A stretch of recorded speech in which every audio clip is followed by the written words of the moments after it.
Thank you. All right, here we go.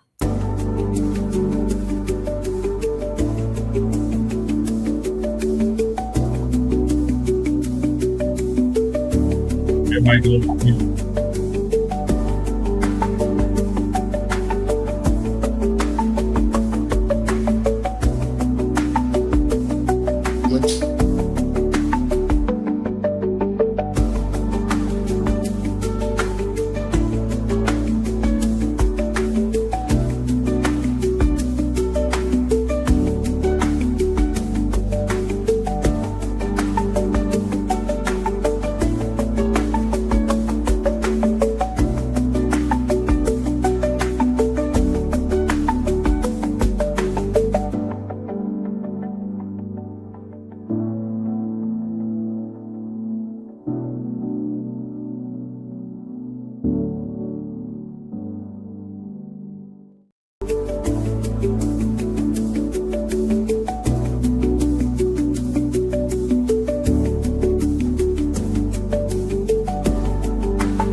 It clear.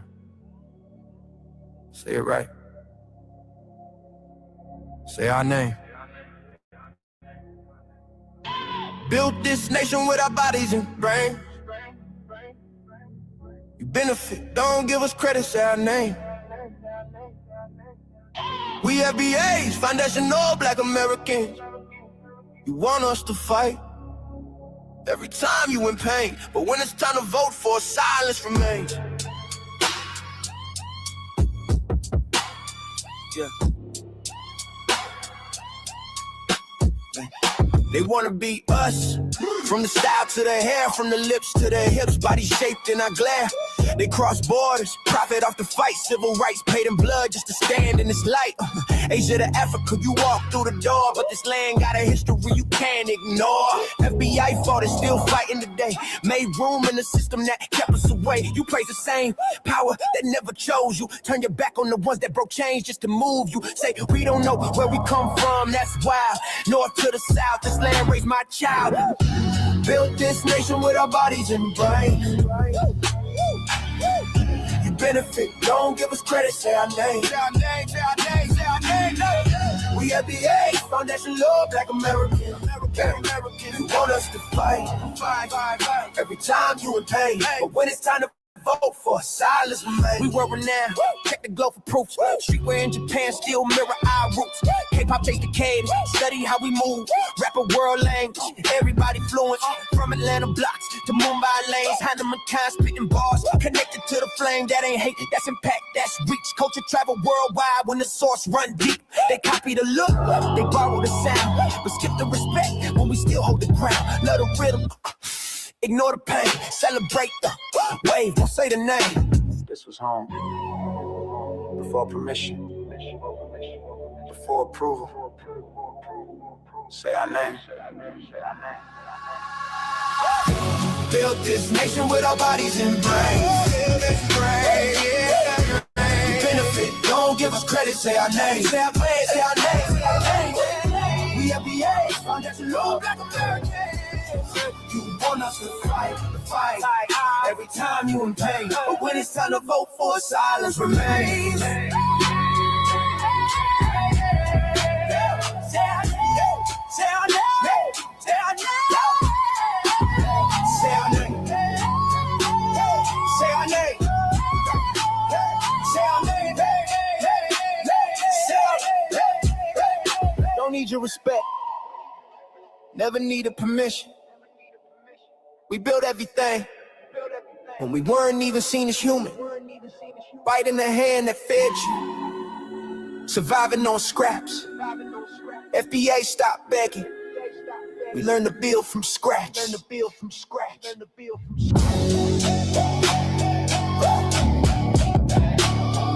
our name. Say our name.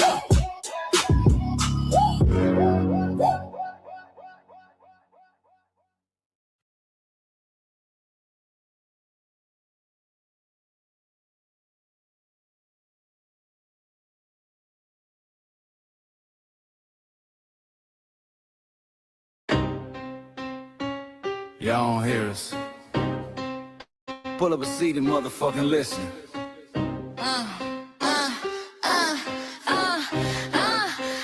Pull up a seat and motherfucking listen.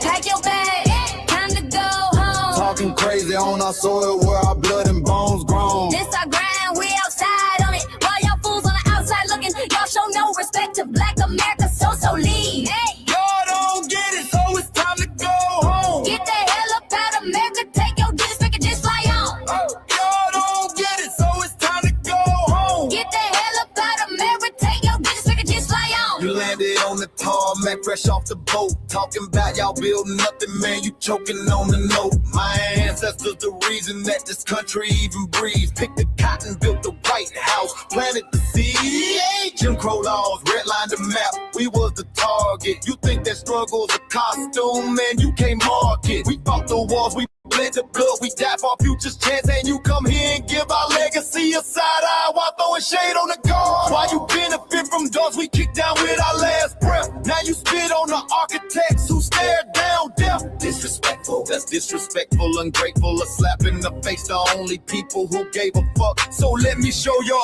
ungrateful ass to the right place.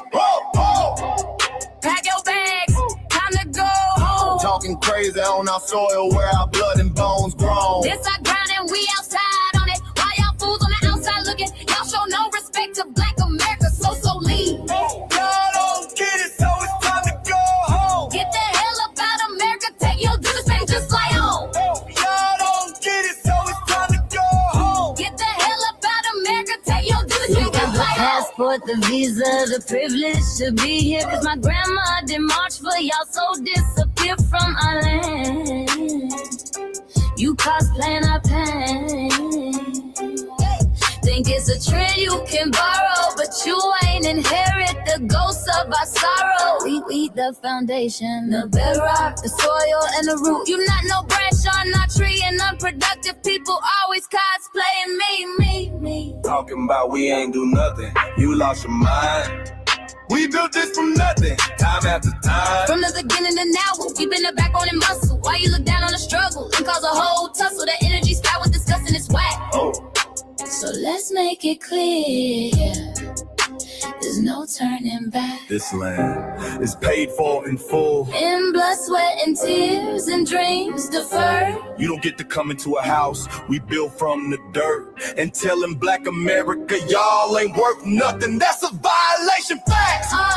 Pack your bags, time to go home. This our soil, on our soil where our blood and bones grown. Show respect, this our ground, y'all just tenants on a leash. Or get the step. Show no respect to Black America, so leave. Don't get it, so it's time to go home. Get the hell up out of America, taking your business, I can just fly on.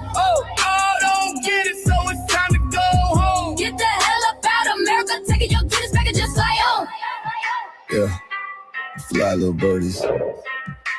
Fly on back to where you came from. This ain't for you. The soil is sacred. We said what we said. It's time For y'all to go home. So fly a little birdies fly. So fly a little birdies fly. So fly a little birdies fly. Fly far, far away from here. So fly a little birdies fly. So fly a little birdies fly. So fly a little birdies fly. Fly far, far away from here. So fly a little birdies fly. So fly a little birdies fly. So fly a little birdies fly. Fly far, far away from here. So fly a little birdies fly. So fly a little birdies fly. So fly a little birdies fly. Fly far, far away from here. Bye-bye, little birds.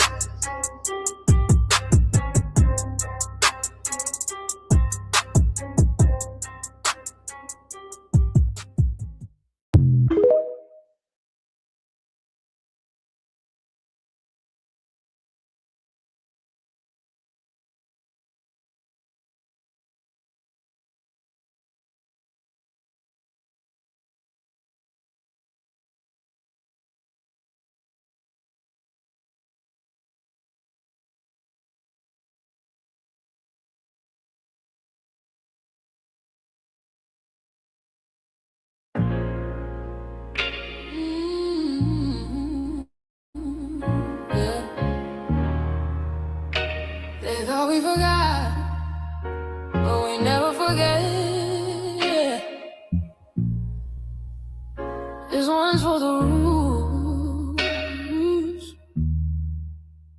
We built this land from dust and tears, 400 years, and we still here.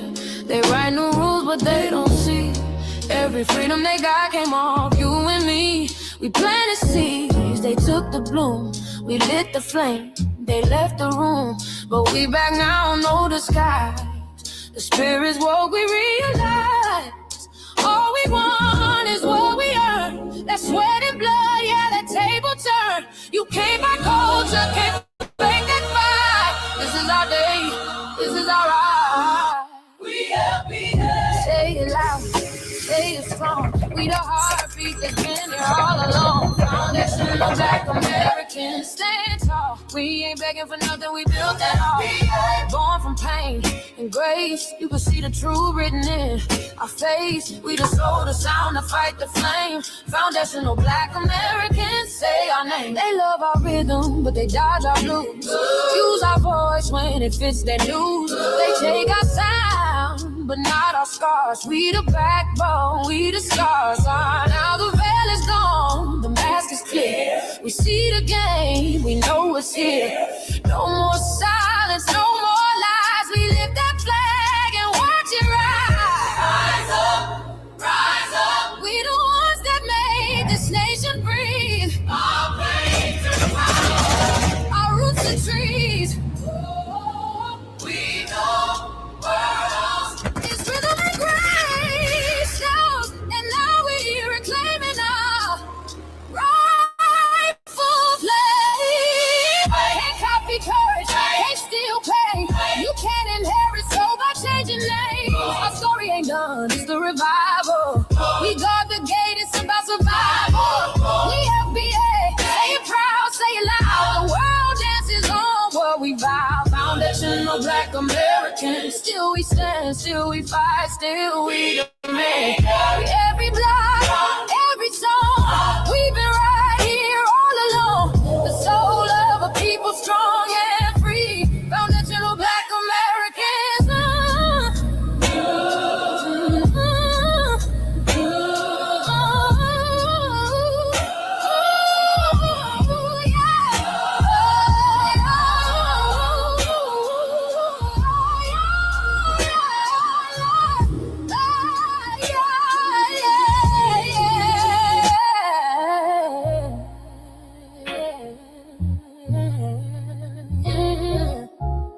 We the first, we the root, we the fire. Still rising, still here. Foundational Black American. We set the tone and they copy the cadence. Dance to our drums and deny the foundation. Wear the style but don't honor the source. Smile in the crowd and you distance and force. Say you not us but you rap like we breathe. Take the rhythm, then fuse the receipts. I ain't mad, I'm just holding the glass. Showing the mirror, now answer it back. I ain't here to cancel nobody. Just keep it honest, keep it solid. If you eat from the table we built, don't act surprised when we guard it. Do you like that? Do you like that? When I flip your sound and I ride like that. Do you like that? Do you like that? Do you like that? Cause that's how it feel when you borrow my culture. Then act like we never matter. Hip-hop. Mike Larry. Now this shit here, it's what I see it is. We're not fighting your battles. We're not carrying your fear. We're not lending our history to people who erased us while we were here. Just cause you born here, don't make you FBA. That makes you a citizen, learn the difference today. This is lineage, not a look you can wear. Not a costume you borrow when it benefits you there. You used our culture like an access card, backstage pass, a straight facade. But now the mirror's in your face, no disguise. And you're uncomfortable looking truth in the eyes. We didn't leave our land land to beg for a chance. We stayed, we fought, we took every advance. That's the separation, that's the line you cross. We paid the price, you learned the cost. You waving your flag on our soil, but fighting not to go back home. Waving your flag on our soil, building comfort on a foundation you didn't own. We waving our flag, red, black, and gold. Stood our ground, never sold. You waving your flag on our soil, but scared to build what you claim you love. Our humor, our style, the way we move, the smoothness, the sound, the things we prove. Music we birth, language we shape, innovation forged under constant escape. Warrior spirit means stay and defend, not flee your land and rewrite the end. You call it success, but don't confuse the two. East came after what we went through. You abandoned your land and called it strategy. You wave that flag loud, but won't return to build your legacy. That contradiction tells the story for you.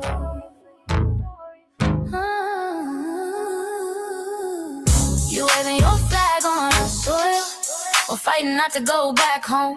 We waving ours where we were forged, every inch earned, every brick known. We can't be deported, and that truth changes everything. We can't be deported, and that truth changes everything. We know who we are, and now we see who you are too. Just because y'all born here doesn't make you FBA at all. It makes you an American citizen. It's biologically impossible to be us, because it's a lineage, not some damn costume you can just put on to look cool. You immigrants and immigrant Americans has used our culture as an access card, a backstage pass to our culture. Now y'all have to look in the mirror. Our sense of humor, the aesthetics, mannerisms, the style of dress, the smoothness, the creativity, our genres of music, innovativeness, our slang, our warrior spirit by staying on our homeland and fighting and not fleeing to somebody else's land to beg for a better life and shit on the very people who fought to have us there. That's who we are. And we know who the hell y'all are waving your flag on our soil and fighting to make sure y'all don't go back.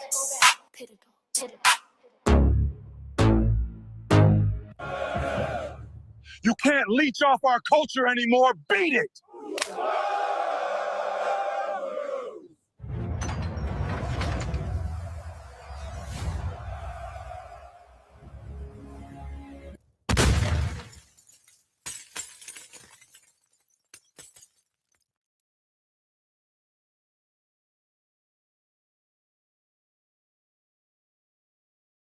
Mike Larry, man, you did it again.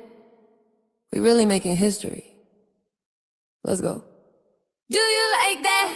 Do you like that?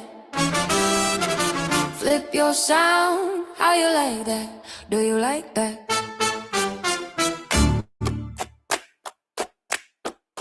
Do you like that? Say it loud, don't walk it back. Do you like that? Do you like that? You grew up mimicking us, now y'all switch it up. Turn the carbon copy, y'all ain't black, what the fuck? It's funny y'all connecting to our culture like it's Wi-Fi. Wi-Fi. Surfing on our waves of our culture, no more agua. Still in my culture for all these years. Look how time flies, all these colonizers in disguise. Y'all hate, y'all still hate us outside. Study dope, vampires, the blood of our guilt. They copy the flavor, sip the juice, love the results, hate the truth. Who? Do you like that? Do you like that? Do you like that? Flip your sound. How you like that? Do you like that? Democratic shields, talking points, the road they fill. Fish and chips, agent on the mic, judging FBAs, but ain't you half white? Talking like you one of us, we need a proof face. The agent type with a prune face, like 50 and Jim, it's a cold game. Throwing stones cause we built our own lane. I'm joking, kinda, but I mean it. Smile calm, pressure intact.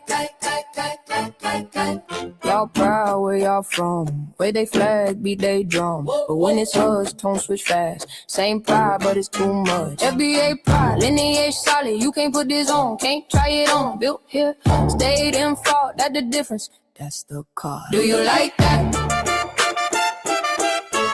Do you like that? Say it clear, don't twist the facts. Do you like that?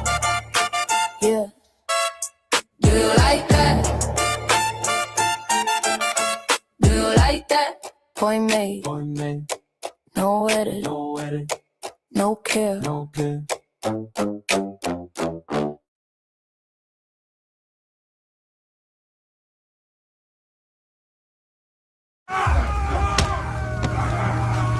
You know, erasing history is something that you have to do when it comes to conquest, domination, and destroying a people. If people knew who they were, and what they were capable of in the past, they will understand what they have a possibility or a likelihood of doing in the future. Foundation of Black Americans, we've always had a culture of resistance. We cultivated a culture of resistance on this land, and we've been resisting ever since we've encountered European domination. But nothing was really popping in Europe until the transatlantic slave trade, and that's where they amassed a lot of wealth. One thing that I think is unique about our culture as far as how we resist, how we fight back, is just the environment we were put in from day one. Being only 13% of the population, the white supremacists were very meticulous about keeping that population at a certain amount. There was never a period when we did not resist the encroachment of the white man. They have a natural behavior of authority no matter where they go. That's why they'll step up in front of us in the line at the store. We're not important. They don't even see us. We've never been able to excel. We've never been able to relax. We've never been able to just be, which means that existence is resistance. It must be something in our DNA, our historical background, to when something doesn't sit right with us, especially spiritually, in our souls and in our spirit, we just say no. We live in resistance. You know, from the moment we're born, we're in resistance. And it's handed down generation to generation. And so I think that cultural resistance is actually in our DNA, in our epigenetics, and then it blossoms out into the culture. So there's almost nothing in America that we do, from song to dance to politics to the way we talk, the way we dress, having coded languages considered to be slang today. Everything about Black American culture is a form of resistance.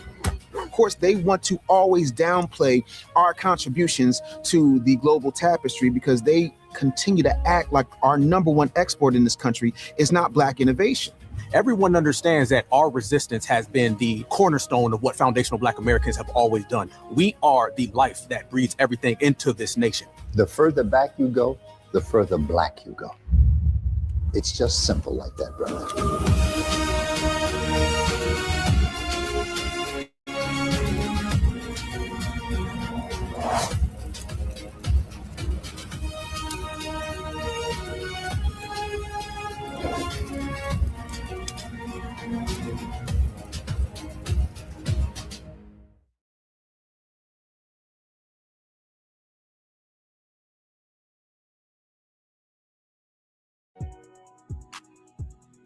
Introducing the B1 Rolodex, the easiest way to search for and support FBA and B1 businesses.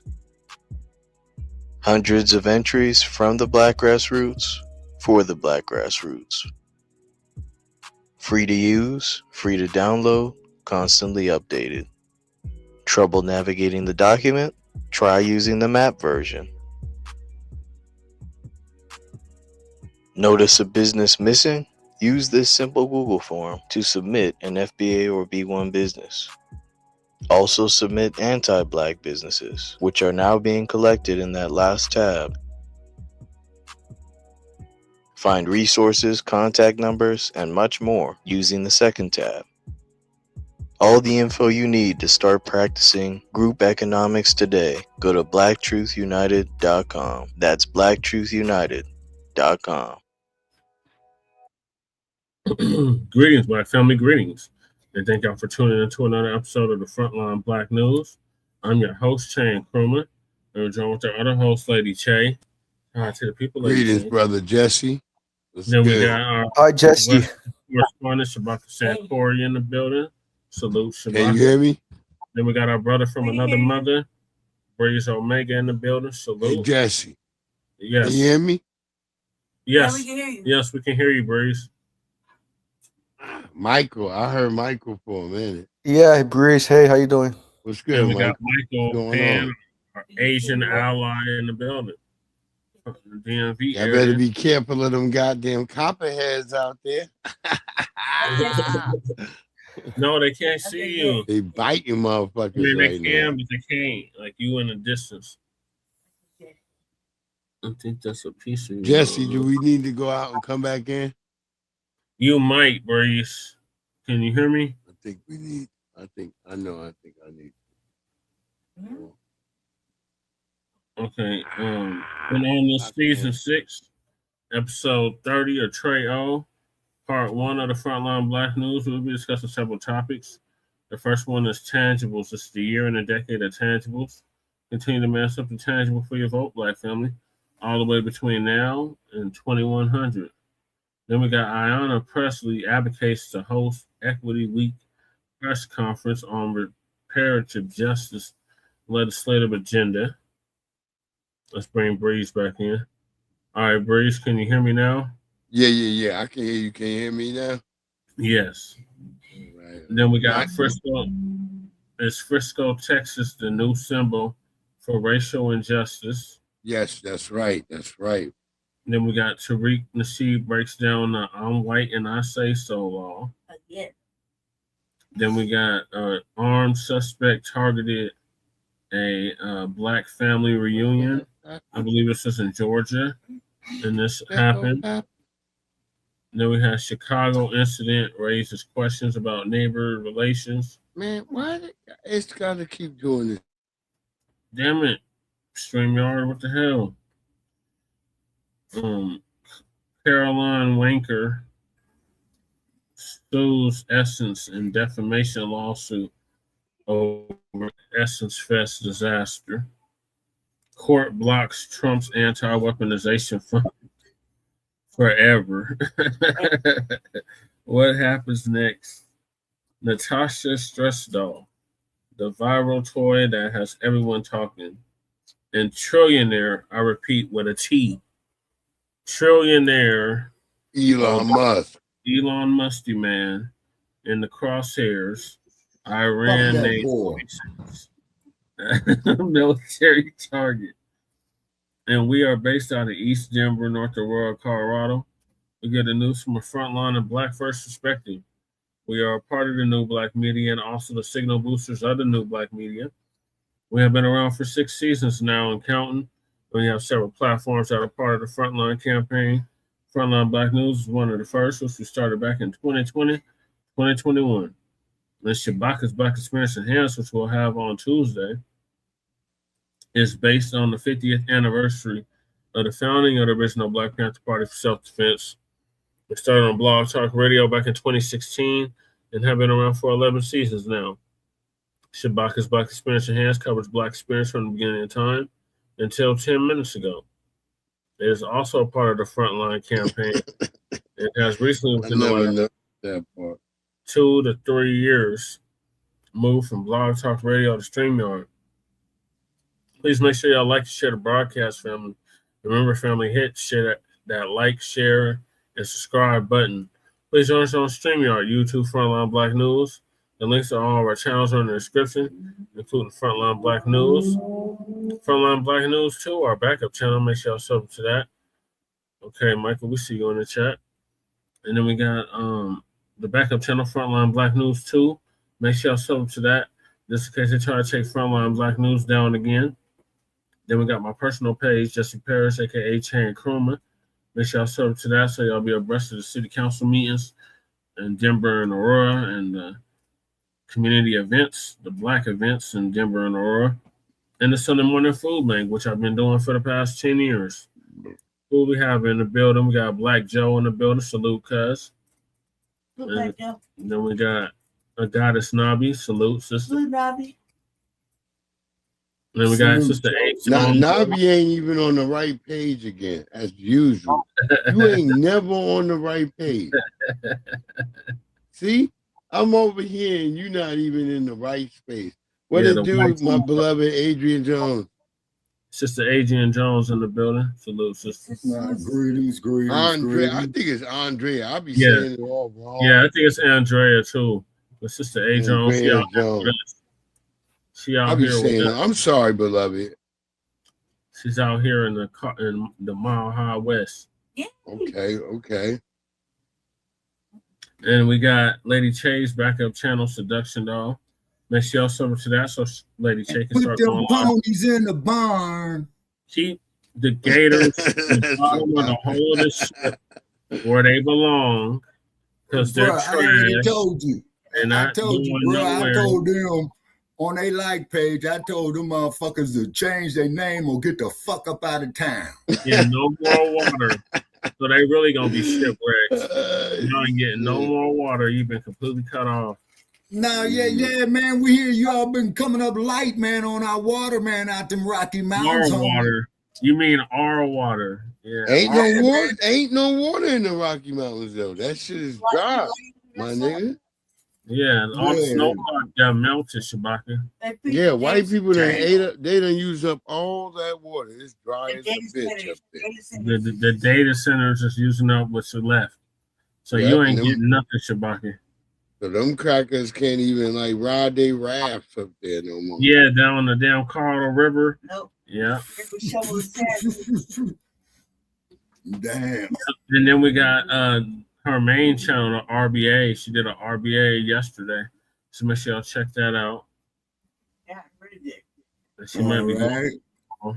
Then we got Shabaka's YouTube channel, Jeanette One. Make sure y'all sub up to that. So Shabaka. Yeah, please. Yeah, please. That nigga sound like an old ninja in that. Jeanette One. Who? Yeah, you Shabaka. Shit, I am an old ass nigga. Now live wrong. I know a ninja, like not a nigga, an actual ninja. That sounds like a ninja name. Like you got skills, Shabaka. Yeah, see, we not saying like an old nigga. We saying old ninja. Oh yeah, that's right. There's ninjas with that name. Ninjas have that name. That's a ninja name. Or Sam Corey. You ain't even getting it. Yeah, no, I get it, man. Because them ninjas, man, them was some cold ass fighters, man. You know what I'm saying? And then we got our cousin, our local out the Bay Area, Jay Militant. Make sure y'all word up, Jay Militant. Yo, what's up, Jay Militant? Then we got our brother Kukizi out the Mile High, Bellside. Well, Kukizi. Yeah, got Kukizi. Came up with the FBA culture reports. So make sure y'all check him out. He's a dope MC / rap artist out the Mile High City. Then we got our brother who's with us right now, my brother from another mother, Breeze Omega. Salutations. By the way, Breeze, so the Knicks won the NBA championship tonight. You know what it is. It's the Knicks won. It's a little turned up. It's a little turned up. I'm a little turned up. I almost went live. You know who you guys now, Breeze, you know who y'all beat the last time you won a championship, right? It was the was it the Spurs all the way back then? No, it was the Lakers. Lakers. It was the Lakers. Yeah, okay. And that's 77. Yeah. No, sir, 73. 76. Yeah, okay. See, well, I wasn't even born yet. So Blacc was a teenager then, Breeze. Yeah.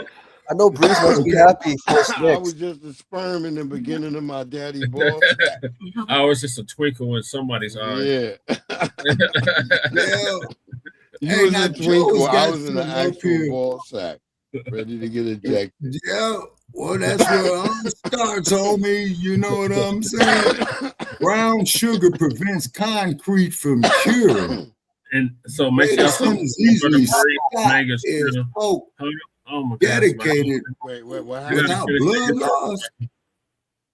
Shabaka, I gotta finish the intro. Make sure y'all to Breeze Omega channel. Then we got the Church of Black Power, brother out of Watson, California. Oh yeah, we had 1,100 too, family. We almost close to 1,200.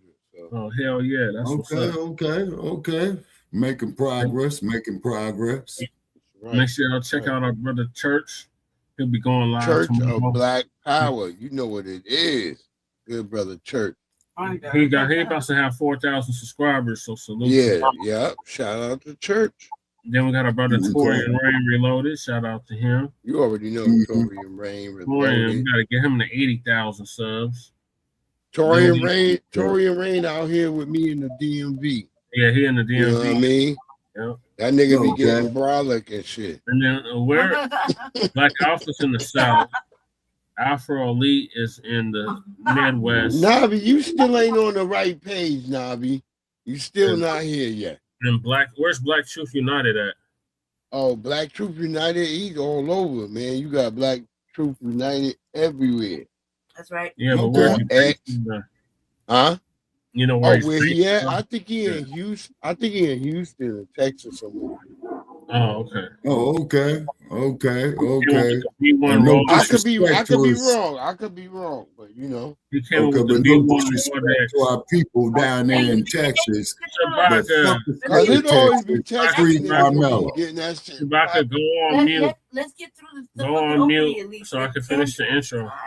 All right, go ahead. And then we got submit your business to the B1 Rolodex. The link to the Rolodex is in the description.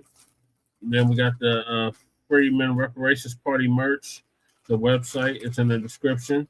Then we got Council the Congressional Black Caucus and create a foundational Black American Caucus.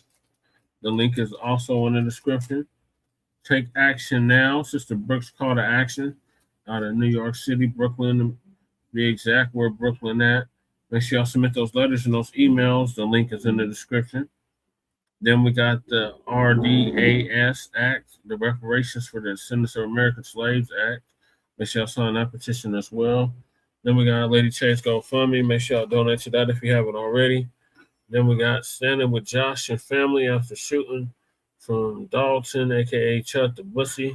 Shout out to our brother Joshua Hart, who put hands and feet all over that white supremacist Nabisco. Chuck the Bussy. So donate to his GoFundMe if you haven't already. Then we got Stop Netflix from releasing the damaging docuseries about Michael Jackson. I think it's called Nemesis or something.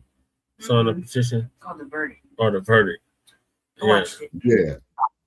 And he was in a kangaroo court in that case. Hold on. Shout out to Dr. Randy Short for putting that petition together. Then we got myself, who's running for office, as you can tell from the background. Just pitched for House of Representatives here in the state of Colorado. Thank you, brother. Thank you. Much appreciated.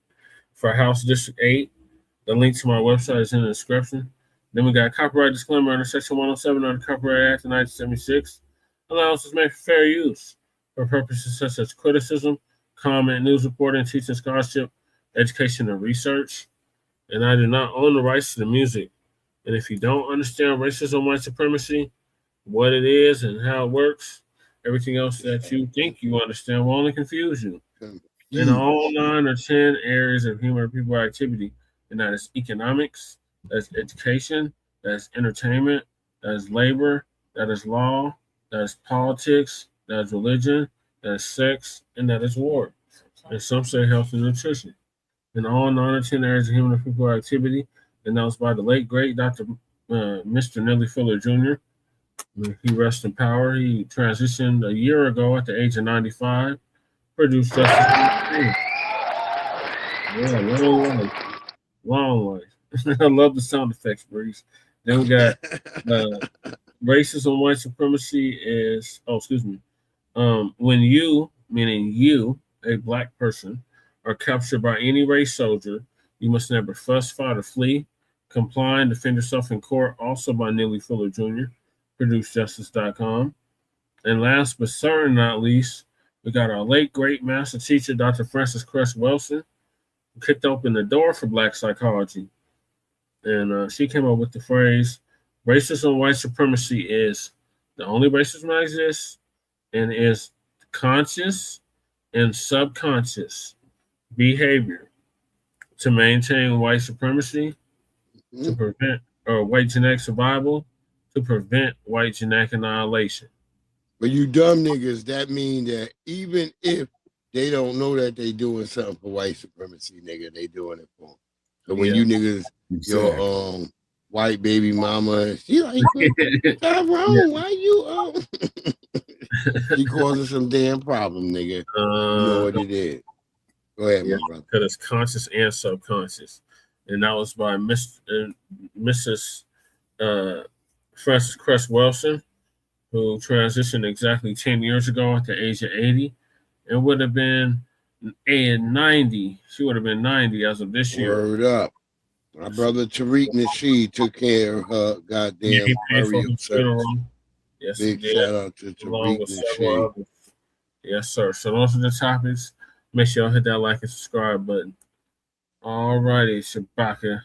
What have you been itching and dying so much to say?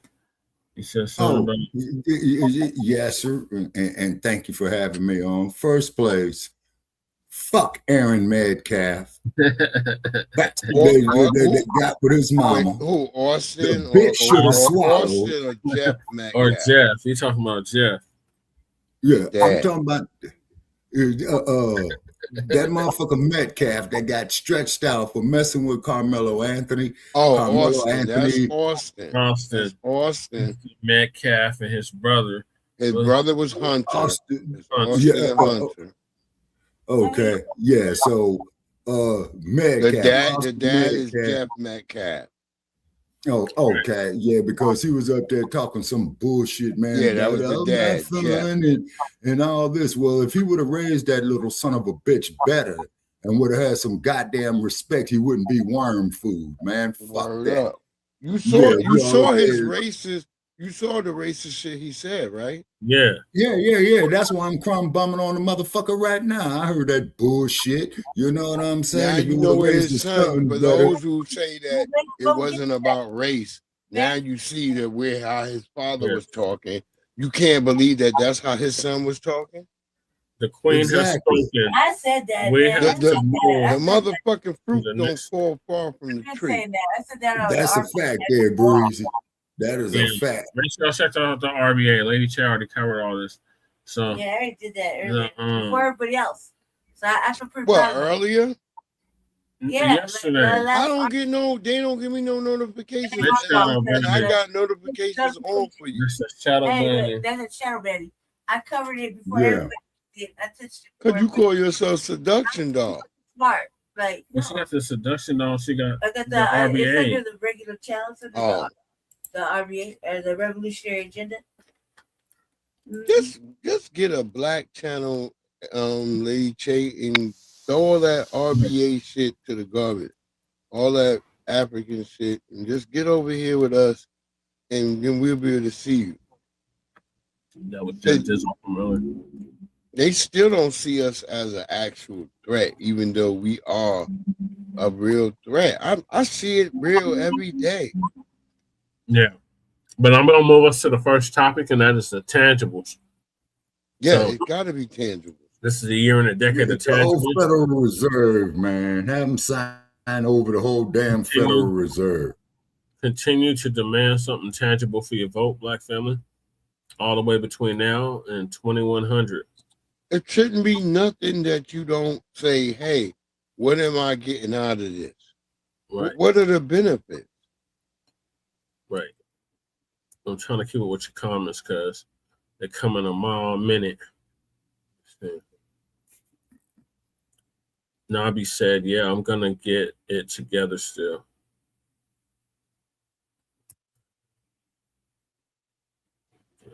Get okay, where I don't see Navi up here. The show a couple of days ago was excellent. I told her she's still on the wrong page. You need to come over to the long page. That's where you can. Yeah, she on the vertical. Yeah, she on one of the verticals. The verticals is not. The family don't really be over there. It be other niggas. No, it usually be trolls over there. Yeah, that's what I'm saying. Like other niggas. That's what I'm saying. They're not like family. The family be on the horizontal page. Right. That's what I'm trying to tell her, to come over to the right page. Yeah, come on the front line. Black News. I think she's on my personal page. Yeah. On the vertical. See, I'm I know when I see it, be like 7, 8 damn fucking pages, and I gotta pick. I gotta jump. I gotta jump through them and figure out which is the right one. I'm like, okay. Yep, I'm like, man, these numbers are weird. They're everywhere. They're all over the place. Yeah, I'll be like, wait, which is the real one? And I gotta be like, wait, yeah, like I don't like this fucking booty. Because sometimes it won't even give you the numbers. It'll just say over here. You know what I mean? Like this straight voodoo magic with all these motherfucking numbers. That's why I be like, some nights when I be watching, I'm like, nigga, I can't For some reason, I can only find your horizontal page, and then they don't. I can't find the your vertical page, and I can't find the horizontal. I'll be like, what the hell? Yeah, they do it. I'll be feeling lonely. It be only dusty niggas in that room. I'll be like, nigga, I'll be having a fight with them. Damn. Yeah. It'd be a bunch of punk ass trolls, yeah. Yeah. It just be me in there, and I gotta keep blocking their ass. Like that. Yeah. Yeah, I've done that. Breeze, you know, I've done that.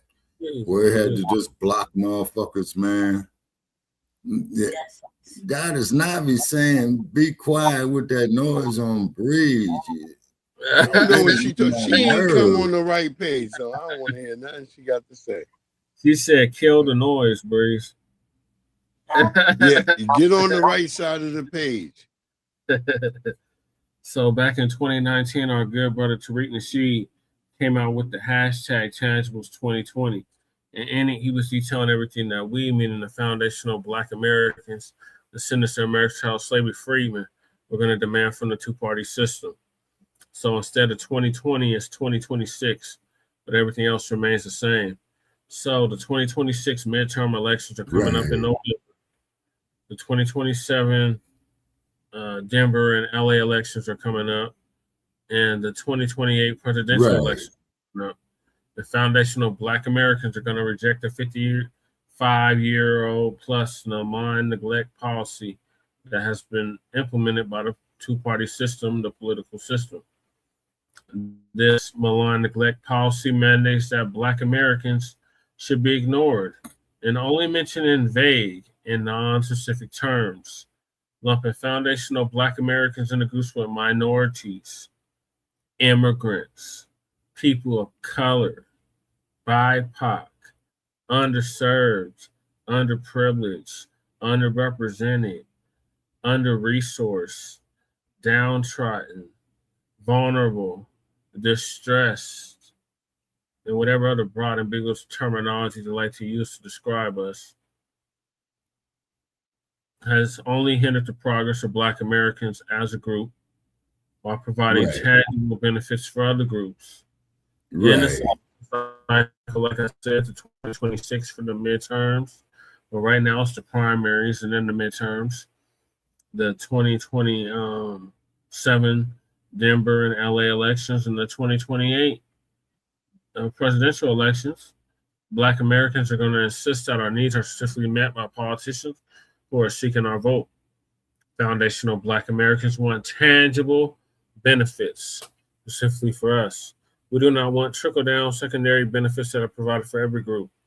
Every group has not been systematically marginalized and disenfranchised in every area of society as foundational Black Americans. So we refuse, I repeat, we refuse to be lumped in with groups who often assist in the exploitation and disenfranchisement of Black Americans. So politicians must offer tangibles, specifically the foundational Black Americans, or simply will not vote for them. Be sure to spread this message far and wide on social media using the hashtag Tangibles2020.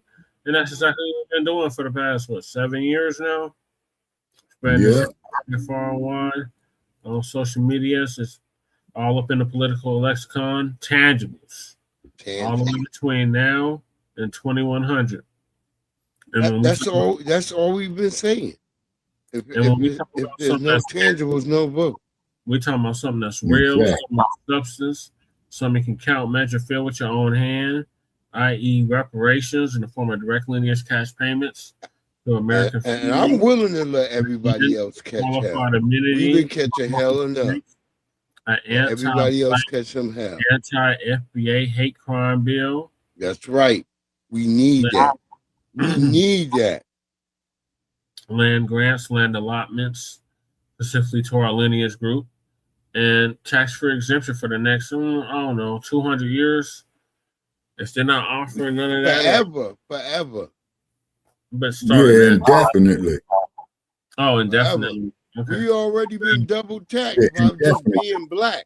We already had a double tax on us so it's a black just by being Black. Right. Okay. So indefinitely. Yeah, Lady Ch been saying that. That's true. And we black. We already been taxed because we black. They already been doing a tax on us, an extra tax. So it should be indefinite for us. Everybody else got to pay taxes. Because reparations is to pay until the shit is fixed. And we need to get the most, all this shit off our back that's been on our back, all this bad credit because where you live and all this dumb shit, so we can finally move up. Niggas be working so hard, they can't never see the goddamn future. That's why you see nigga end up start hustling, get caught up on the first 48. Nigga don't be wanting to be out there in these streets doing this that they have to do, but you need money. You got kids and babies coming. They want to tell you you can't have babies. Fuck you. Where the goddamn gay people getting all these babies from? Why you telling straight people they can't have babies? That's exactly what they're doing, Breeze. But let's hear from Lady Ch. Lady Ch, what's your thoughts on I think there's no tangibles to listen to that bullshit. But they're telling us we can't have no babies. We can have some babies if we want to. The problem is that who wants to right now? Like with the way the shit is. Yeah, the shit is fucked up. Be the fucking future here next month. Like they can be all bad like for one day to the next. You know, who wants to bring a beautiful little black life into the world when we're living under this type of fucking tyranny and you know what I mean? With not knowing what's going to go on with our finances. Everybody's like, what I used to say back in the day, like a couple years back, I used to say, everybody's one paycheck away from being homeless. Just one.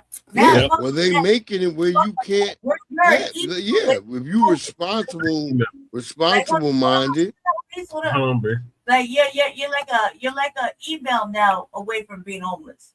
That's how fucking serious it is. Like, not only that, but we have our own resources, but we over there we selling our shit to everybody in the goddamn mama, but we can't take care of ourselves. That's fucking ridiculous. We need like FBA men to go over there and make that twerk for us. They work for us. You know, on the low. Because at this point, these motherfuckers are gonna have us looking like Cuba. Here anytime soon, right? I mean, like everything's went up, and this motherfucker don't give a good goddamn about it. No, he don't. He don't care about none of that. He don't care about the gas. He don't care about that. He loves inflation. He's about to be gone. He's gonna be gone unless motherfuckers don't do nothing. Hold on, Breeze. Hold on. Let me just get this out real quick. Hold on, please. Because I'm all the way in the bag, so I'm yelling. This is what it is, right? There's like the midterms. We're in the midterms right now, right? And ballots just came in for us right here. Primaries, primaries, whatever. Fuck, we right here, right? I was smoking some weed. Like 2 minutes ago, like literally smoking some weed. But here's the thing. I mean, hypothetically, here's the thing. We just got our ballots back. We're looking at it. We were watching debates. Everybody in the goddamn mama all over these fucking states. And we're watching the debates, right? And we're seeing what's really happening. Exactly, Michael. We're seeing who's really fraudulently doing some fraudulent shit in some of these states with the voting and the ballots, right? And so, you know, I said it last year, 2 years ago, when I said, man, these elections aren't a real thing. They already made up their motherfucking mind. They just running the race. They're just doing whatever. We don't really have a voice or an actual vote. You know what I mean? Even though this motherfucking voting system is built off the backs of slaves. The electoral votes, all that. It's off the backs of motherfucking slaves. Right? Yet we don't really have a voice. These motherfuckers right now, these Democrats are like it's a season of election. And now they want to talk about what? Reparation. All of a sudden. Bitches is crazy. They want to talk that shit so they can stay in their fucking legacy. That's it. And in their when you say that, you was never born a slave. As much as we, you know, we want to hear about that, we have to read because all that shit sounds good and shit. Because you know we're not really. You think about it, Black family. You really think about it. We ain't really hurting like that. There's other motherfucking people that are really hurting like that. we can make it. We're gonna make it regardless. We're gonna be all right. We've been suffering. You know, we're really hurting. You know what I mean? So I think it's fucking crazy because that's all we've been asking. You want to buy? You want us? You want to talk to us? Our votes for sale. Right, to the highest bidder. And now here they go, right? Yeah. Dusting off a 28-year-old motherfucker HR 40. Again, like blow the dust off that bitch, right? Shake it off and shit. And then add some extra HR to the other, right? But it's all the same bullshit. Like you ain't really talking about shit. Like all together, that's not they're not tangible, right? So when it's like, I'm telling you, like when you look at the ballot and you look at what your local level, you look at what you voted for, and you see that they try to fuck you on taxes for your energy. They try to fuck you on taxes for your child care. It is all these taxes. They keep taking taxes. We, the people, black people, not only have been violated, but the shit was built on the backs of us, right? And now they continuously keep taxing us, and we still receiving the black tax of all things in the Mayafa, right? In the Mayafa, so it ain't never gonna get like how they say. So us really trying to get this shit going, it's hard. It's gonna be harder, but we knew that's what it was gonna be, right? Right. We knew it was gonna be a marathon, not a fucking sprint. So we knew we were gonna be in it for the long haul. The thing that bothers me is that we was talking to the fucking Democrats for the last 2 years, last year since whenever fucking Kamala left, right? So we were talking to them like giving them ways out so they could come back and yeah, so they could have easily got out. They could have easily won. Come back and they still like, yeah, I'm looking at it like, thanks for letting us know, cuz I ain't talking to you so that I could make you. I want you to make me feel warm and fuzzy and give me tangibles. No, we should have been punishing they them. Have to pass some money. They thought they did a motherfucking conference, which we'll get into it. Wearing all purple, fucking power fisting and shit, fucking acting like what they talking about. And not only that, got real Negro spiritual with us. Throw a little ham up there. You know what I mean? On the podium. Yeah. And I'm like, woo, this is what we do it. Wild, salacious shit in politics. And we would have never seen this kind of Gaddafi tried to give us money. Clinton put a stop to that. From our black leaders. You see all our black They're trying to give the Nation of Islam like $2 billion. You see how they're maneuvering? Yeah. Right? Even activists, you see how they're maneuvering kind of little ratchet, little church like a little bit you know what I mean? Like a little like too much. You know what I mean? Look at Candace Matthews. Oh my god. Right? Look watch when we see the motherfucking reparations thing that they was talking about. Oh god. Right? And then you see who else did it? Lady Chain Lion. Let's see who else did it. Somebody else did it. I can't really think of the name right now. Oh, fucking Crockett Face. Jasmine Crockett. Crockett Face. Jasmine Crockett. She always had that fucking salacious shit. Same thing with the Petersons or the fucking the Justins, one of the Justins, right? Oh god. When you had that boy moment, you're like, boy, his hair was all out, his hair was smoking at the tips, right? Yeah, no, fuck all that. These are the same motherfuckers that didn't show up. 3 days, they show up 3 days later for Carmelo, right? And then they still let white people shit talk them. Shout out to Black Star TV. He put out the whole thing. So I feel like this. In your local area, you should know what's being built in your area. You should know where your water and your energy, how and watch the bills. You know what I mean? Like how high it go, right? Because they like to slip shit in. It's like word salad or a comma, a simple comma or semicolon can fuck up the whole language. Yep. And got you thinking one day. I got some shit for y'all tomorrow on the Sunday Gospel. You did? The language family, which is what everybody's always stressing, so that we stay on the same language, right? These motherfuckers can hit us with a word salad motherfucking bill. And we were thinking we got an understanding of it, but it's separated by one comma, semicolon, or a fucking parenthesis, or something like that. And, you know, that changes the whole fucking format. That's how I didn't get elected. That's how I didn't get my signatures through. Was over a fucking comma. Over one word up. A comma. So, I ladies, believe you. what do we do Look, with our I'm gonna drop down. I'm gonna be listening, y'all. Do with your vote Hold on, is Chris. unless it behooves you and it's in your personal black interest. Okay, we're not talking about the presidential. Okay, It is cuz in I'm your gonna check vote. it out. It's in your black interest in your state specifically. Oh, that's and nice. it's there. Then vote for it. If you, but real shit, you should have been Black family. You should have been out there going to at least one town hall meeting so you listen to your fucking local fucking people jive talk you and shit. You know, and you should have been able to read a little bit of newspaper or whatever whatever cover in your area. You need to be a little bit informed before you pick a fucking person for a seat. Because right now, like we got people turned out. Right, we got people turned out in our elections, right? But none of them are good, really. None of them are offering anything for fucking black people. So we have to look at other things. And like I got my ballot was heavier than Jesse's. He had like one thing to fill out. Yeah. I think I had like 3 pages, right? Mm-hmm. And I look at it like I this. threw my ballot out. Stan Brown wasn't on it. He's not gonna be on it. So, like what I'm saying is that you need to vote in your best. Look, I'm gonna drop down, y'all. Okay, Breeze. Vote in your black interest. Hi, Breeze. I appreciate you, Breeze. You know what it is. Yeah, have a great one. He's still gonna be listening. Vote in your black interest, family. Oh, okay. Like really read, family. Don't skim it. Yeah. Really read before you put that shit in the mail or you put that shit in the ballot box. And don't You stand in right. no ass motherfucking line if you have even an inkling of a suspicion. If you're thoroughly informed about your city events and you got an inkling of a suspicion that there might be some funky ass election shit going on in your city specifically, then really don't do it.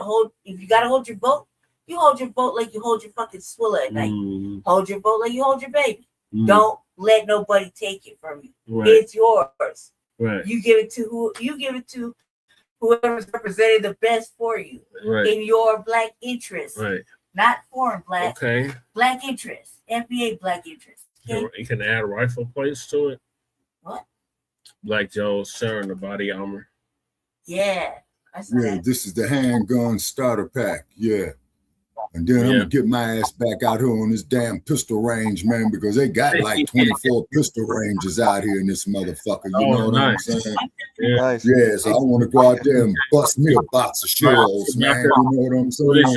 What is your closing thoughts on tangibles? Cut the goddamn check, give us all the money in the goddamn Federal Reserve, and then if they need expenses for the government, go see that goddamn boy. He's a trillionaire. Yep. All right, Michael, what are your thoughts on the tangibles? Yeah, so my thoughts on the tangibles are very much the same what you guys said. Really, I'll say this, tangibles should have happened yesterday for FBAs after slavery ended in 1865, and Elon Musk, who's a trillionaire with trillions of dollars, is crazy. He definitely needs to pay. Yeah, that is crazy. That reparations money. He's stealing it. He's stealing it. And that's why nobody want to say, I don't understand why nobody's saying it. He's stealing it from retirements. Yeah. And 401ks and fucking IRAs and things that IRAs work hard for. Yeah. Like, what the fuck is wrong? Why did anybody say because anything? he's got the dunk backing him up, though, Lady Che. See what I'm saying? Yeah. These people I work hard for understand these what you're saying, Lady Che. Yeah, for sure. Because nobody asked us. No. He just went skimmed the top. Yeah. He's a thief, cuz. He's a thief. And nobody's fucking gonna say it but me. Let Michael finish his thought. Go ahead. I'm sorry, Michael. Well, I'm sorry. Lady Che, I like your passion because you really care. I'll say this: it's called it's called American greed. Whenever like the trillionaires or super wealthy, He's no American though, cuz.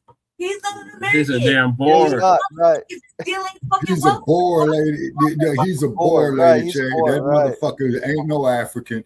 He ain't no American. He's a goddamn boar. That son of a bitch is Dutch. And them were some of the most brutal slave trade. Why everybody threatening fucking Trump? They threatening the wrong one. Oh shit, we got Hey, Jay. we got Jay Dizzle in the house. Greetings to you, Jay. Greetings to you from Sin City, Jay. How you be? How you be? If you want to hop up and join us. Yeah. By the way, Jesse. Get in the chat.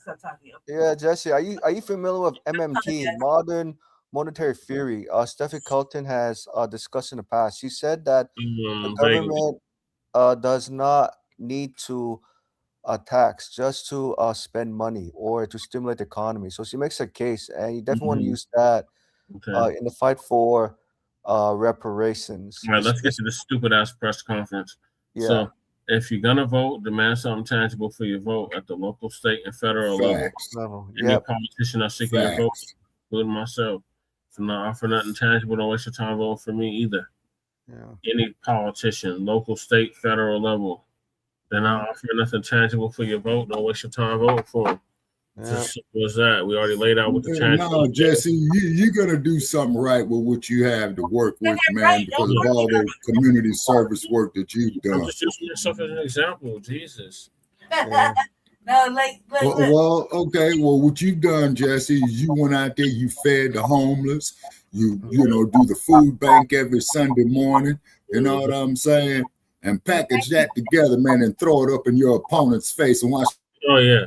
That sorry ass motherfucker sit up there and still trying to get his goddamn lies straight. It's a she. I work on the She's a campaign, so colonizer. I work on the campaign, so I know there's tangibles to be offered. So it's like I wouldn't have called them Mr. Denver tangibles, right? If I didn't have an idea of what tangibles we could offer. Yeah. You Right. dig? So carry on, Jesse. All right. So moving along, we got the stupid ass press conference that Ayanna Pressley put on, along with several other DNC. Yeah, about reparations, right? Yeah. Oh yeah. Yeah, let me check that out, Brother Che. Yeah, because I heard something about that. Right, definitely the B1 Rolodex. Yes. All right. Good morning. Good morning. Good morning, and thank you all for being here. Before I begin, I want to acknowledge that we are gathered on the ancestral and unceded lands of the Anacostan and Piscataway peoples who have stewarded this land for generations, long before the founding of the United States. It's important that we take a moment to honor their sovereignty, their resilience, and their ongoing struggles for justice. Any conversation about repair in this country must recognize that the harms of slavery and anti-Black racism are intertwined with the theft of indigenous land and the suppression of Native nations. As we approach America's 250th anniversary, we find ourselves at a defining generational moment. We are living through an unprecedented assault on Black people. This administration is pushing out Black workers, disenfranchising and silencing Black voters, further threatening the lives of Black mamas with a growing Black maternal morbidity crisis. You could have been this. Undermining and rolling back Black progress and Black power. And might I add, weaponizing a Department of Justice against Black leadership. That's been happening since day was zero. They are not just trying to take us back to Jim Crow. They are trying to take us even further back to pre-Reconstruction at a time when our basic humanity was denied. So we must be clear. The next 250 years cannot look like the last. The next 250 years must be about repair. The inequities we face today are not accidental. They are the direct result of this nation's original systems designed to exclude, to exploit, and to harm Black people from the very beginning. And every single day, those systems continue to do damage. We see it in unequal housing. We see it in underfunded schools. We see it in denied health care and widening health disparities. We see it in the barriers that prevent families from building generational wealth and achieving financial stability. This harm is not incidental.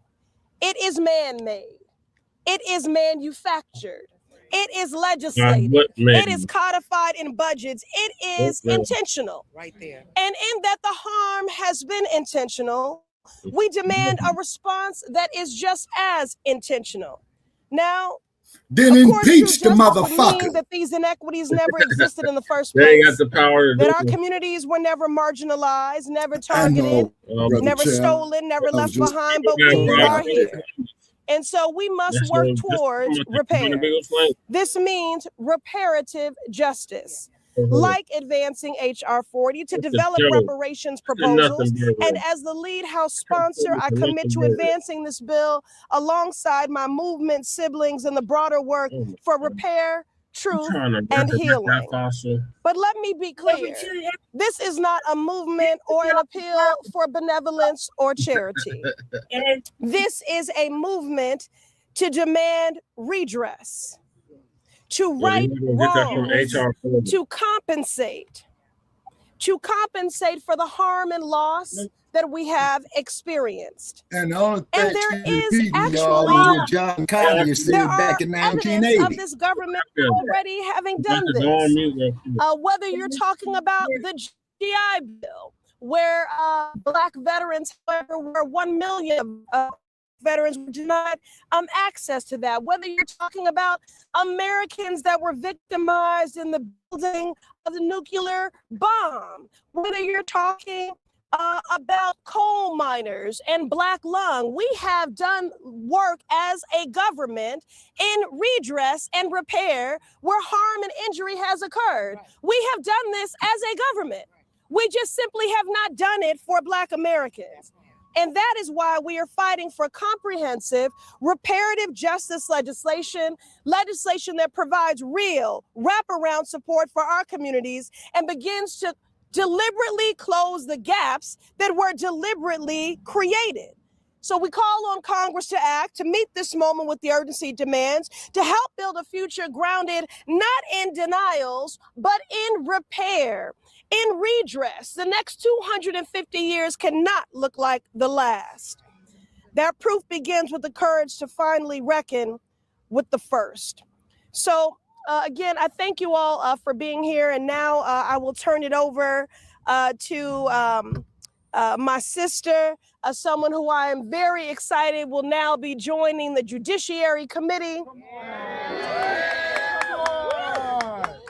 Honoring, though she didn't need that committee to speak truth to power or to seek justice, she does that every single day. But I'm so proud. I know she will righteously honor the longstanding tradition of the Black women who have served on that committee previously. So I bring to you my sister, Congresswoman Summer Lee. We're both representing those Commonwealths, the Commonwealth of Massachusetts, the Commonwealth of Pennsylvania. That's right. And both the first Black women to represent our Commonwealths. My sister, Summer Lee. You know. I was ready. Thank you all so much. And thank you all. So I just want to first thank our fierce advocates who have come from all over this country, who have been working on this diligently, persistently, and fearlessly, doing serious work. Because I know that sometimes the attacks that we get against us, people pretend that our work is not incredibly serious, but we all know it is, and that's why we're in it. I am Summer Lee, and I represent Pennsylvania's 12th Congressional District, and of course, proud to stand here alongside my sister rep from the Commonwealth of Massachusetts in this work. The federal government has time and time again kept its knee on Black Americans and then told us that we need to then pull ourselves up by our bootstraps. For over 400 years, I recognize that this is the 250th anniversary, but we've been here. Over 400 years, this country has stolen Black labor, Black lives, and Black futures. And at every stage, our government has sanctioned it. From slavery to Jim Crow, to redlining, to mass incarceration, to environmental racism, and to economic disenfranchisement. We're still living through those effects today. Attacks on voting rights and representation and Black health and Black wealth and so much more are not only a ghost from a long ago past, but they are very present and ongoing legacy. We see how easily centuries of progress and struggle are undone with a stroke of a pen. the president was able to say that diversity, equity, and inclusion shouldn't be implemented in our institutions. The courts are diminishing Black political power. Black women face insurmountable levels of unemployment and unsafety in childbirth. Black lives and Black futures are and always have been obstructed by white supremacy.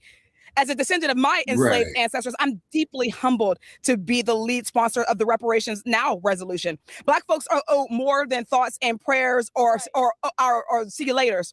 We're owed restitution and justice to repair the government-sanctioned harm that has plagued our communities for generations. Congress won't even pass a bill like H.R. 40 to study reparations for Black Americans, but the president will push for billions in taxpayer dollars to violent insurrectionists.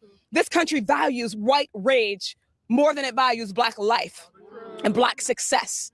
We deserve a government that protects civil rights instead of rolling them back. We deserve policies that create opportunity instead of deepening inequity.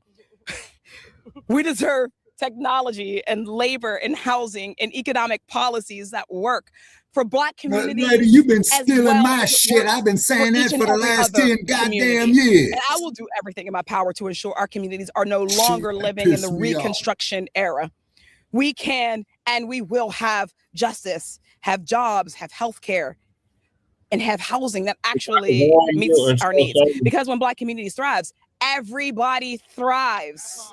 Everybody thrives. A country that is fair enough, affordable enough, and just enough for Black families is a country that works better for all working people across the board. So right now we are calling not for something special for Black folks. We're not calling for handouts for Black folks.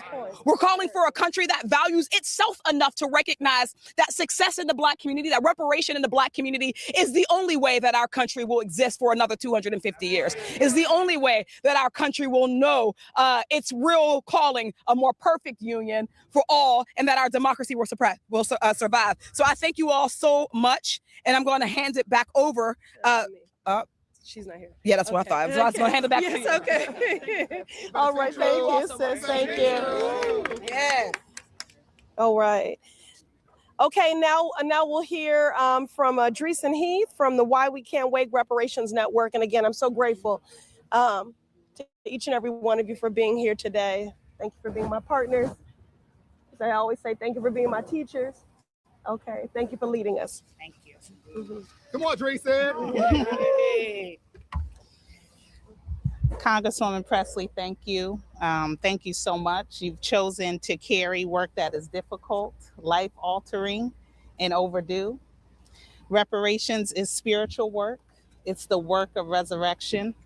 And in the darkest of times, you've refused to put it down, and are a light we can come back to. So thank you. Thank you to my family here, my comrades. Reparations ask us to tell the truth and look directly at what has been done and is being done to us. Our stolen bodies, our stolen land, our stolen property, our stolen names, our stolen futures. These harms must be accounted for and undone, and we must make ourselves whole. We are here to settle a debt, not because we created this debt, but because we've always been the currency. And it is time to get paid and restored in every way necessary. That debt didn't stop accumulating. It's accumulating right now. And we are here on the side of this Capitol that our ancestors built to say the next 250 years will not look like the last. Because we've kept the receipts. On the other side of reparations, we properly bury our loved ones. We hold their hands in the final hours without choosing between end-of-life care and a car payment. Our graves are protected. Our ancestors rest undisturbed. On the other side of reparations, we pass abundance down. Trust, accounts, inheritance, businesses, without a probate system designed to extract it back. On the other side of reparations, Black birthing people survive at childbirth at the same rate as everyone else because their pain is finally believed, because they have access to the preventative care they have always deserved. On the other side of reparations, Black families thrive. They are not torn apart by the carceral system or the child welfare system designed to punish them. On the other side of reparations, our veterans are whole. Free health care, free education, free housing, free mental health support for their dual sacrifice to this country, still debating their worth. On the other side of reparations, our votes are not bloodied, suppressed, diluted, or gerrymandered into silence. Right. On the other side of reparations, a Black child's zip code does not determine their mind's formation, whether they eat or sleep, whether they die by suicide or are killed by state violence. Hello. Black children will play. Black children will dream. Black children will just be. And on the other side of reparations, our kinship is restored. Our trauma no longer a spectacle. Our artifacts are in our hands. Our bodies are not weathered, but rather rooted, planted in the land that we've tended to for generations. That is the world we are building. That is what repair looks like. And that is why we are here. So reparations win? Now. Reparations win? Now. Reparations win? Now. All right. Yeah. All right. Is Reverend Mark here? Not yet. Okay. Yeah. Okay. So now we'll hear from Richard Brookshire, speaking of what our veterans are due from the Black Veterans Project. Hello. I'll be brief. Nearly a century ago, Black veterans sought victory over the dual evils of fascism and racism. Their war has still not been won. We stand on the front lines of a nadir of our nation's semi-quincentennial, a deconstruction of our very democracy that aims to drag us backward and render our wounds invisible. We must draw on ancestral wisdom, strength, and courage to defend against the forces that would rob us of liberty, justice, and the inheritance that we are owed. Reparations can bring forward a great reimagining and renew our nation's sacred promise. A double victory should be our North Star. Repair is possible and it should be prioritized. Thank you. Beautiful. Yes. All right. Yes. Our inheritance. All right. And now Natasha Brown from Black Voters Matter. Our next two speakers, depending on when Reverend Mark gets here, I'm telling you, I must quote Natasha Brown every day, and Brittany Packnett Cunningham. So I'm looking forward to hearing from both of them. How are you? Thank you for being here. Oh, freedom. Oh, freedom. Oh, freedom over me. And before I be a slave, I'll be buried in my grave and go home to my Lord and be free. I wanted to start in the spirit of the ancestors that not too far from here, that on this ground, on the Capitol, the same Capitol that this administration has created a slush fund that they want to pay those that sought to destroy it. But those that actually built it, that were my ancestors, never got paid.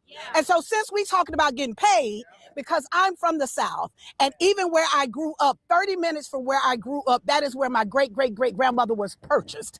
And so as a direct descendant, that I can trace my lineage back to slavery, I stand here saying that here it is, that we are also talking about reparations as it's something new. It's nothing new. Matter of fact, my grandmother used to tell me that anytime that someone owes you a bill, keep your paperwork. You need receipts. And so today I came to bring receipts so we can kind of talk about it. Right here in this city, over 300 people were paid, the enslavers, not the slaves, that paid $300 a piece. Now, almost $1 million were given out to enslaved, and this is in the 1860s, that were given to those who literally supposedly lost their property. Let me tell you about what their property do. When I think about in 1860, 4 million enslaved Black people were valued at more than $3 billion. Every railroad, that was more than every railroad, every factory, every bank in this nation combined. Also, if you look at all of the land, if you want to put it in comparison, the bodies, I'm not talking about our land, I'm talking about the bodies of enslaved people. That when you look at, if you accumulate it was 20% of the economy, that you equate that now to every single real estate, including all of these buildings, all the skyscrapers. Next time you go by stadiums, when you go by private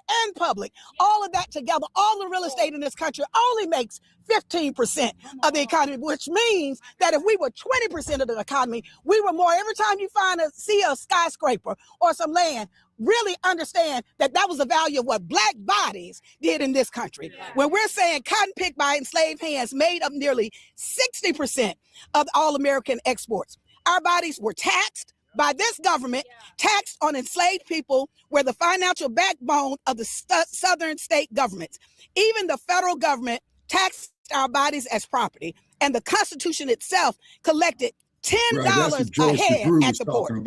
Our bodies were mortgaged. Banks took enslaved people as loan collateral. J.P. Morgan Chase has admitted his predecessor banks held 13,000 of our ancestors at collateral and came to own over 1,200 human beings. What that means is that the success of white men, Black bodies paid the price, but the failure of white men, Black bodies also paid the price. That in 1862, the federal government paid enslavers in this city up to $300 per person to be free. One person alone actually collected on 800 slaves and collected more than $18,000. The enslaver, not those who had experienced the harm. Receipts. Those are receipts. Exactly. Britain paid its slaveholders 20 million That's pounds. why I tell them to just give us the whole goddamn Federal Reserve. The slaveholders up until 2015. Imagine that.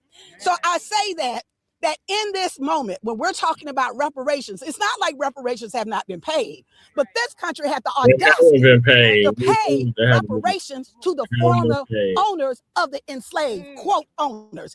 Our bodies, not just our labor, paid for this country and literally with the economic foundation of this country, but actually our bodies, they were leveraged, they were mortgaged. That when you think about that we, not just in what we put in the ground, but and when there were the failures of those that took a bet on their, and literally would mortgage it 3 and 4 times, that ultimately what would wind up happening, our families were torn up. That we had to pay for their success, and we also had to pay for their failures. With that, I will say that in this moment, as we are celebrating the 250th anniversary of this nation, let's tell the truth.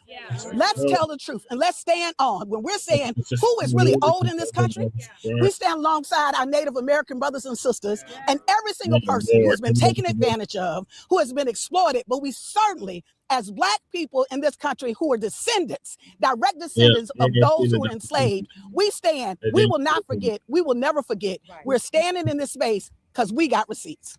All right. Thank you. I'm telling you, whenever I'm together with these folks, this is like equal parts Joe, you got a point on revival, rally, call to action, and always, and it is divine. It is divine. Always spiritual and always the truth. Now we'll bring to the podium Brittany Packnett-Cunningham, representing the Children's Defense Fund. Good morning. Good morning. I want to start where my work begins. At the Children's Defense Fund, our mission is simple to say and hard to do. We build community so that every child can grow up with dignity, hope, and joy. Every child. Not some children, not children who happen to be born on the right side of a red line, every child. And I'm here this morning because you cannot talk about dignity, hope, and joy for Black children in America without telling the truth about what was taken from them. From their parents, from their grandparents, from 400 years of mothers and fathers and aunties and uncles who built the wealth of this nation and were never allowed to hold a single dime of it. So let's tell the truth. We do not have a money problem in America. Marian Wright Edelman said that, and she was absolutely correct. We do not have a money problem. We have a values problem. We have a priorities problem. The money is here. It's always been here. We found it for everybody and everything Yeah, I else. feel you We on that, just keep Joe. deciding over and Pissed over off again about that not to singing. do right by the people whose country, who had this country built on their backs. Congresswoman Pressley's bill says decide differently. HR 40 says it's time to study the wound so we can finally heal it. HR 40 says America can no longer demand that we raise whole children in a broken land and a country that refuses to repair itself. And understand this is not ancient history. This is not a story just about who this country used to be. I want to thank NBJC for convening us during this equity week, because that's exactly what this is about. Equity and repair. Putting those two things at the center of everything that we do instead of pushing that and us to the margins. Because the same nation that will not repair the harm is the same nation that is now trying to erase the record of its harms. They are banning the books. They are gutting the programs. They are dismantling diversity, equity, and inclusion, and then bragging about it on Truth Social. At CDF, we believe that the freedom to read is a form of reparative justice. We know what it means to be a Black child and open a book and finally see yourself on the page. We don't take it lightly when these bans keep coming, and they keep coming for our titles, our stories, and our collective history. Let me give you one. In Knox County, Tennessee, they pulled Roots off the shelves. Roots, in the very region where Alex Haley owned his farm and CDF owns that land now. On the 50th anniversary of Roots, they're still afraid of it. That's it. Now they want that ban back, but hear me, you don't get credit for putting out a fire that you set on purpose. This is what we're seeing in our work every single day at the intersection of racial justice and child well-being. That intersection is the whole reason why the Children's Defense Fund exists.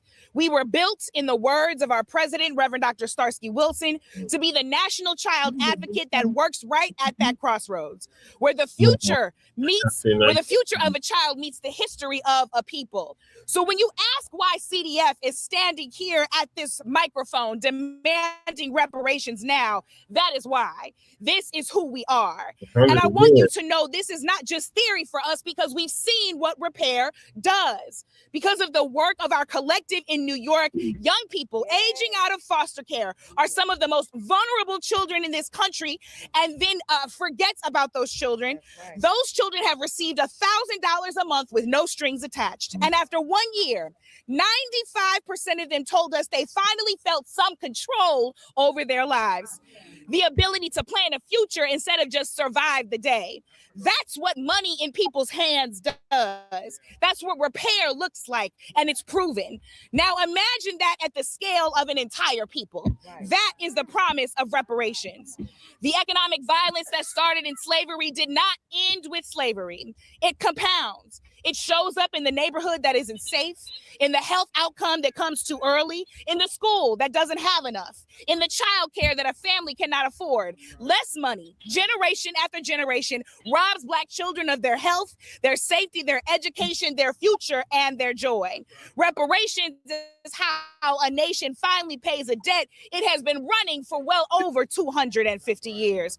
So here's my charge to us this morning. We have a window before Juneteenth, before the 4th of July, and America throws itself a birthday party it doesn't deserve. A season this country loves to call freedom. Let us not flinch. Let us not soften it. Let us not fumble. Let us connect the dots out loud between our human rights and our civil rights and our rights to repair. This is America's chance to begin again, to go back to the roots and right a historic wrong. The children are counting on us, and everybody here, we do not intend to let them down. So I ask Congress, why are you? Thank you. God bless you. Let's go get free. Thank you. All right. With the receipt. My goodness. That's right. Black childhood should be a right and not a privilege. Black boy joy should be a rite of passage. Our children deserve to be celebrated, not criminalized. Celebrated, not tolerated. So grateful for you, Brittany. And now we'll hear from Texas. someone who is daily a masterclass in truth telling. And that is the great white man Al Green. for calling her the N-word. We owe for so much. I want to tell you, we had to. We thought he was going to come here and not speak. We need you to be the period on this sentence. Okay, Congressman Al Green.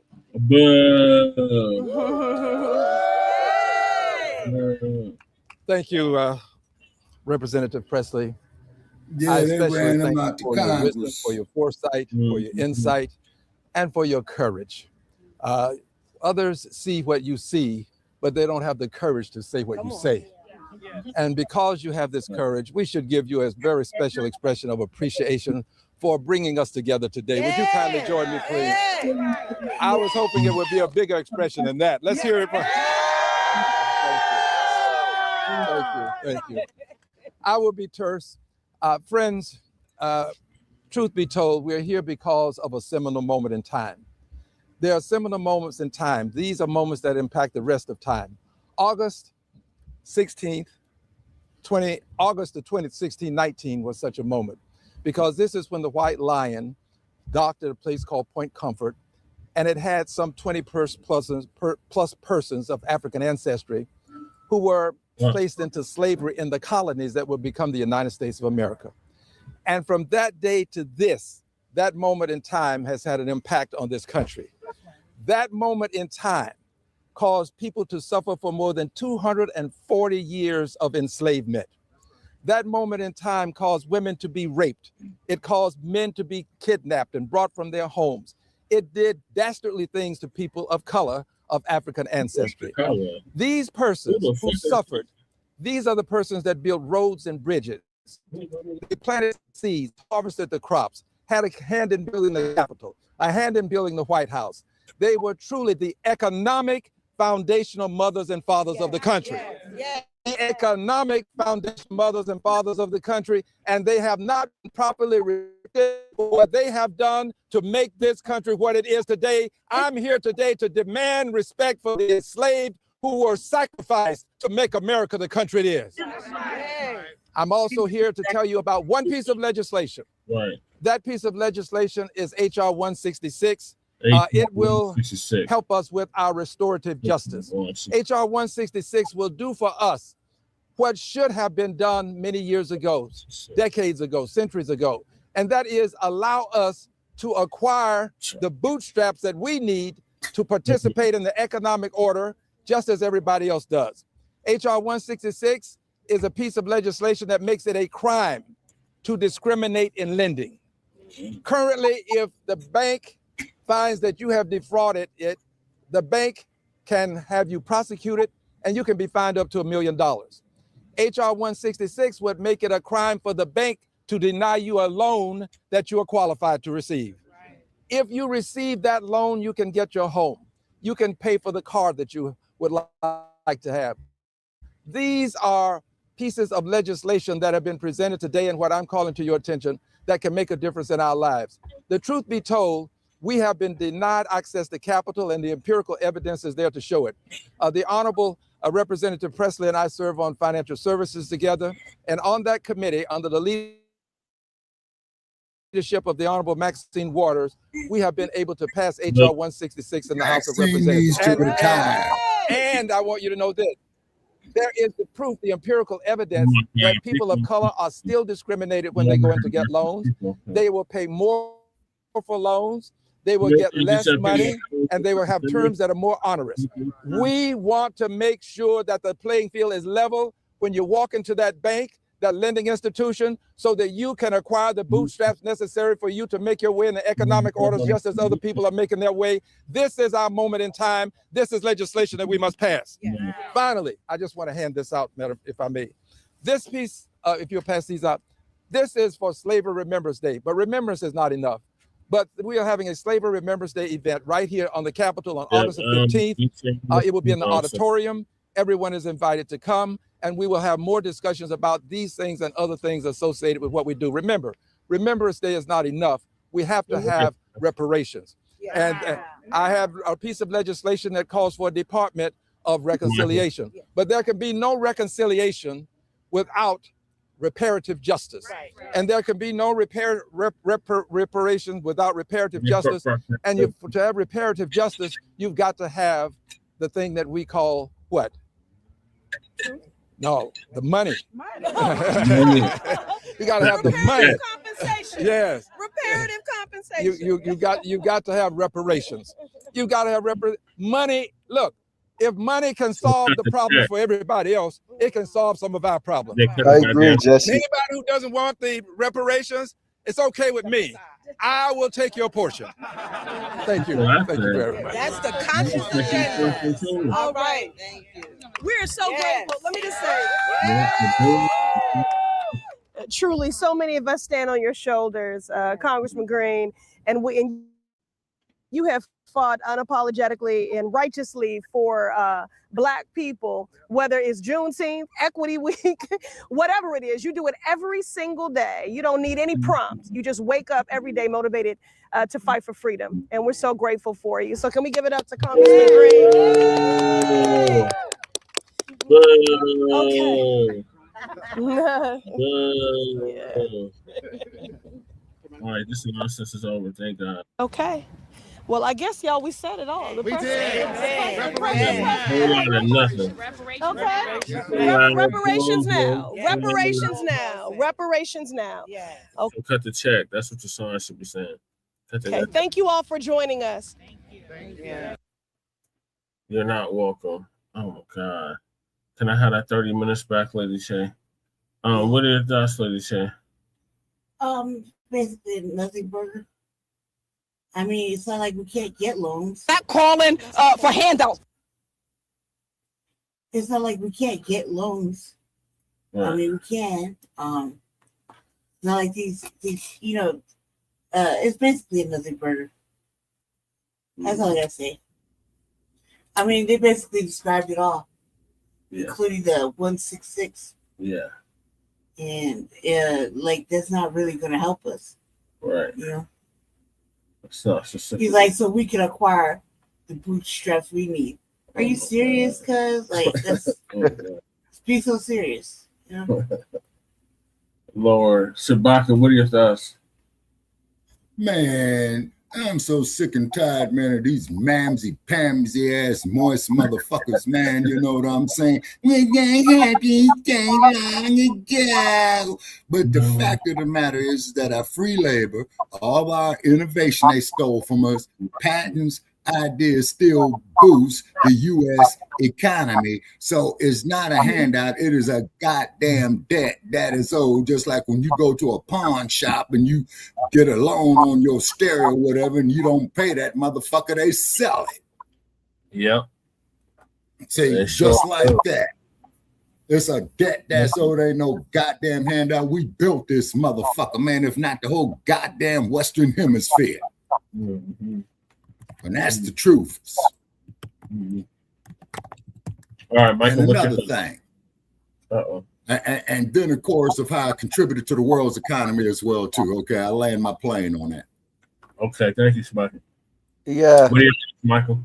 My thoughts are, to be honest, when I saw Summer Lee talking, my gosh, she did not talk like this before until Trump came into office in 2025, right? Mm-hmm. And I was like, wow, like why all of a sudden now? Like why they didn't talk about this when it's election season. Wait, say it again, Jesse. Because it's election season. Right, election season. Right, election season. Yes, right. And Ayanna Pressley is just talking to talk. No, understands that she's going to be challenged by a third-party candidate in this year's midterm election. So she's saying this to keep her seat, and it's just boring. Like it's just the same old.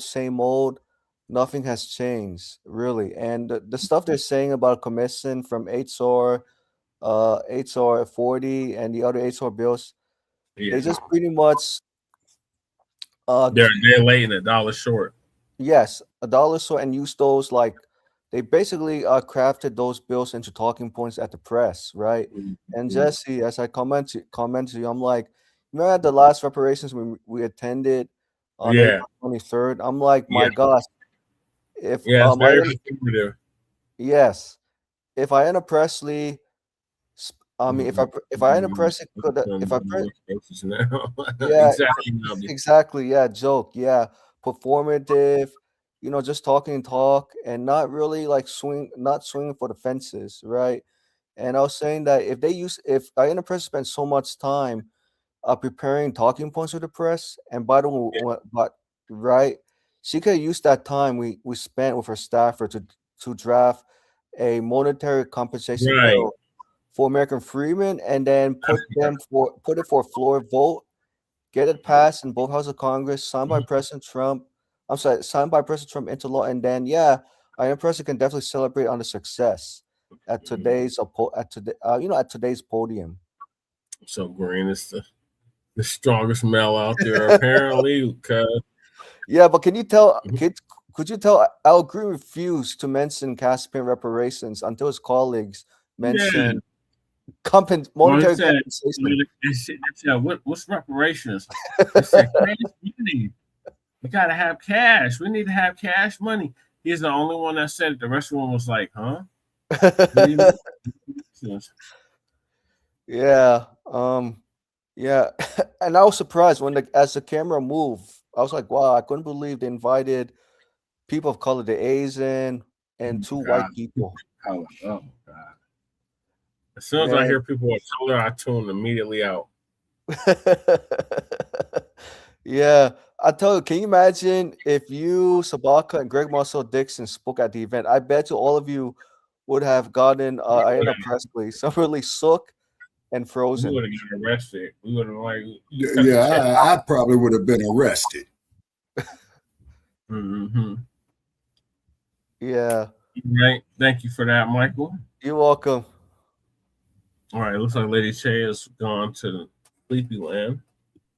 She's tired Damn, right it's now. 95 degrees out here. It's hot as fuck. Jesus. At 10 o'clock at night, at 11 o'clock at night. Yes, sir. Oh, 95 degrees and clear. Clear. 60 something degrees. So I have to put my hoodie on. Hoodie on. Man, that's cold for me, man. This time of the year is 66 degrees, man. LA ain't even that cold, and it sits by the water. So Jesse, what's the hottest ever gets in Denver? 105. 105. Yeah, because goes out. Every time it hits 105, all the power goes out, Michael. Oh my gosh. And this is by like July or August? This is by July, August, yeah. Oh my gosh. Wow. Ooh. And plus that the summer solstice is about 8 days away, y'all. 8 days. Yeah. Yeah, which is the longest day of the year. It's Juneteenth weekend. Yep, next week. And as I said in the chat, they definitely it's this week. It's Sunday where you at. Yeah, exactly. So where are you at, Michael? Oh, me. Oh, sorry. Yeah, Sabaka. Yeah, I'm in Virginia, DMV, DC, Virginia. Okay. Yes. Oh, okay. Yeah, it's the 14th tomorrow. Hey, it's Dump's birthday, y'all, tomorrow. Oh, the Dump's birthday. Flag Day. Yeah, this tomorrow. That's what happened. Yeah. The match. Yeah. Oh, and by the way, I think the Kennedys, man, got his name off the damn Kennedy Center, man, because they saw them motherfuckers up there, man, pulling that shit down. And then they're going to have that MMA bullshit, man, up there at the White House, man. That's going to be tomorrow evening. Yeah. Shit's And by the way, ridiculous. By the way, Shit's Jesse. ridiculous. Hey, Jesse. Yeah, Michael. I'm sure you notice why Ayanna Pressley decided to have a press conference multiple times, because all of us had her shook on April 23rd. Or the staffers told her. Yeah, I think the staffers told her to like, hey, Ayanna, give a statement, give a press statement about reparations, because of us, you know what I mean? Yeah, it was because of us. You're right. Yeah. All right, so moving along, we got is Frisco, Texas, the new symbol for racial injustice. That's where the Carmelo Anthony case took place. So Tariq gonna give us an update on that.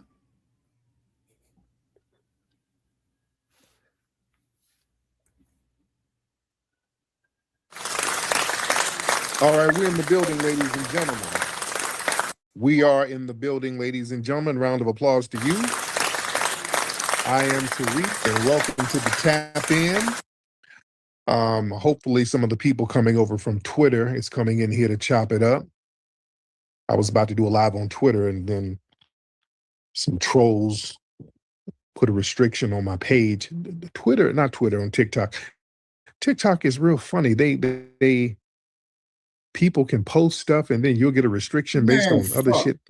TikTok. I was on that bullshit and got off of it. Fuck TikTok. And the good thing is that can't happen here. I don't know why TikTok let that happen. What's up, Black Alpha? Glad to have you in here. What's up, family? Let me get y'all in here. Everybody, let folks know we're in here live.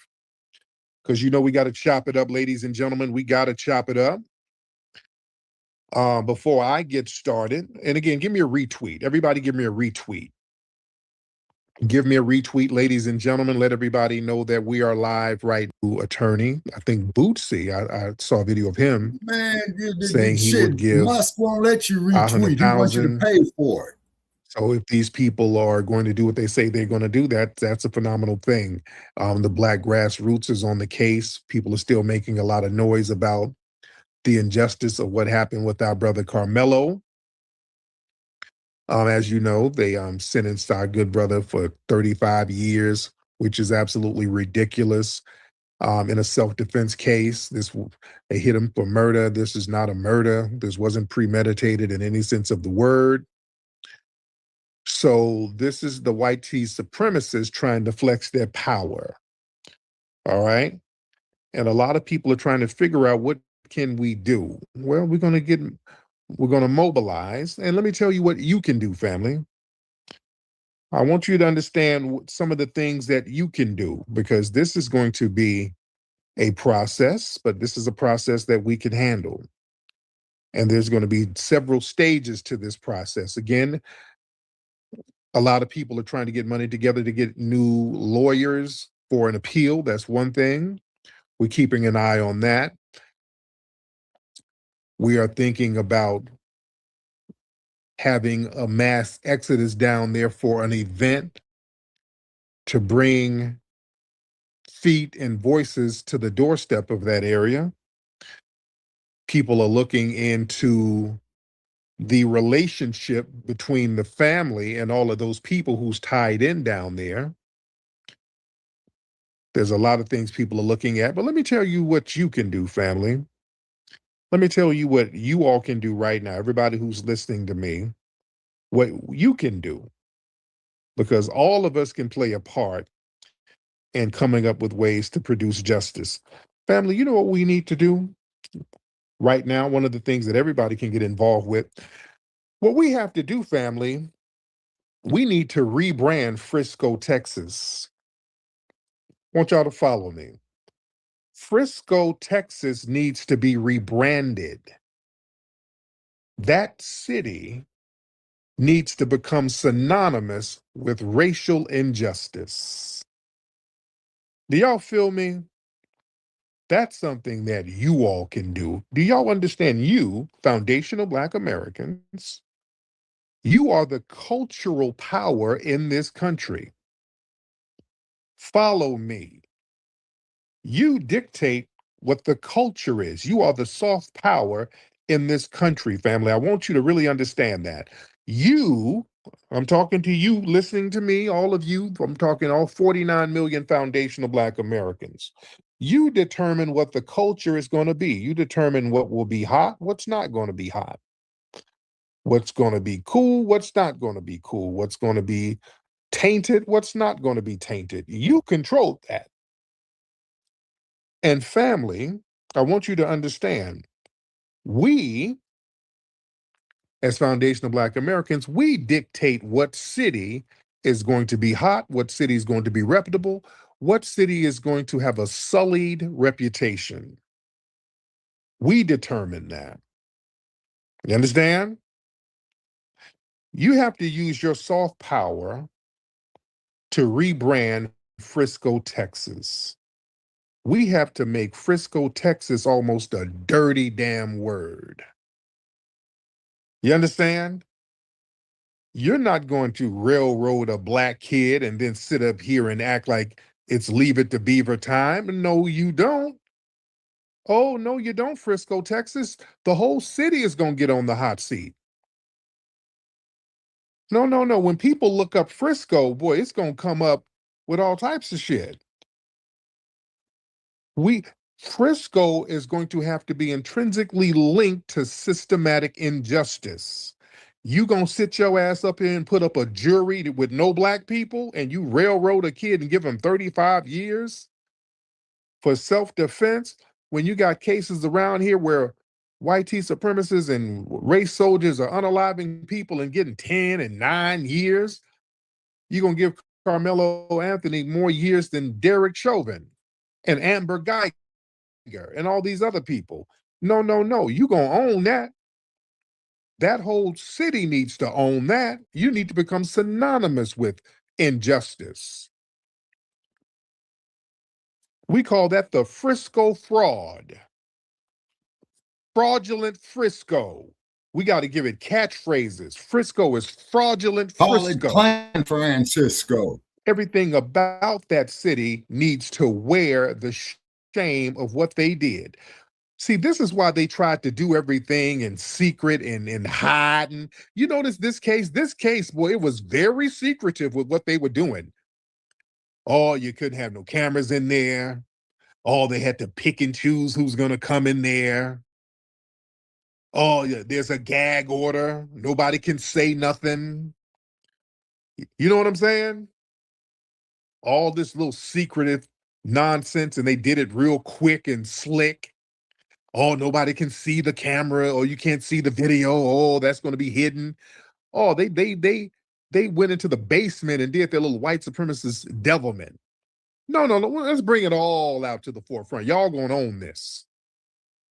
You guys are going to own this. So this town, Frisco, they promote themselves as a highly manicured, Leave It to Beaver type of town. You know, they want to attract corporate headquarters and real estate developers. You know, they want to attract tourism. See, we got to use our soft power by targeting the diversity and inclusion boards of the corporations. All of these places, we got to frame Frisco as toxic PR. You understand? Anybody want to do business with Frisco, you're going to have to take that sullied name. See, we have to give them the Simi Valley treatment. You understand? Simi Valley out here in LA, which is not too far from me. Simi Valley, a lily whitey suburb where, and y'all know out here in LA, they moved the Rodney King case out there.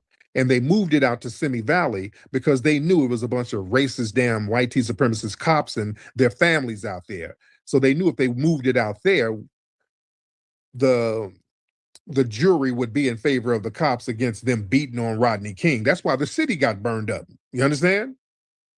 Simi Valley became synonymous with non-justice. You became synonymous with a burned down city. You had to own that. Simi Valley never recovered from that. You bring up Simi Valley, it's almost a dirty word to this day. Don't nobody know Simi Valley? It never recovered from that. You understand? Frisco has to be done the same way, family. You give that whole city negative branding. You understand? You have to brand that shit as damn near a brand new sundown town. We got to update the terminology for the grassroots. A sundown town right now is not just a sign on the highway. A sundown town is basically about restriction. You understand? This is a place where black people can't defend themselves. If a black person defend themselves from racial antagonism from a suspected white supremacist, well, you're going to punish the black victim. Frisco, Texas needs to be synonymous with that nonsense. That's called white supremacy. That's white supremacy. You understand?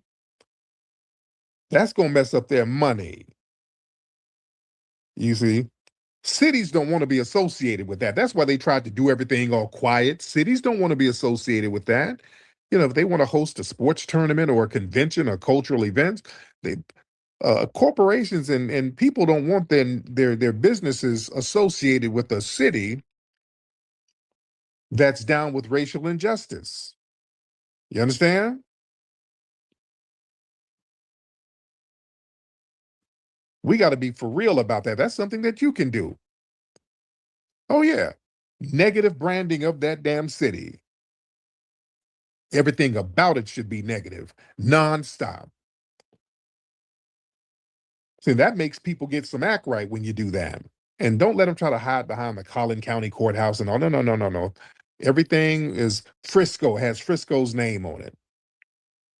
Everything has Frisco's name on it. Remember, historically, we branded cities and made them come to terms with the things that they've done, just like Tulsa. You see, they think they're going to have our brother Carmelo disappear quietly into the prison system. No.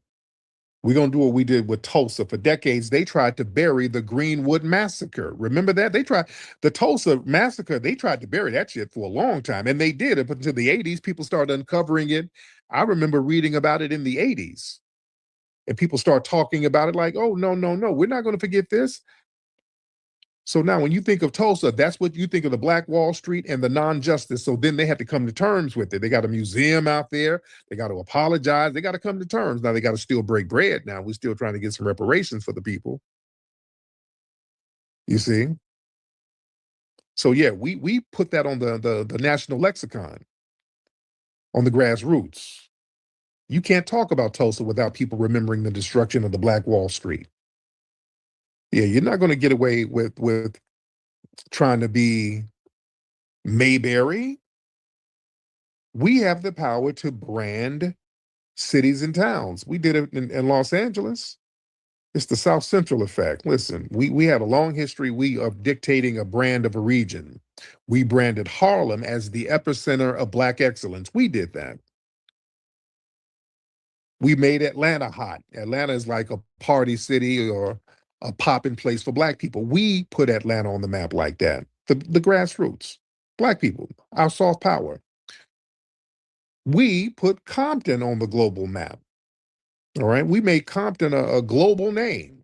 Easy and Dre. You understand? Nobody was talking about Compton. We knew about Compton out here. I lived in Compton. But they put it on the map, putting it on records. And even South Central Los Angeles. We branded that area so thoroughly that South Central LA became synonymous with coming over here and getting an ass whooping. We made South Central LA was synonymous with coming up here and getting an ass whooping. Yeah. The LA riots and all that, it became synonymous with belt to ass. That's why they had to change the name. It's South LA now. They had to change it. They had to change it to South LA. You know? So yeah, we control the soft power. Austin, was that you? Oh, I see you're over here now, Austin. Austin, was that I think that was you who posted that bullshit over there on TikTok, by the way, Austin. Yeah, you doing a lot of op-fed shit, dude. You're doing a lot of fed op shit. You posted some bullshit on my TikTok page, man. You do a lot of fed op shit. Everybody's saying you are fed and you act like one. All right? Why would I need to be a fed for you? Yeah. You a punk ass fed, man. You went over there and posted some bullshit. Yeah, get up out of here. Yeah, you do real weird shit to these pages, like you were posting bot stuff and bot comments on the YouTube channel. You real fetish, dude. You act like a damn fed. But like I said, man, we have to rebrand Frisco. Frisco gets no peace. You're not going to get no good press. You're not going to get no economic comfort until you rectify this grave injustice. You understand? When you rebrand a city with the negative connotations, they'll get some act right. Hell, look at Birmingham. Birmingham was branded negatively from what they were doing to the black people during the civil rights movement. Yeah, Birmingham became synonymous with dogs being sicked on kids. You understand? Birmingham became synonymous with that. Then they had to get it right. They had to do things for the community, get black mayors, get black representation there. They got Civil Rights Museum, and the Civil Rights Museum is beautiful down there. They came to terms, owned up, hey, we're sorry, we're gonna have to get some act right. Oh, we're gonna have to be more diverse. You understand?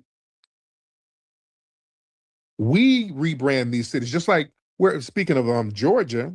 Y'all remember Forsyth County? Forsyth County became a dirty word when Oprah did that show about them, and they were mad at Oprah for a long time. Remember, Oprah did a show about the racism there and how it was a damn racist Klan-ass sundown town. And that stigma stuck to Forsyth County. Even to this day, it's still somewhat of a negative stigma there. They've had to diversify it. It's more diverse now. But Forsyth County had that negative stigma for a long time. Like you hear Forsyth County, like, oh, don't nobody want to work with that. You mean the place with all the racists? Nobody wants to do business with that. So they had to clean things up. They had to get it together. You understand? We got to do the same thing. Same thing with Frisco. You understand? It's just like Montgomery. Montgomery had a negative connotation. They had to come to terms. They had to get it right. The only way those cities could rejoin the civilized world was by owning up to the atrocities. Montgomery has a museum down there. Birmingham has a museum down there. Yeah. Like I said, Forsyth County had to diversify and get it together, restructure their public image. You see, because the cultural boycott Foundation of Black Americans put on it. All right, Jesse, I'll catch you Frisco's later. gonna have to be done the same way. Okay, Michael, thank you for. And by the way, Have a good speaking of night. the Carmelo night. case, Okay, Carmelo's Okay. family, All right, his mother and Sparkle, father did an interview the other day. They mentioned something.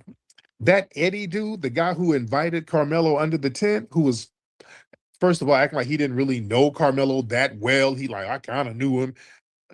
Dude, I don't know why that lawyer didn't pounce on that. Dude, these dudes were easy work. Dude, these lawyers, a thorough lawyer, not even a thorough lawyer, a lawyer who just wanted to do his job, could have discredited every single one of them damn witnesses. That Eddie dude, according to Carmelo's family, he's the cousin of Carmelo's girlfriend.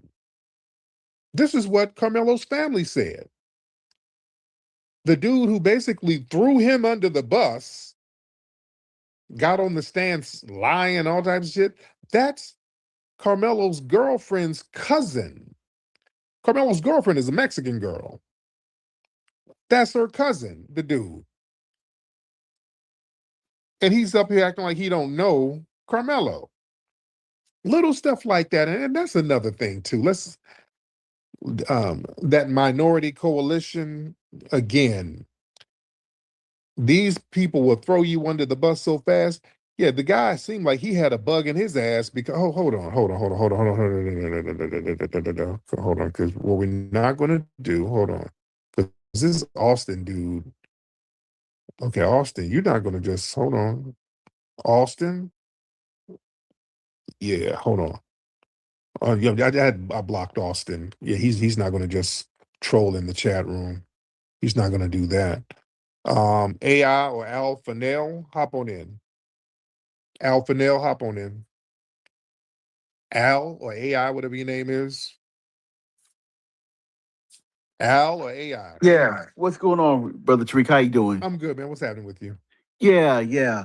What I found out was that this Eddie guy was actually setting up Carmelo Anthony this whole time and everything else. Yeah, you know what? I was kind of like, that kind of passed my mind. You know, it's a lot of theories. I'm like, did he get set up? I don't know. Yes, he was set up. He was set up and everything else this whole time. And of course, this is the end result of that and everything else. But listen up, shout out to some of these people like Charleston White how he may feel in Cardi B, because she reportedly sent something like about $5 million to him and everything else for his defense team. He needs a new lawyer and everything else. He don't need those lawyers. He needs like guys like Rusty Hardin, who was the guy who defended Deshaun Watson in Texas. Okay.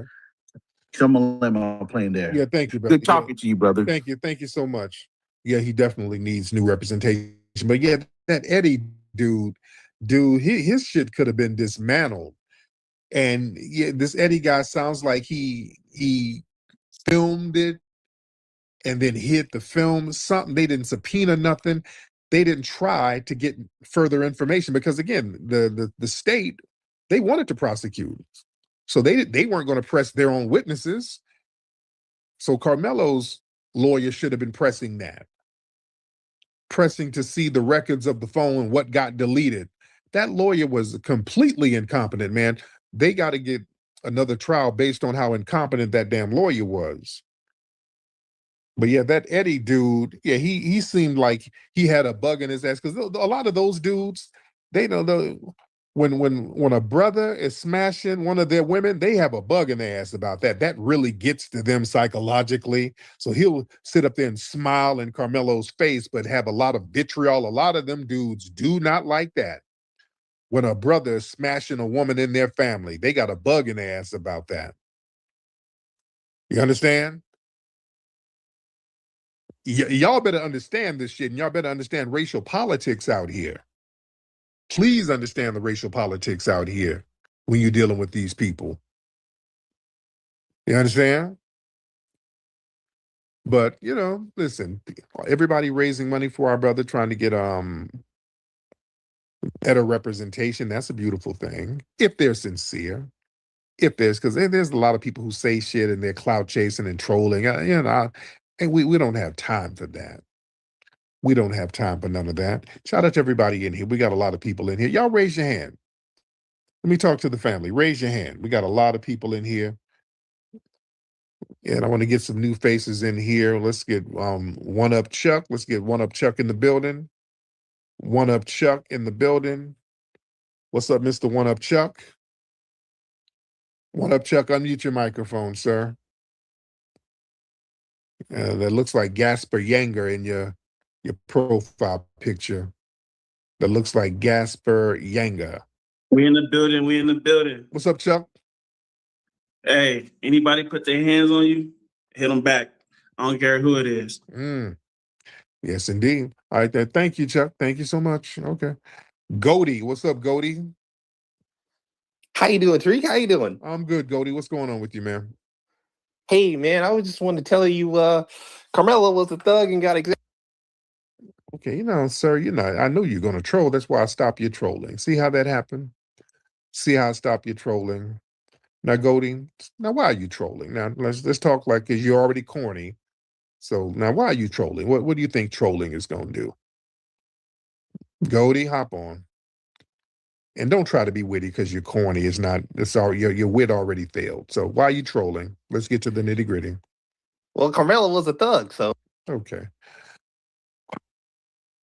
Where's your family from, Goldie? You sound Caribbean. Where's your family How from? the fuck is a 3.7 GPA student a thug? Goldie, where's your family from? Brain dead ass motherfucker. Unmute your microphone, Goldie. From Haiti. I'm from Haiti.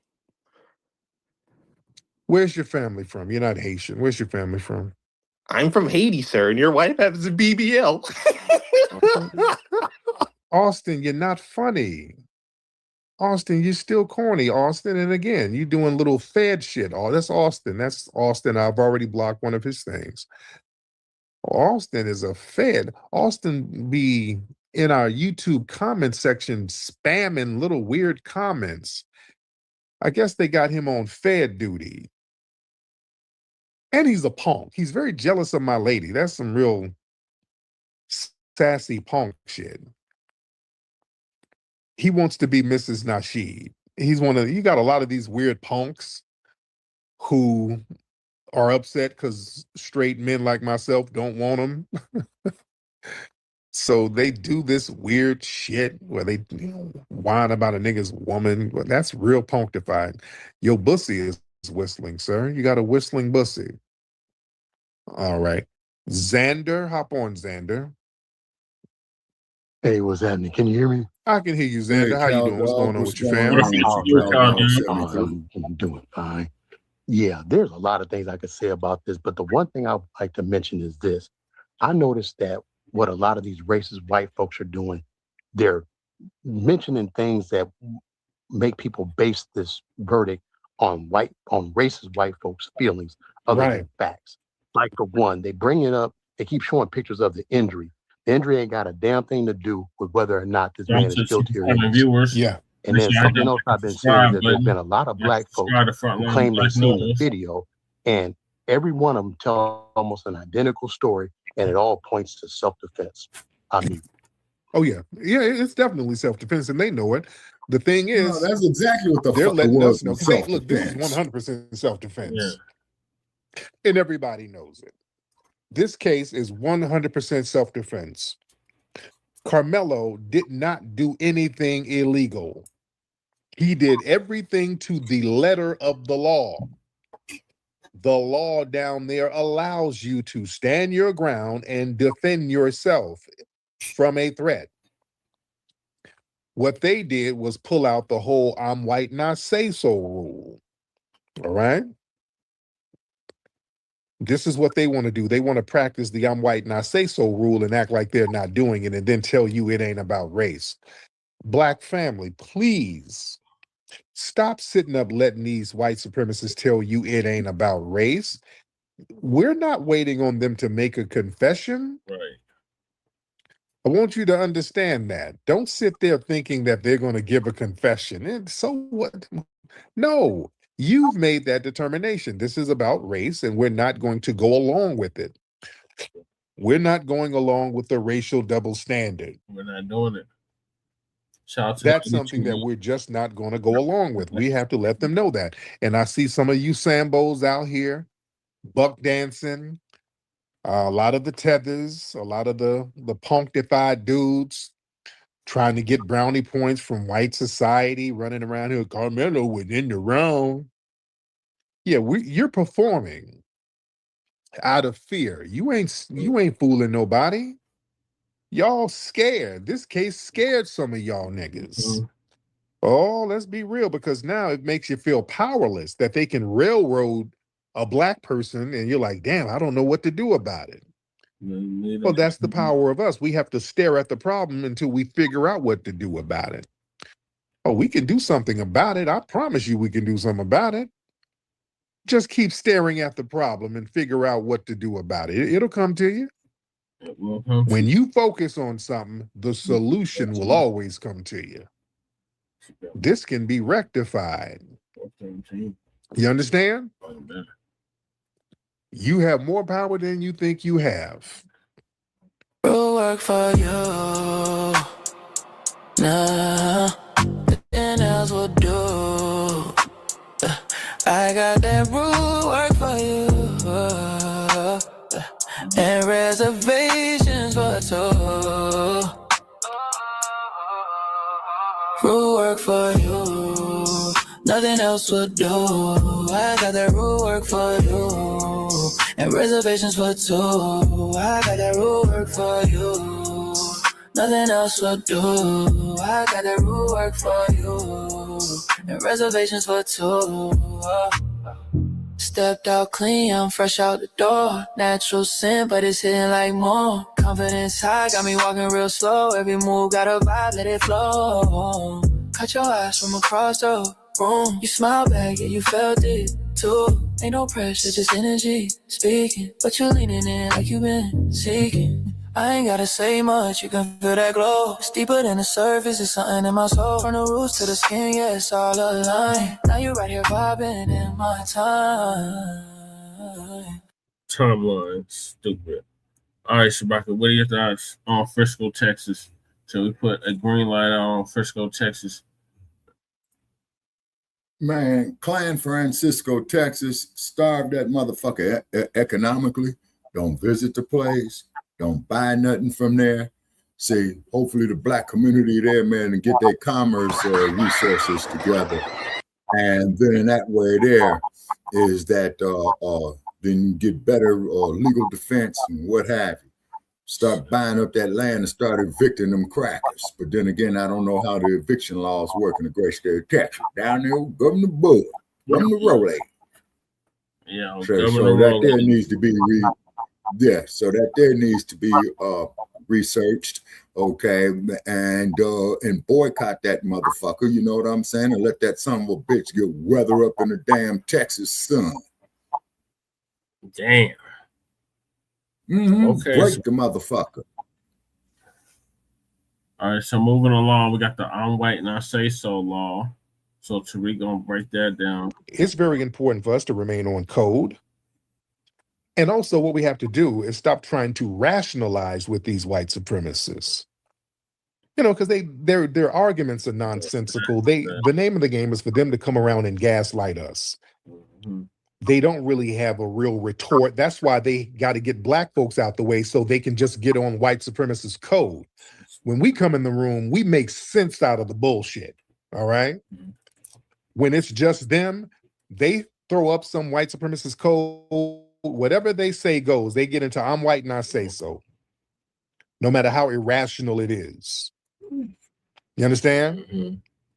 So when you talk, even when they try to come in our spaces, when you start talking about law and precedents in the legal system and fairness and self-defense, they all act confused. They all start playing dumb. They start getting into trollish nonsense. They're not having a conversation to change their mind. What they're doing is playing the game of dominance. They get into the I'm white and I say so game. The name of the game for them is to just frustrate you, exalt you, and make you explain your humanity over and over again. That's why you can show them facts, show them case law, show them video, show them contradictions, and the response is just going to be, I'm white and I say so. You understand? That's a form of dominance. Like, I don't care what facts you bring, what receipts you bring, I'm white and I say so. Yeah, I know I made a law yesterday, but now that the law is going to benefit you, I just changed the law because I'm white and I say so. I know you want to prosecute people. You want to prosecute us for all the wrong things we did to you in the 60s, but the statutes of limitations are over. You can't do anything to us white people because the statutes are up. Now, when a white woman wants to accuse Bill Cosby of something from the damn 1950s and 60s, they say, well, you know what? We just had a change of heart. We just expanded the statutes of limitations just for this case. Okay, so now a white woman can go and sue Bill Cosby and get $60 million in a judgment for something she said happened in the damn 60s because we're white and we say so. Understand that simple dynamic, family. That'll stop you from being confused. Man, did you look at them raggedy ass Nabisco ass cars that try to frame well, Bill it ain't about Cosby? race with this Carmelo case. You just can't go stabbing We covered people. that on here. You can't just unalive somebody because they put their hands on you. But sir, you said that it was perfectly fine to unalive Jordan Neely, who was on a train talking to himself. Didn't put his hands on nobody. A white man snuck up from behind and choked him to death. And you said that was self-defense. Yep, they sure did. Yeah. Well, I'm white and I say so. Yeah, I'm white and I say so. You see? Mm-hmm.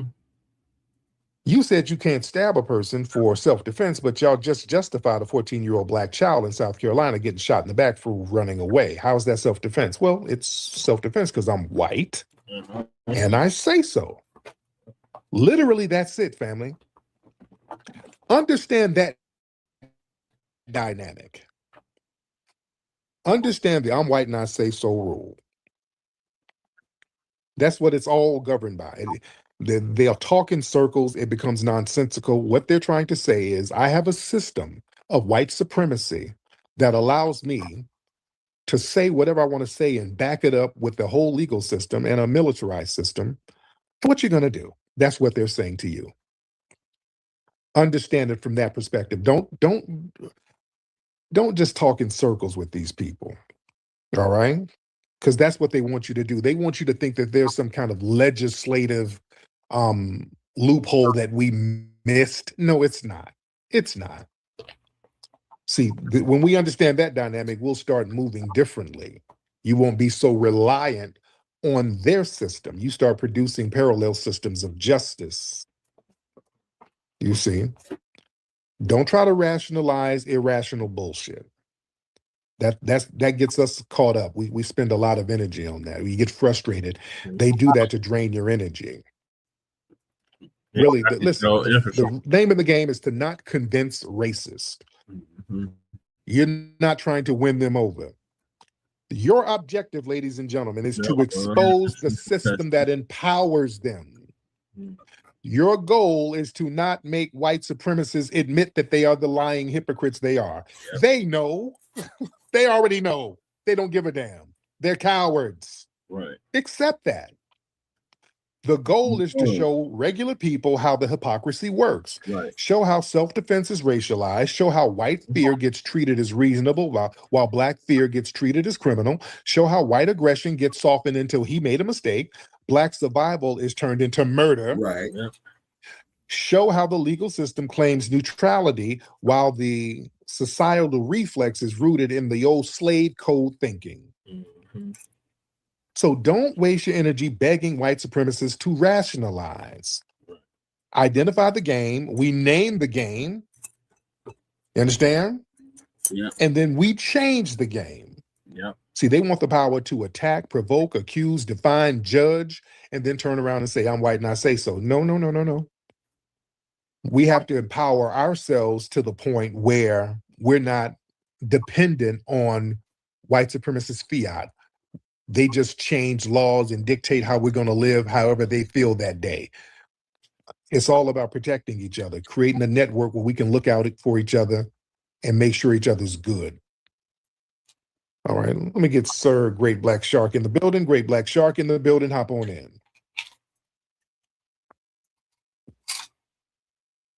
Yes, I can. How are you, brother?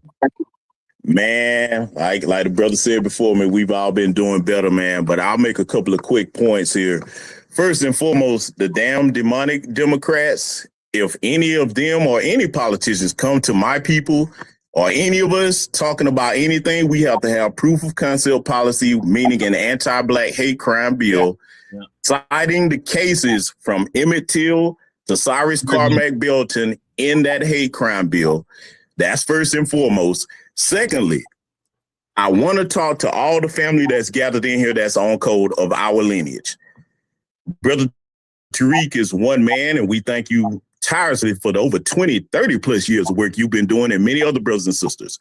But we have to back this brother up, and many others that are doing this work.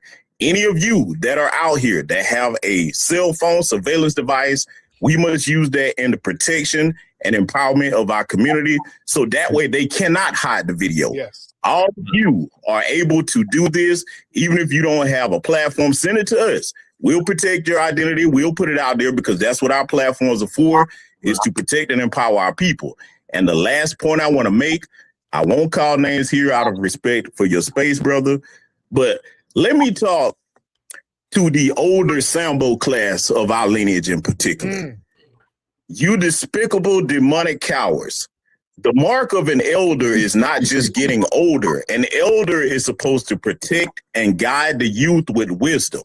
Right. And it is a dishonorable thing when we have the old Sambo class coming out here justifying our young brother, Carmelo Anthony. Could have been any one of our sons, nephew, cousin, brother, etc.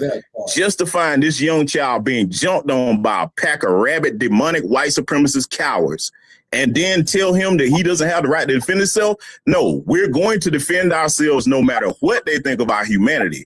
In their minds, the white supremacist minds, it's 1926 because they passed that racism and white supremacy down like a family heirloom here in 2026 to the point that we are in two parallel realities in this country. It's 2026 for us and 1926 for them. And the last point I'm going to make is this: family, protect yourselves by any means necessary.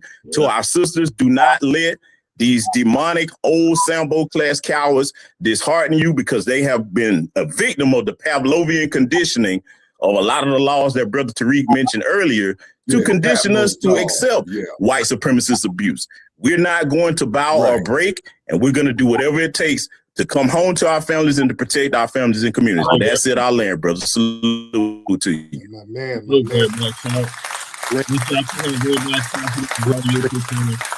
Great narrative, ladies and gentlemen.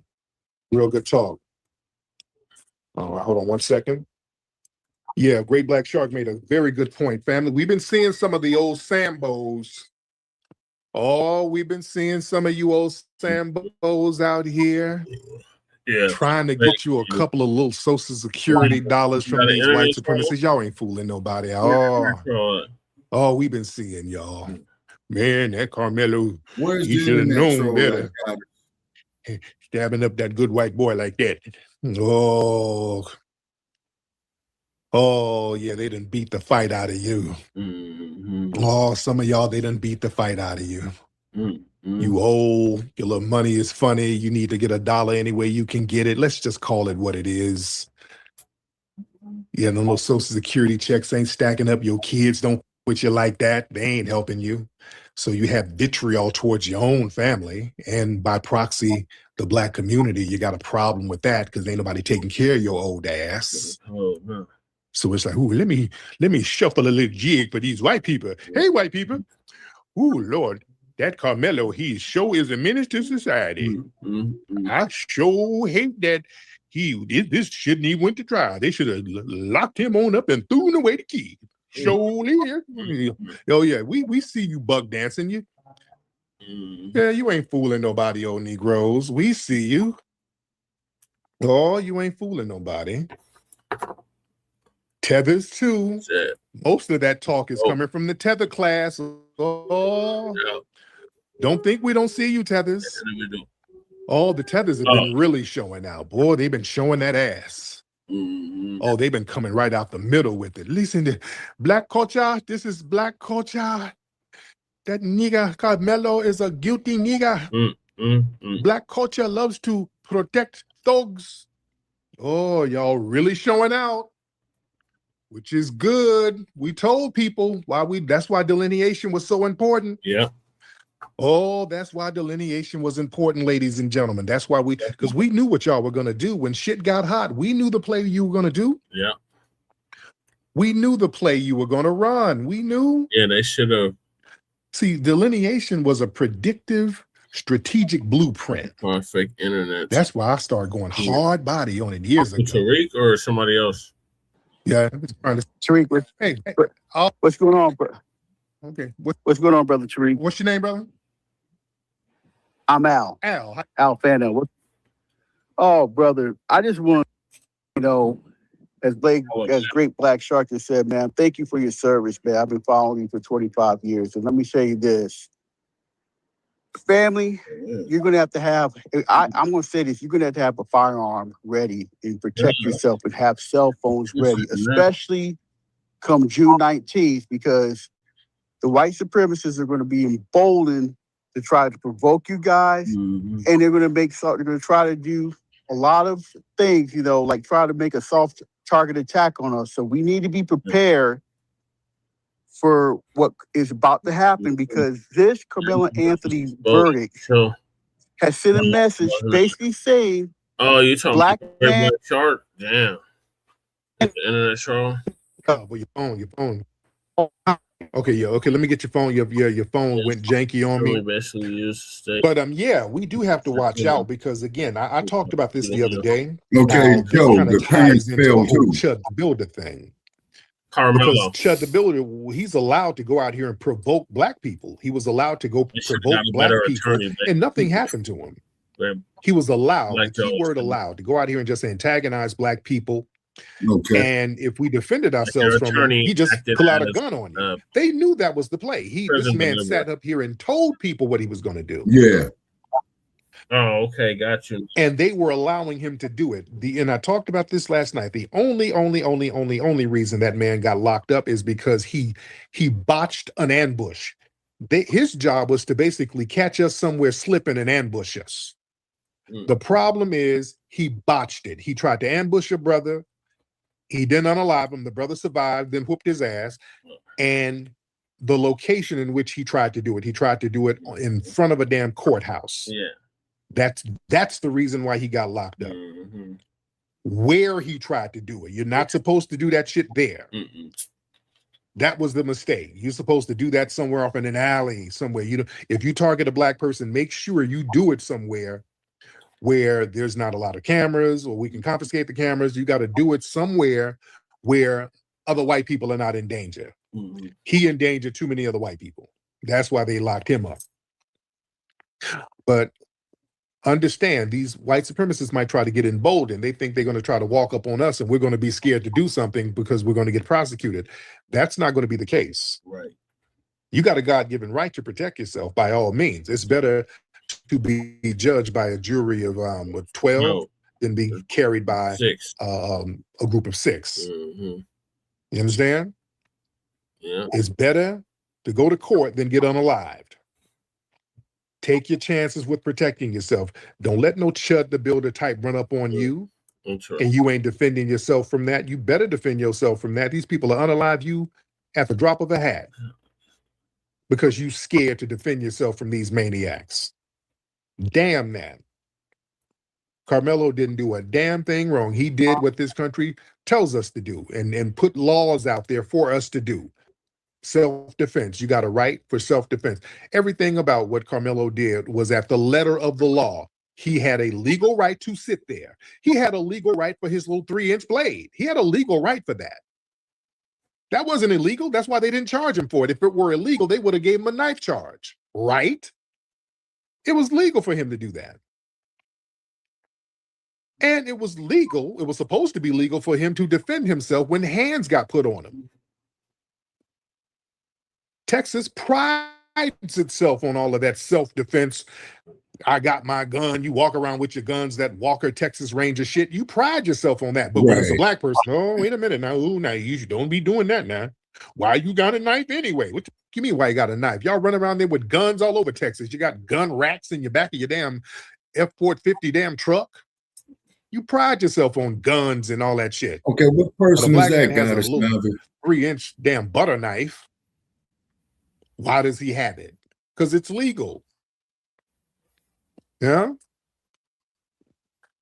So yeah, they try to use the I'm white and I say so law on us. So yeah, they got to be an appeal. I hope they get another lawyer for the appeal for our brother Carmelo. You understand? No, the Let me see. feds. Let's get a couple of people in here. Y'all raise your hands. Let me get some more of the family in here. Let's get those hands up, ladies and gentlemen. Let's get the hands up. Let me see. Let's get Scooby's mom. Let's get Scooby's mom in the building. Miss Scooby, hop on in, Scooby. Yeah, I know who you're talking about. Yes, ma'am. How are you?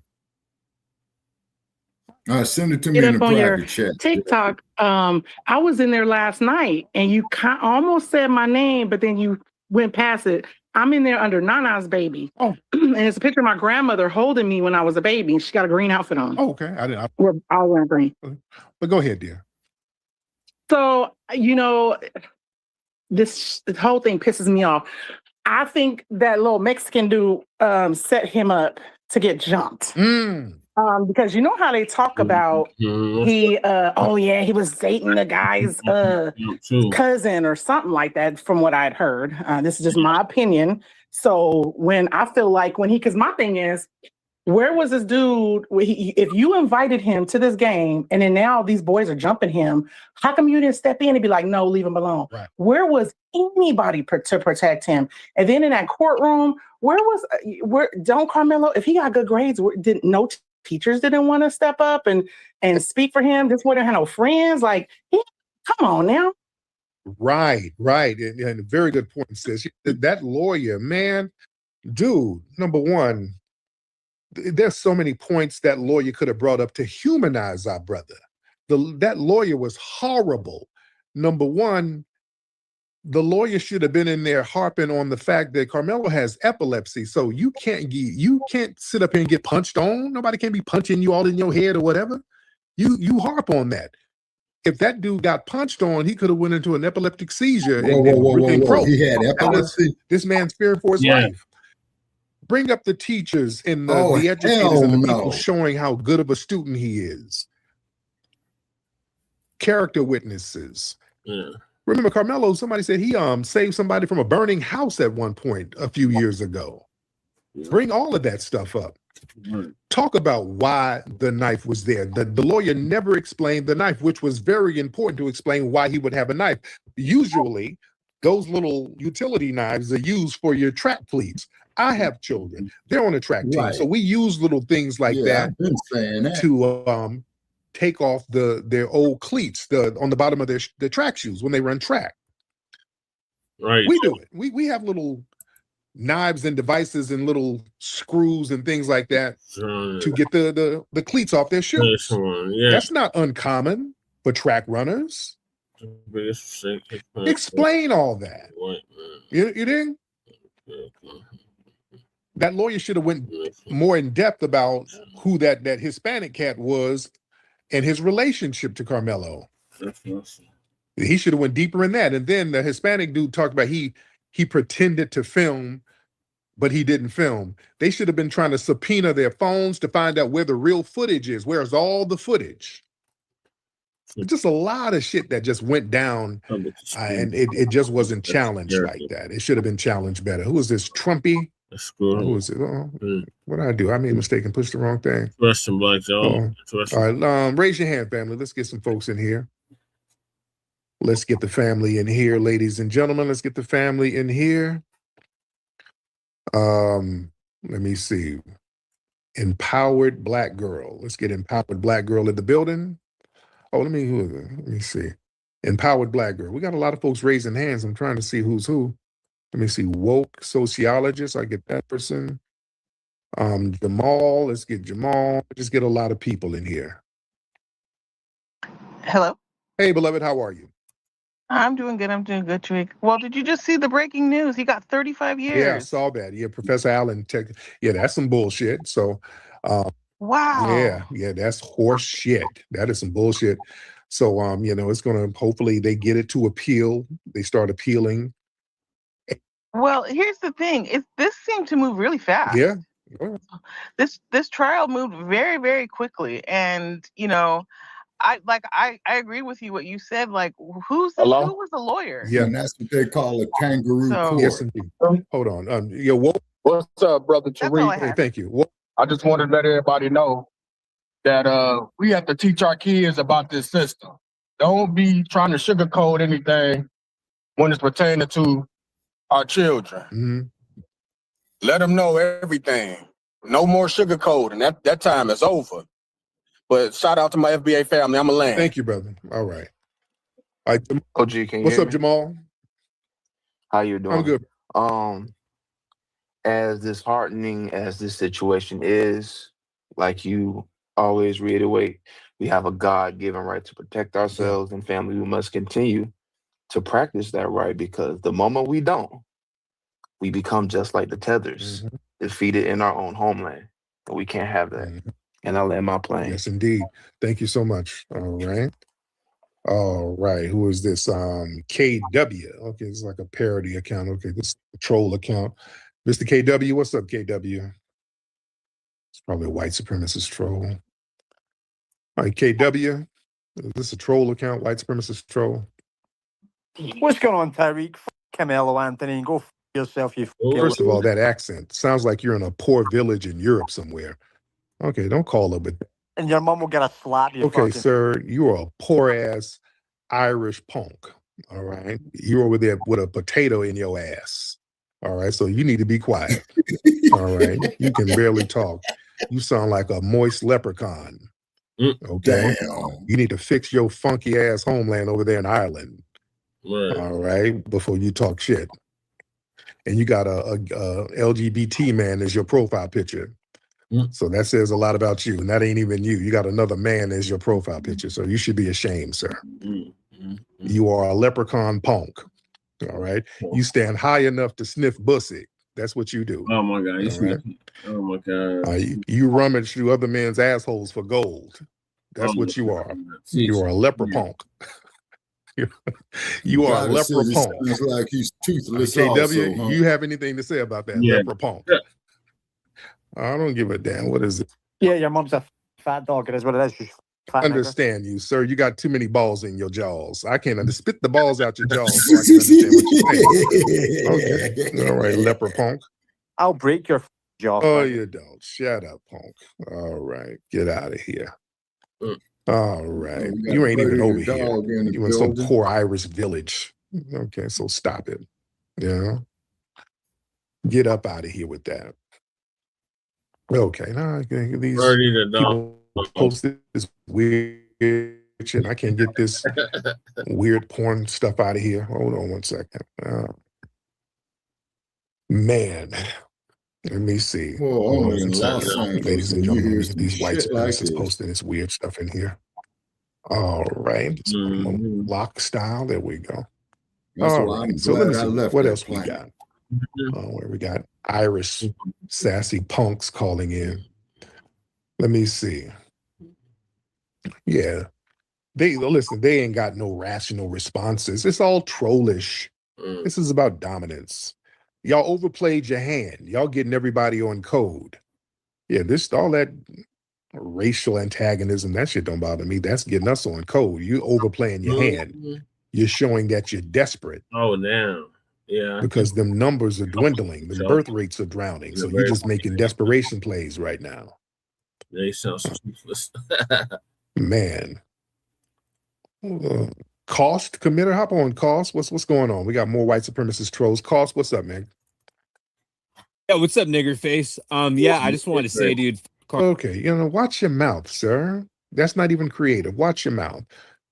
Who got N-word faces, black balls in your lady's mouth? All right, your sister. My dick. Is that the best you can come up with, nigga shit? Your sister. Are you upset because your sister's bobbing down on soul poles? Is that what you're upset about? And that's furthering your birth rate decline? Is that what you're upset with, sir? No. Yeah, sir. That's what you're upset about, sir. And it's okay.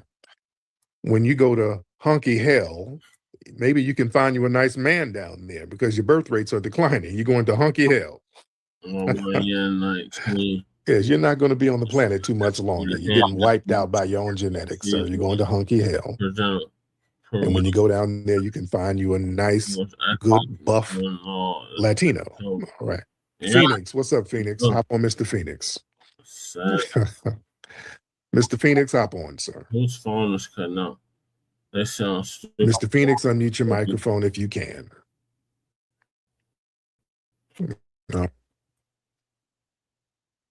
Yes, Mr. Phoenix. And are you in the United States? How does it are you in the knowing that Carmelo Anthony's about to get plugged with a Coke can-sized cock? Question, white man. Are you in the United States? Don't start trolling right away. I like to know who's trolling. Are you in the United States? Well, I'm actually Hispanic, you dumb fuck. Okay. So you're Hispanic. So you're still in the United States. You have to cross that border to get over here from your failed homeland, right? Nah, I was born here. You're an anchor baby. So now what do you have to ask about what Carmelo, what'd you say? Well, actually, my father fought for this country in Vietnam, too, so you missed that. You didn't even fight for your own homeland. You didn't fight for nothing. But go ahead. You asked me about what? No, I was asking you how you felt about Carmelo Anthony being up in prison, taking those big-ass Coke can cocks. Like your Mexican women do? Yeah, he probably feel like them. They do. No, I understand you're probably big, mad, upset about the whole thing, which I can understand. The women had to take some cocks to get a green card, sir. How do they feel about that? Man, at least he's in his homeland. And he got people in his homeland fighting for him, not like you. You fled from yours because you're a failure, right? Come on, Rico Suave. 10 seconds with a busted You're ass upset because you're a like failed that. tether from a failed homeland over here up under us? See, this is your minority coalition, by the way. This is why I told you, ain't no damn minority coalition. Well, you can say whatever you want to say. I can say what I want to say in my homeland, and you are a foreigner, sir. You are tethered to my homeland, right? Or do you think? Let's just sit there, guys. I would have been on got rid of that fucking idiot. Profanity and say weird stuff because you don't know how to conduct yourself. That's why you failed in your homeland. We don't want that failed mentality over here. You're a failure, sir. So we don't want that failed. And you're a weak little bitch. Keeps muting me. Yeah, you're another one, sir. You're a weak bitch with taco sauce. And guess what? You'll never be Anglo. You think you're getting brownie points by the Anglos? You think you're going to be one of them? You think you're going to be an Anglo? You think they're going to ingratiate themselves to you? Yeah. Yeah, you're still, Carmelo's going to jail. We're going to make sure he's good. And you're never going to be an Anglo. So how's that feel? Oh,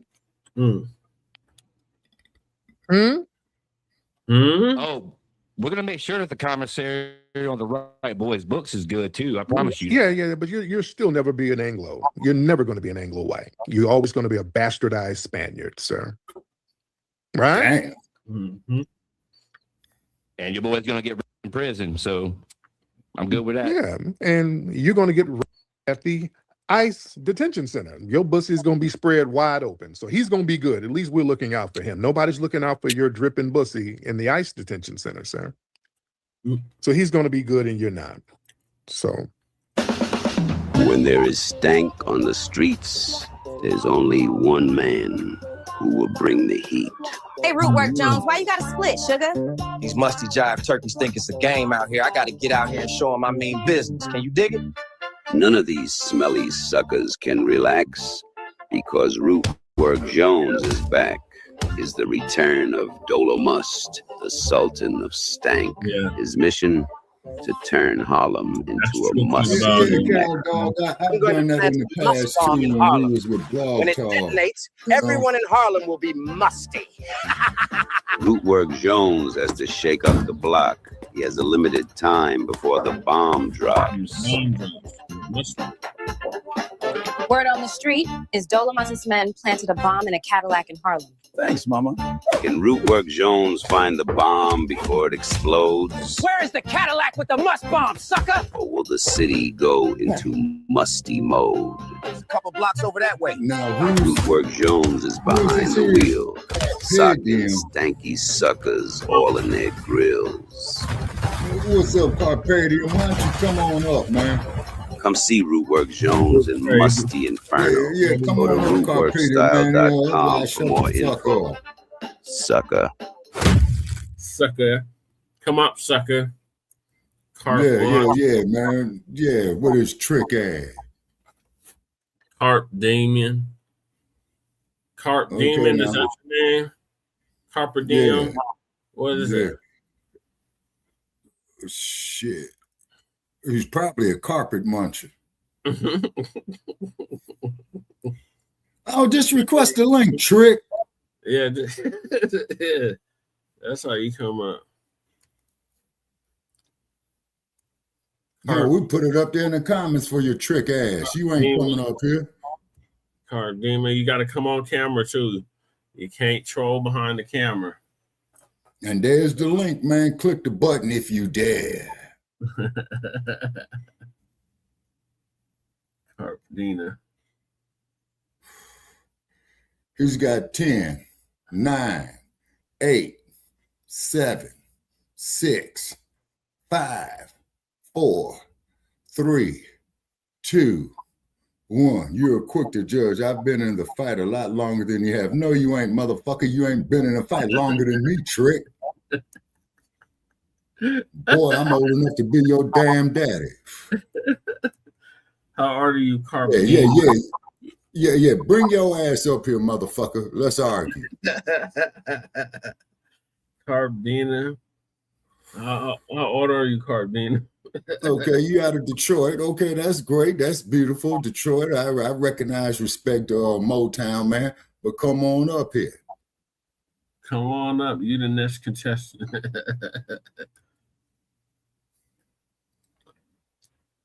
Oh my God. Oh wait. That's the wrong one with Shabaka right now. I mean. Black Joe says, hey guys,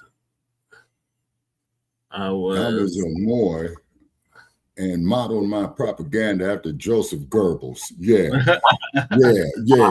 Joseph Goebbels. Yeah, that was Hitler's propaganda minister. I was with you for a minute. Now you talking all that bullshit. Oh my God. Man, hit the line. He ain't gonna hit the link, man. This motherfucker's a buster. He's one of these moist motherfuckers.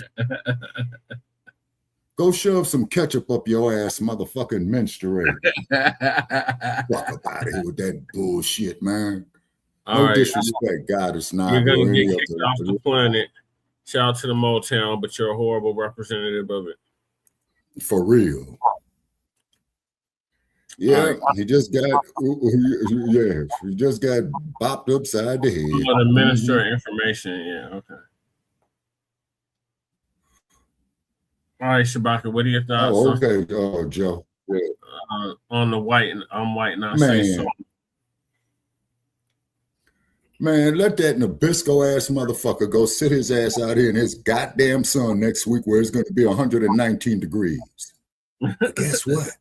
You got to leave your sunscreen at home. And what does a snake skin do?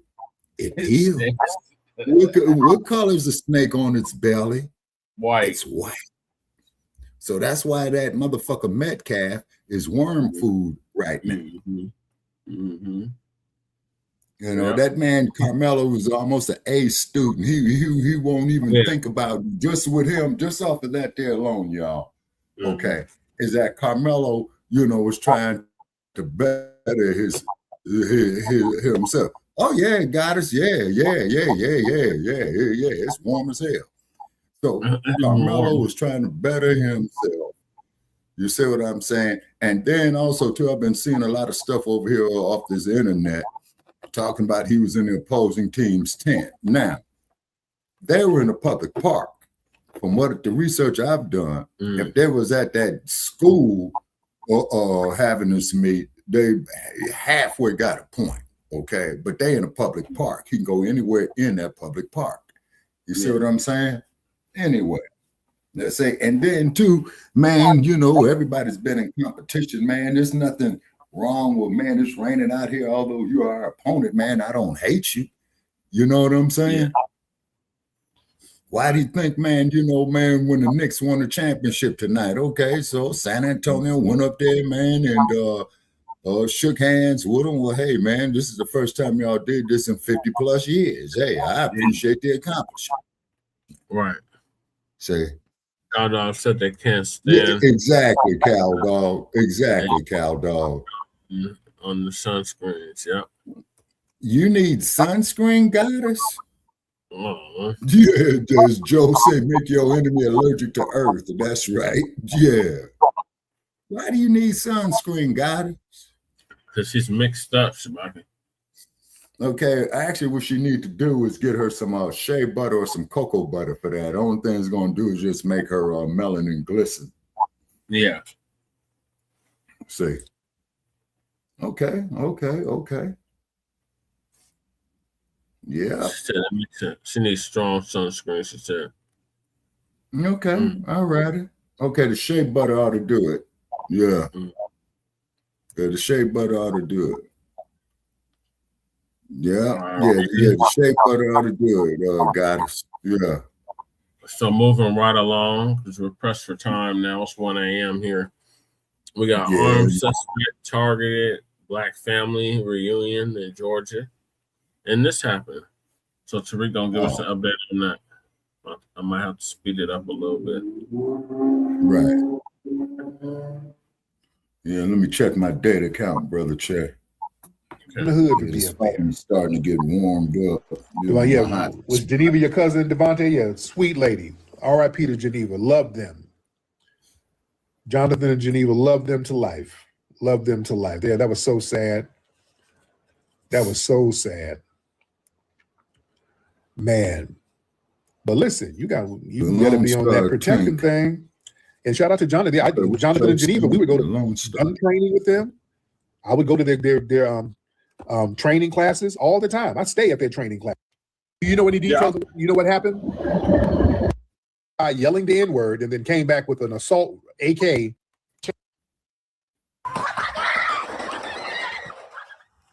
A Lee County family is speaking out, recalling the terrifying moments when they say a man armed with an AR-style rifle opened fire on their family reunion. And thank you for joining us at 5 o'clock. I'm Greg Lloyd. And I'm Carla Heath Sands. Now, that shooting happened Sunday evening on Autumn Leaf Drive in Leesburg.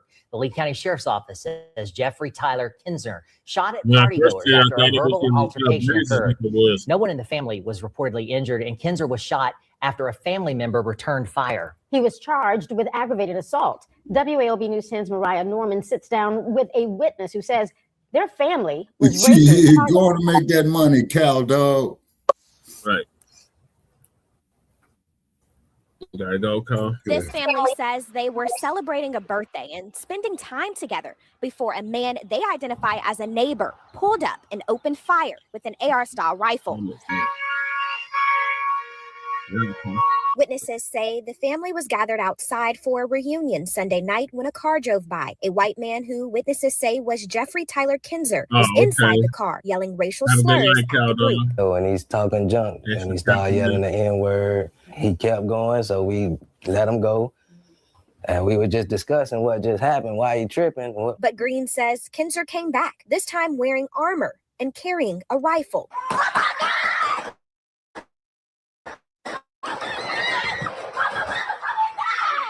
And then that's when everybody started running. He got a gun. He got a gun. All the kids, they were making sure the kids get in the house. And people started taking positions because they seen he had a gun. And I was in the middle of the street. That's when he raised it and fired. Boom. And I grabbed my gun and started returning fire and moving with him. Green says he's a Marine veteran. The hell he was supposed to do. To defend his family, including children and older adults who were present. It was so hurtful. I cried all night. I'm laying outside on the ground through a shootout under a car with my other auntie, my other sister, who is 77, and I'm 62. Where my Georgia people? Anybody in Georgia? There's something that happened in Georgia with a white supremacist who went to a family gathering, yelling that he drove by yelling the N-word and then came back with an assault AK and sprayed up the place. Do I have any people in Georgia here who know about this case? Exactly, Cal. Where my Georgia people? I want to bring you up. Where my Georgia people? If you know about this case and you're in Georgia, hop on, please, because I want to know what part of Georgia this is. Yeah, when did a lot of y'all don't know. Lee's County, raise your hand if you're from Georgia, please. And you can, okay, who is this? Hold on. All right, raise your hand. Lee County. I'm trying to pull it up now, Che. Okay, hold on. Yeah. Hold on one second. Hold on. Chief Mello, let me get you in real quick, Chief. If you know about the case, let me get you in, Chief. What's up, huh? Hey, Chief, how you doing, brother? Yeah, I used to stay in Marietta. I don't know too much about Lee County. I was actually up here during the Cyrus thing. I stayed in Brookside, like outside the neighborhood where he got, unalived. So I know more about that. I don't really know too much about the Lee County thing, to be honest with you. Okay. Thank you. Okay. Somebody. Yes, okay. If y'all know about that pew, well, I don't think anybody got unalive down there. It's near Albany. Okay. I don't think anybody got unalive. Okay. Who is this person here? Hey, okay. Hold on. Let me block I can't find it, Che. Somebody in here spamming. Okay, hold on. I had to, sorry. I had to block somebody. Okay. Okay, who's in the area? Who's out there in that area? You blocked him. Thank you, Nikki. Okay. Let me see. A veteran shot back. Okay. Oh, Eli, hop in, Eli. I can't get you up. I don't know what's going on with your account. Okay. Yeah, the video is on X. There were several people injured. That's why I want to know what all happened. A Marine shot back. Okay, hold on. Let me know what all happened. See, that's why I need to know details like that. That's why I want to talk to somebody who's in that area. Anybody in that? Ain't nobody in that area? Raise your hand. It's just all right. Albany, Georgia. Is anybody in Georgia who know about the case? All right, raise your hand. Albany, Raise your Georgia, hand. Raise your hand, please. We got 2,000 people in here. All right, yeah, the media is very quiet about it. Yeah, what is it's it? a small town. I'm trying to see. That's why I want to know where it is. I want to say it's Macon or Augusta. How far is it from Atlanta? Is it close to Albany? Where exactly is this town? And it's taking people forever to let me know. Macon. All right, let me know. Let me know. Come on, anybody around that area? All right, y'all don't know shit. What time? You were in Georgia. Okay. It's a couple of hours from Atlanta. The what was that? Okay, let's Alfalfas of Georgia. I know you should know. Your name is Alfalfa of Georgia's. Hop on, man. Alfalfas, hop on in. Like a little small town. And you ain't got to get on camera. Just let me know. Yeah, it's a little small town. It's like okay. God damn. See, this is what I'm talking about. Y'all gotta be ready with information, man. Somebody asked something. George says veterans shadow. Come on, man. You gotta have information flowing. In a $5,000 bail. All right. It's been 3 minutes. I've been trying to get somebody from that area to let me know what's going on. I don't want to have to Google it. Somebody needs to hop on and let me know what's happening. This is the problem right here. Don't nobody be knowing shit. Yes, I don't know. Come on. I don't nobody want to say something. This is why we have to communicate. We need to let folks know this is the problem right here. Folks need to communicate. Folks need to know what the hell is going on. People need to know what's going on in these areas. We got to have that grapevine thing. See, people use social media to show your titties and your bussy. We need to know what's happening. We need to know what I'm mad. He said he's mad at y'all. I'm mad at y'all. Hey, if y'all doing a goddamn TikTok challenge, y'all know that. Brother, what's up, Jay Will? Jay Will. What up, Tariq? What's up, brother? Yo, Tariq, can you hear me, bro? Okay, hold on. Hold on. Yo, can you hear me? Yeah, something. Hold on. Hold on. What's all this damn noise? Okay, Jay, what's happening? Sound like he's driving. Yo. God damn. Yeah. It's a lot of chaos back there. Okay, let's try Alfalfas of Georgia. Alfalfas of Georgia. Yo. What's up, bro? What's up, man? What's up, man? You what part of Georgia you in? Oh, I'm from Atlanta, man. I'm from the city. Okay. Where did that thing happen where that white supremacist drove by the family and shot up the family reunion thing? It's near the Albany, Georgia area. What's the name of the county? It's Lee County? Yeah, it's Lee County. Okay. Do you know any details? You know what happened? All I know is a brother bust back. He said he was in the middle of the street and he started busting back at him. The dude had on some kind of armor or something. Oh, wow. Wow. Yeah, okay. I think he hit him though. Oh, okay. Okay. All right. Thank you, brother. So he don't know all the details. God, family. Y'all need to know this, Georgia people. Y'all need to know this. Y'all need to know all the details of it. This is what I'm saying. If you have crazed white supremacists running around here doing ambush shootings, everybody should kind of know about that. All right? This is something that everybody should know about. Let me get come on, man. This is what I'm talking about. Hot boy. Let's get Hot Boy Tony. Hot Tub Tony. Hot Tub. I think that's your name. Hot Tub, hop on in, brother. Yeah, what happened is dude is from hope he's getting there. And what happened is down there by Albany. What happened is that's one of their neighbors. And they got into a verbal, they had been into a verbal altercation from what the news saying. Oh, okay. The dude shot at him, pew-pewed at him, drove, he cussed him out first, drove back around, bust at him. But the black folks, they were having a family reunion at the time. So one of them is like a Navy veteran. He's not a Marine veteran, he's a Navy veteran. And he got his pistol, his pew-pew, and got back at him. Okay. And that's about all that the news is saying about it right now. But they got the dude in custody. Yes. Okay, there you go. Thank you so much. All right. That's all I needed, family. Just somebody give me the basics of what's happening. There you go. We love TikTok Shop, by the way. Somebody said it was a Marine. So some of the little details are not quite, worked out. But there we go. We got the basics. Thank you, brother. Shout out to that, brother.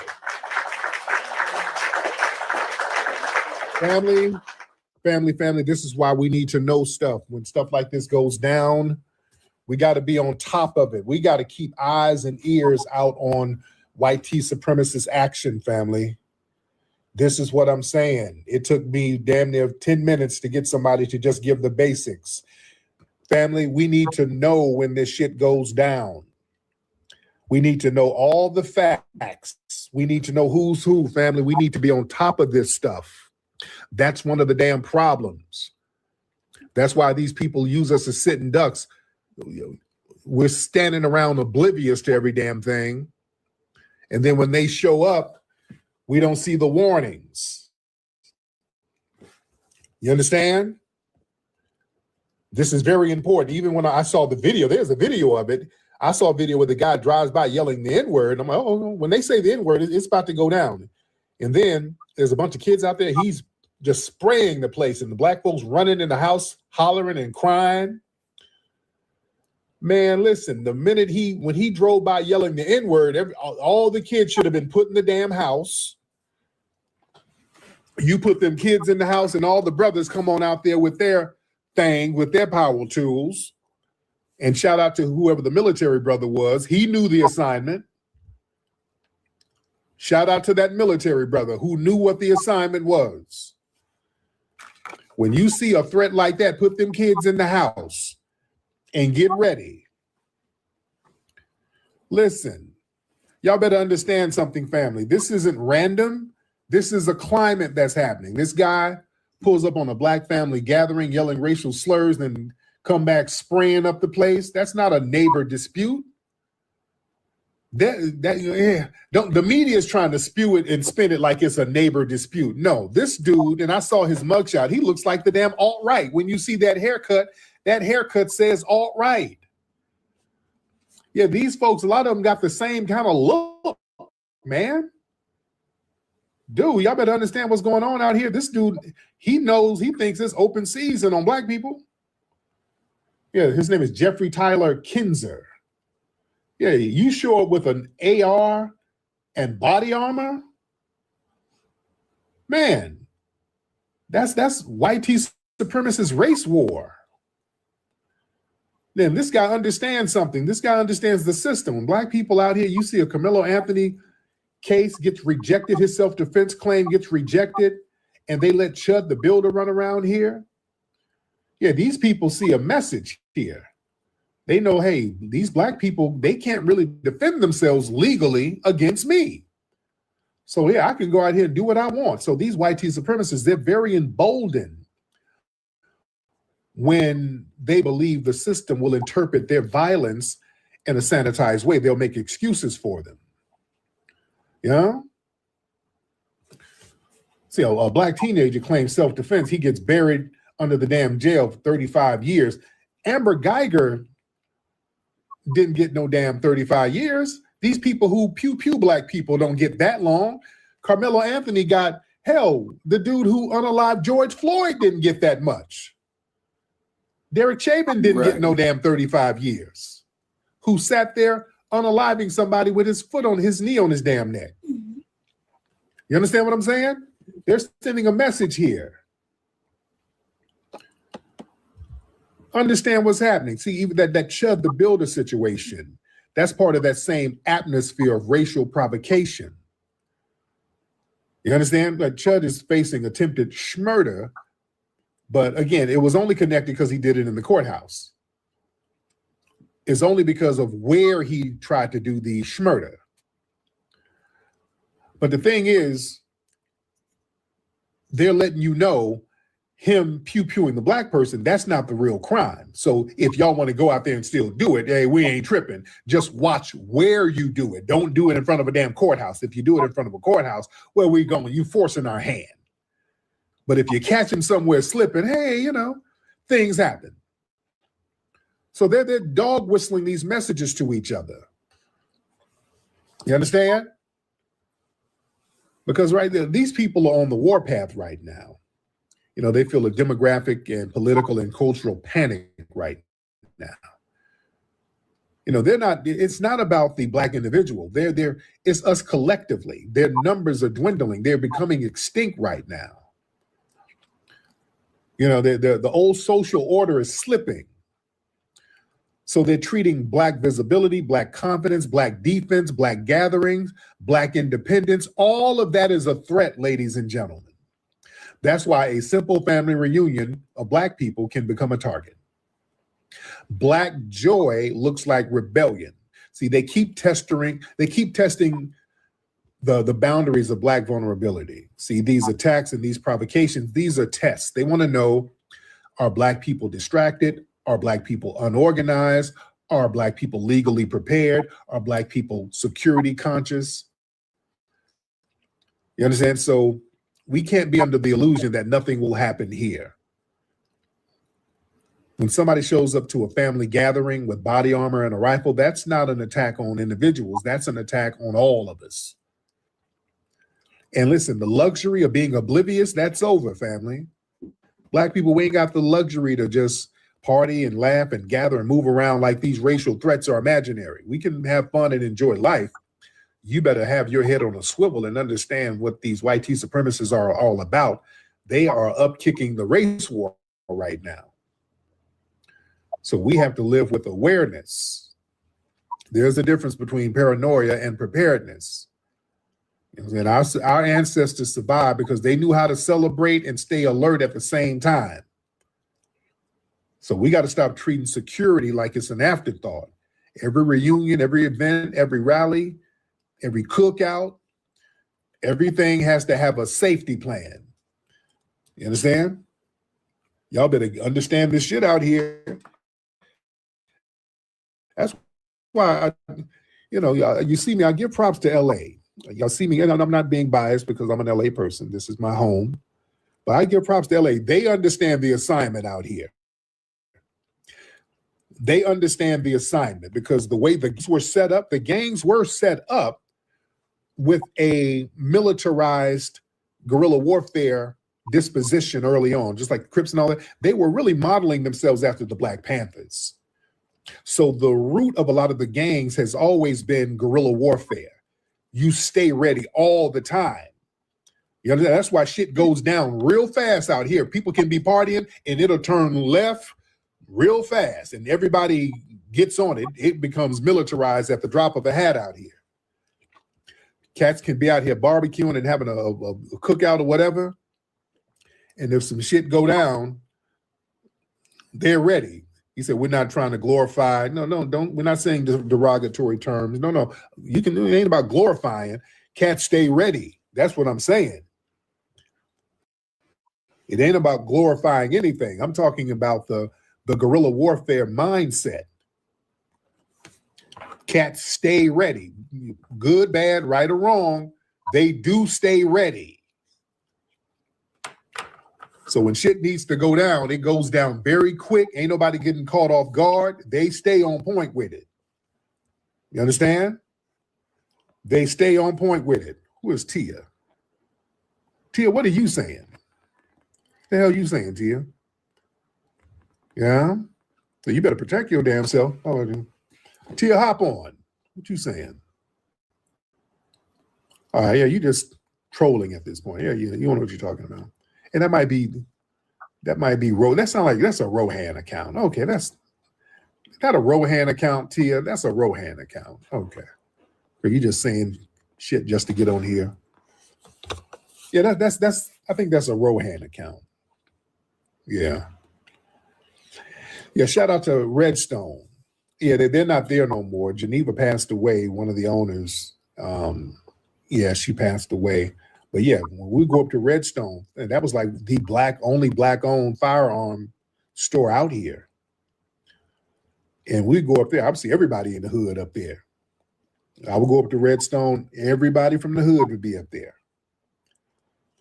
Well, yeah, was Geneva your cousin, Devontae? Yeah, sweet lady. R.I.P. to Geneva, love them. Jonathan and Geneva, love them to life. Love them to life. Yeah, that was so sad. That was so sad. Man, But listen, you better be on that protecting thing. And shout out to Jonathan. Jonathan and Geneva, we would go to gun training with them. I would go to their training classes all the time. I stay at their training classes. Man, Jonathan and Geneva was giving us a lot of good game, giving us all the legal ramifications of everything. They were, man, we were on it. Your cousin Jerry was out there with us too. Yeah. We used to go out there to the range with Jonathan and Geneva all the time. Yeah. You flew out and took a class? Yeah. Yeah, I think Jonathan is in Texas now. Yeah, I think Jonathan is in Texas now. You took a safety certificate. Yeah. Oh, yeah. Oh, yeah. Yes, indeed. Yes, indeed. Yeah, they were the truth, man. They were absolutely the truth. And yeah, we got to be on that. We got to protect ourselves. Listen, we got to organize out here, family. Don't be getting caught out here slipping. Yeah, when a white supremacist drive by yelling the N-word, that's a red light right there. You better go get ready. Don't sit up here and be passive. It's time to turn the music down and get ready. These people out here trying to run down on us, damn now. You better build a security culture around Black gatherings. Every Black event has to have designated watchers, parking lot awareness, cameras, lighting, entrance control, emergency exits, people assigned to observe suspicious behavior. Everybody can't be drunk and dancing. That's why I don't drink. I don't drink or smoke. I'm alert. I'll be watching everything. Somebody got to be sober. Somebody got to be responsible for the perimeter. That's when we had the rally for reparations out there in DC. But y'all saw how on point our damn security was. And we had every nook and cranny watched. But nobody gonna come around doing nothing crazy. We had some of the security from out there who's clicked in some federal security, who's out there in DC, who's federally licensed, and we had some of the FOIs out there. We had multiple teams making sure everything was cool. And just the family itself, anybody who looked suspicious, the family was on them. You was in crowd security. Yeah. Some of the people who look funny, because there was some Dylan Roof types out there just randomly out there, and the family was on that ass. All right. There was a couple of Dylan Roofs who looked real out of place standing out there with backpacks, and the family was just surrounding them, just looking at them and just kept their eye on them. Anything that didn't look right, everybody was monitored. Everybody's head was on a swivel as we had a good time. You understand? Mm. And look, any type of racial aggression at anything we do, any gathering, any racial slurs, threats, stalking, intimidation, documented, video license plates, screenshots, names, timelines. Look, see, these racists, they thrive when these incidents are treated like they're just isolated misunderstandings. No, document all of it. Know the law before the emergencies happen. That's what Jonathan and Geneva, they were really educating us on a lot of legal education, law, self-defense laws, firearm laws, use of force standards, all that stuff. We need to know all of that. And we got to have rapid response networks. Family, this is why this is so very important, family. We got to have networks where we know who to call for certain things. Family, this is why I have events where we can network. I have conferences so different business professionals within our community can chop it up with each other, network with each other, so we'll know who's who. This is why y'all always see me damn near begging for Black lawyers. For years, y'all always hear me saying the necessity of Black lawyers. Where in the hell are you? We need a whole network of them. We needed some for this damn Carmelo case badly. We don't need y'all just popping out for the damn Democrats to shield for them. We needed a black lawyer up in that damn courtroom with that family. We could get you papered up. Just as long as you good, as long as you thorough. We need black lawyers. We need bail contacts. We need security trained people, just like Jonathan and those guys. We need more of that. We need people, mental health support. We need more Dr. Francis Cress Welsing. See, we got these phenomenal people, but they're almost like one-offs. You know what I'm saying? We need a bunch of Dr. Francis Cress Welsings out here. We need a bunch of Neely Fullers out here. We need a bunch of doctors within our community like we used to. We used to have a lot. We need more who we can send the family to get healed without the janky doctors doing little weird shit to us when we go to the hospital. We need a whole network of people who we can call on, ladies and gentlemen. We need our professionals. We need to network with each other to see who's who. You understand? All of this ties in because when shit goes down from the dominant society, we're just not so dependent upon them all the time.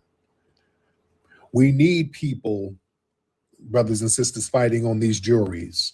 That's where we get our black lawyers in to make sure that these brothers and sisters are not struck down from the juries. You know? Man. You're Dr. Rashawn Hodge? Okay. Yes, indeed. So, yes, so y'all need to let us know something. You said we're here. You just need to be louder and more active. Here, let us know. Let people know who you are. Let people know who you are. Man.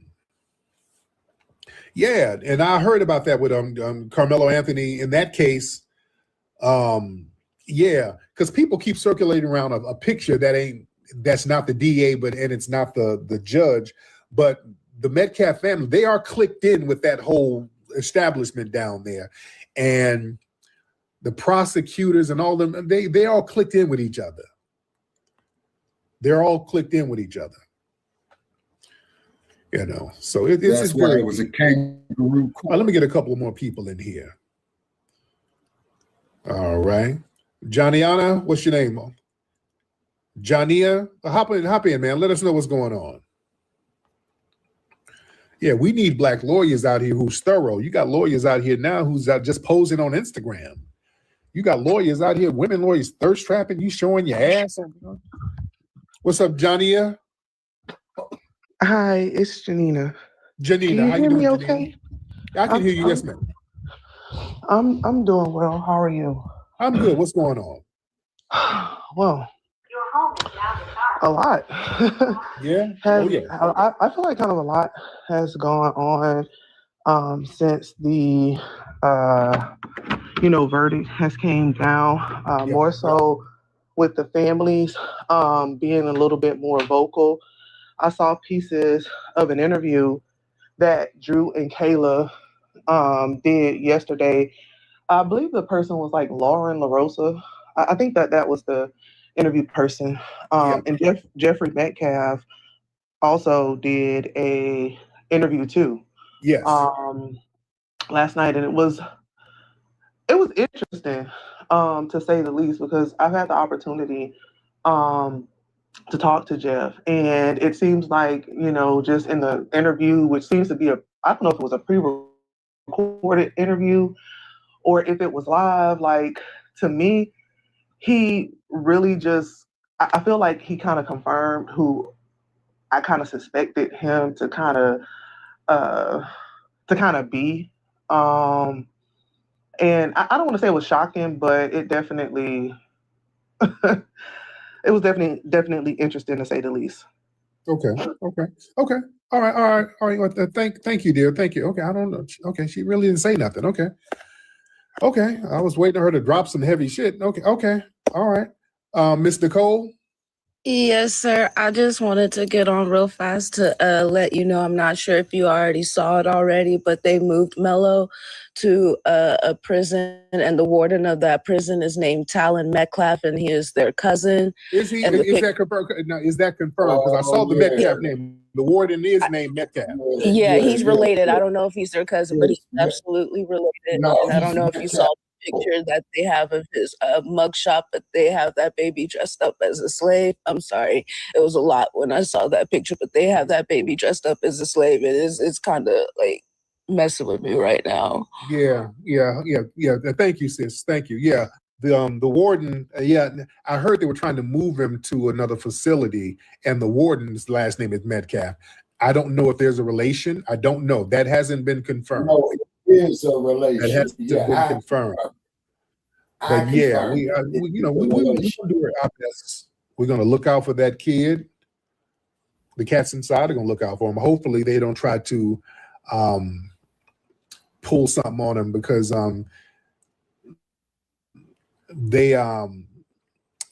they might try, because I heard them putting him in like in isolation. They put him in isolation. Did y'all see that? I saw TMZ talk about how they put him in isolation. Let's understand something. He's not in isolation because he's in danger from the black inmates. The black inmates are going to look out for him. Understand that. The black inmates will look out for Carmelo. He's not in danger with any of the black inmates. When they said he's in isolation, I want to make sure they don't try to put him somewhere where the Aryans will get at him. You understand? The plan, that's his plan. I want to make sure they're not going to put him somewhere where the Aryans can get him, because they'll do little shit like that. No, you understand? That's exactly they put him somewhere so-called in isolation, and then put him on a yard with the Aryans or the Mexican mafia, one of them people, or one of them groups. You know what I'm saying? Yeah, them having him in isolation. They might be trying to do something to the brother. If he gets around the general population, he's good. They're going to look out for him. You understand? And I think that's what they're trying to avoid. I think they're trying to avoid putting him in general population, because everybody's going to circle around him and protect him, and then everybody's going to get on code with each other around him. The brothers are not going to harm him there. Do you understand? Understand the rules of the streets, family. Let me give y'all street rules. Part of the streets, man, there's an unwritten rule that educated, smart kids are not supposed to be harmed. That's like an unwritten rule. And everybody knows this is a good kid who should not be in there. They're going to look out for him. He's going to be okay. And I think that's why they have him in isolation, because all the brothers in there, they'll put their beefs aside to congregate around him and protect him. You understand? So let's be very clear. He's a political prisoner.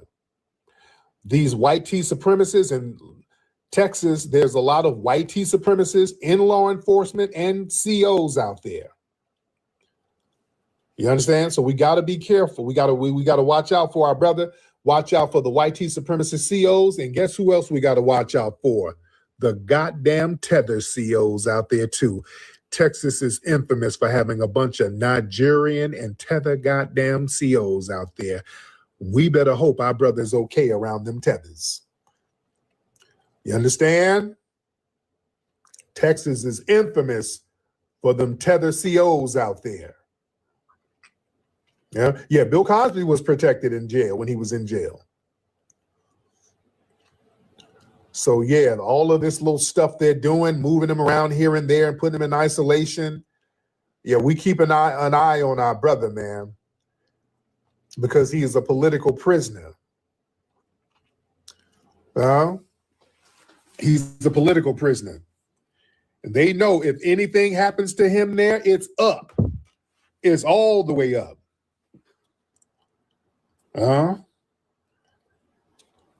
Yeah, we're gonna look out for him. Yeah, we're gonna look out for him. Yeah, we're trying to get him out of there. We're coming up with ways. We're talking about coming up with ways to try to help with an appeal. We're just trying to figure out ways to try to get him up out of there. So this is gonna be very, very interesting. This is gonna be very, very interesting. All right. Okay. Anyway, family, Hold on one second. Let me see something. Who is this? Tariq Radio 3. Melo's going to be. PJ, let's get PJ in here. PJ, hop on in. PJ, hop on in. Let's get PJ.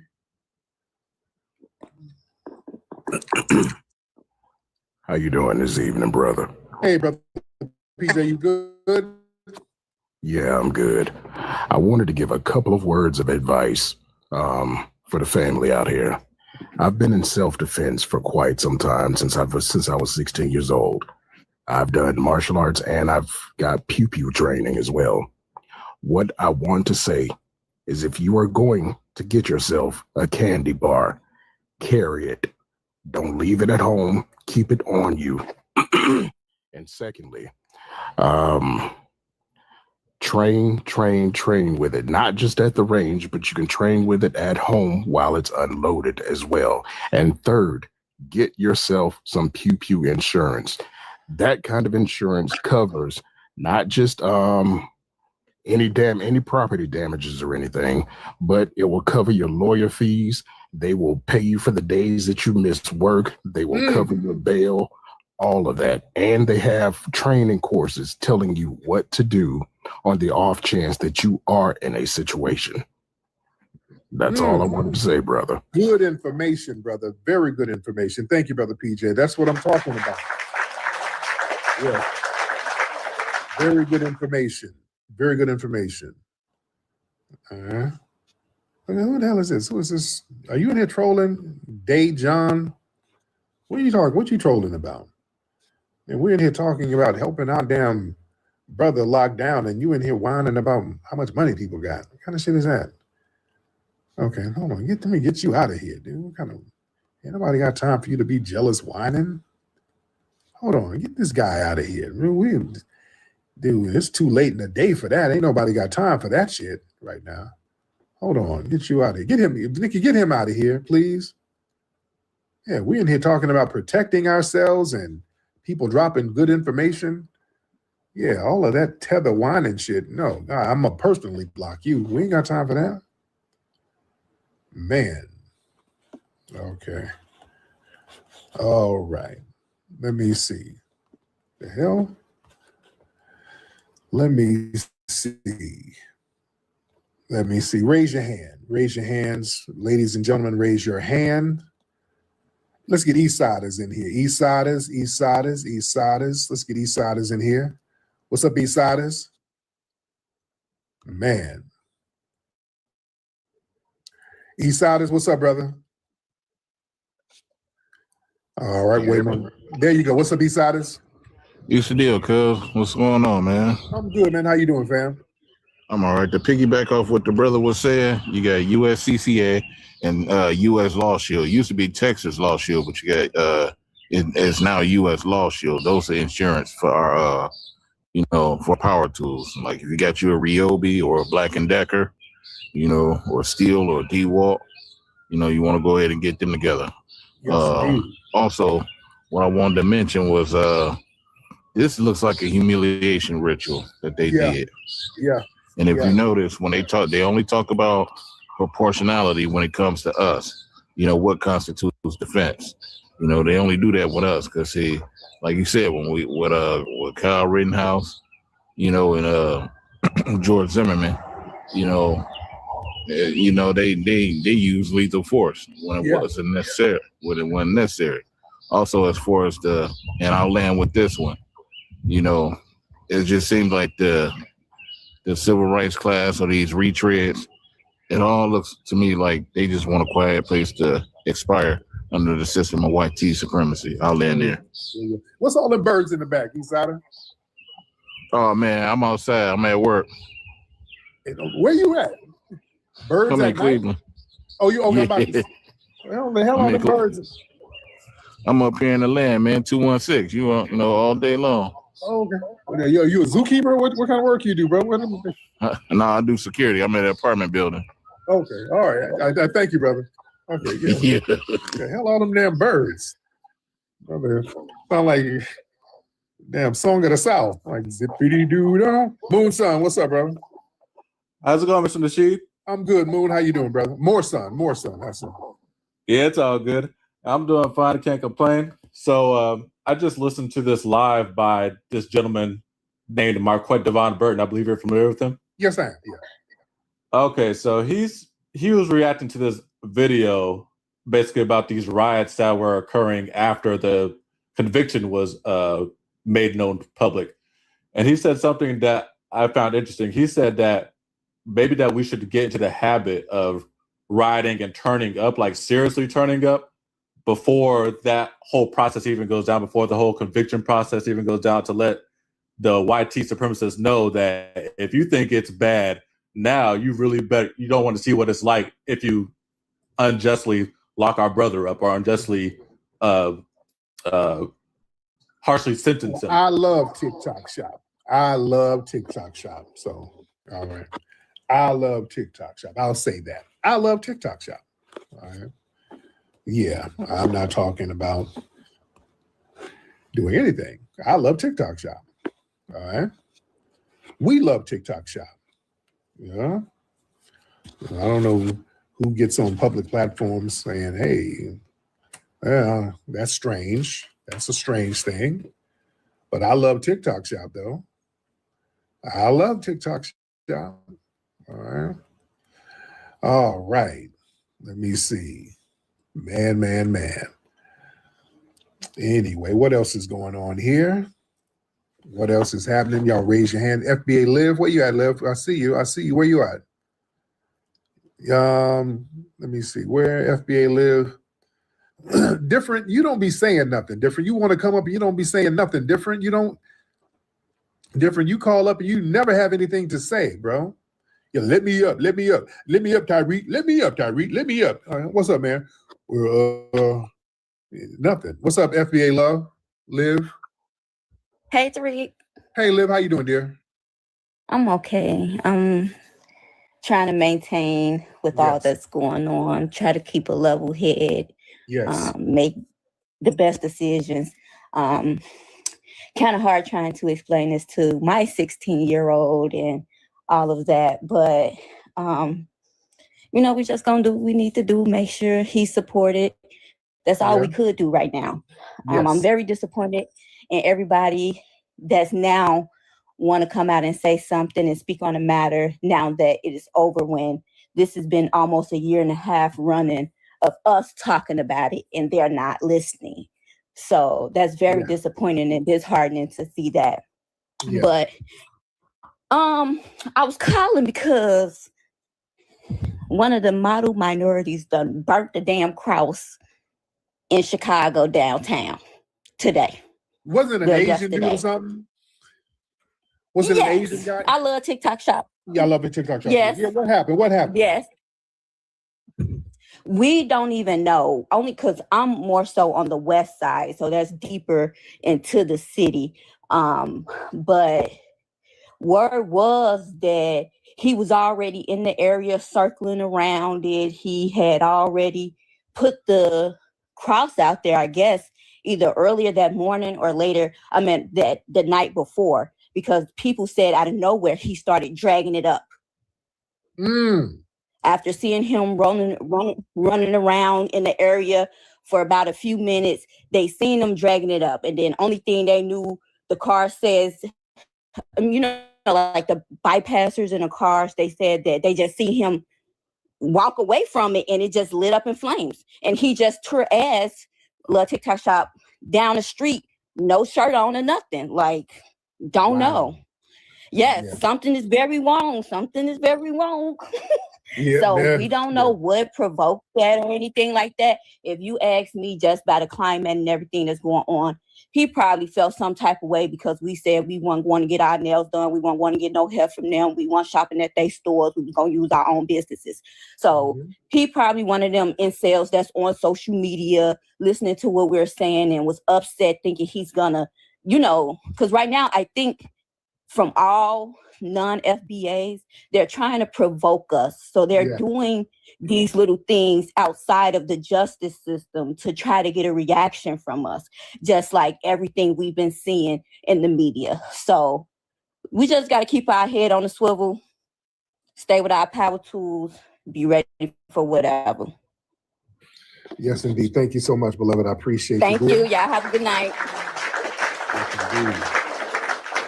Oh yeah, well these honorary Aryans, that model minority, that minority coalition, that's your coalition right there, family.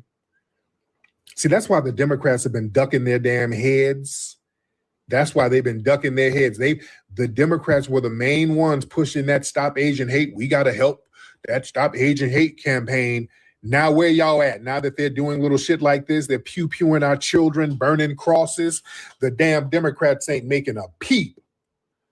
They ain't saying nothing. Let me get Tanya. Tanya wants to come up. And you wonder why we're delineating from everybody. Tanya, what's up, Tanya? Hop on, beloved. Miss Tanya, hop on. Hey, Tariq, I wanted to mention that they upset because our money is starting to be spent with us. We're building a new Black Walmart, a Black Wall Street, period. And they upset and they getting even more aggressive, siding with they people. Mm-hmm. Today, I was on Metasapien 666 Live, and she had all the Black businesses to come in, name their business, name their product, name the city they in, name where they at. And tomorrow I'm going live doing that. Where you at?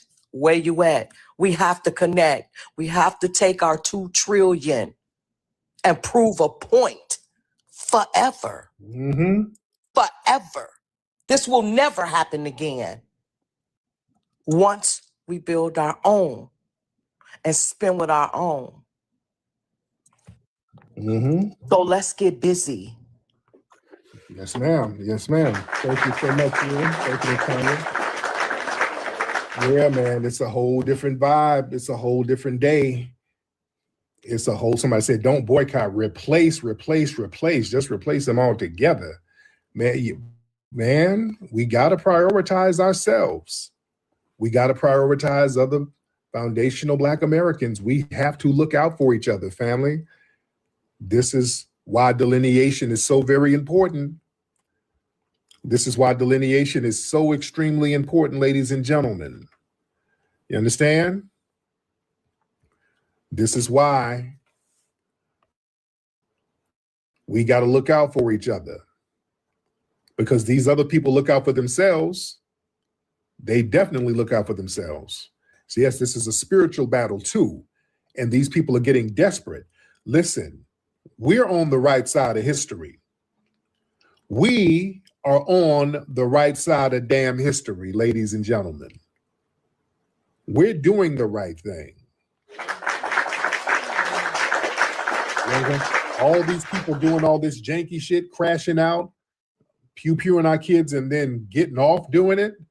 No. This is why, family, we got to stay on our square. I've been telling people this is why delineation was very important. There's a reason why, because I knew, ladies and gentlemen, when things start getting heavy with the white supremacists, I already knew how everybody was going to jump up against us. I already knew because they've been doing it. They were doing it all along. We just started to identify the people doing it. We had to take a step back and say, hey, wait a minute. When we would do protests and all that and fight for justice, all of the people sitting up here siding with the white supremacists against us, these were tethers. So we have to find out who's who and not let these people infiltrate our ranks, not let them get intel from us so they can run to the dominant society. Listen, this is warfare right now. We're in the middle of a war, ladies and gentlemen. This is a war. I call it the war of Western white supremacy, ladies and gentlemen. This is the war of Western white supremacy. We have to even give it a name, ladies and gentlemen. And it's been an ongoing war for centuries. It's just like the Cold War. You know, the US and Russia, they had a war going, well, the Soviet Union before they collapsed, but the Soviet Union and the US, they never went full on, head on, blow for blow. with each other, but they had a Cold War. It was a propaganda war. They were fighting to get global dominance in a lot of the newly independent African and Asian nations. It was a space race. They were competing to get into space. They were competing to establish themselves as the global dominant leader. So there was a Cold War going on. That's where the term comes from. And they were using propaganda against each other. And the Soviets would use propaganda against the US, pointing out their racism. How are you going to be the leader of anything and you treat those black people the way you treat them? You see? And a lot of us knew how to play up on that. We knew how to go out there to the international media and let them know what was really happening. That's why notice any black person who called out white supremacy back then, they would call them a communist. That's where that communist nonsense. They still do that to this day. That's that Cold War shit, meaning that you're siding with the communist by telling them about this racism. You know? They used to call Dr. King a communist and all that. Yeah, Paul Robeson. Yeah, Paul Robeson. They would do that with him. They called him a communist because he would call out the racism here. You understand? Even in recent times, what they do when we start saying we're foundational Black Americans, what they say? Y'all Russian bots. That sounds. Remember they were saying that a few years ago. Mm-hmm. We're Russian bots. That's the new communist. You know? Mm-hmm. Yeah, they're calling us Russian damn bots. Yeah. See? The same play. It's the same play. Mm. You know? Yeah, Joy Reid, Congolese tether. Right. Oh, yeah. Oh, okay. Yeah. Different flaw. When we're standing on lineage business, we're going to get called basically communist Russian bots. Yeah, we ain't no damn Russian bots. So yeah, we got to understand the propaganda. We got to understand the propaganda, but we got to understand something, man.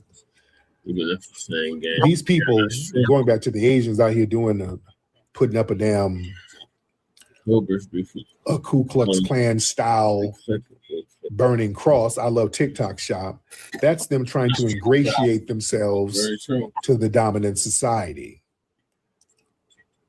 That's them trying to be honorary Aryans. Mm-hmm. You understand? Y'all raise your hand. Let me talk to the family. Raise your hand. Raise your hands, ladies and gentlemen. It's almost all right? Raise your hands. Doontinia, hop on. Doontinia, hop on. Oh man, I'm starting to doze Hey, dear, off, how are man. you? Good. I wanted to piggyback off what the lady was saying about, it's time for us to invest in ourselves. I feel like these other groups, they're always on code. And one thing about us, we're so selfish even within our own families. Yeah. With that being said, I think it's time for us to realize that we need to really get on code. And when I say that, we can't be selfish with our businesses all the time. For instance, I got a daycare, right? And so it's going to be times where I know there are young ladies or couples who don't have it because they're trying to get on their feet.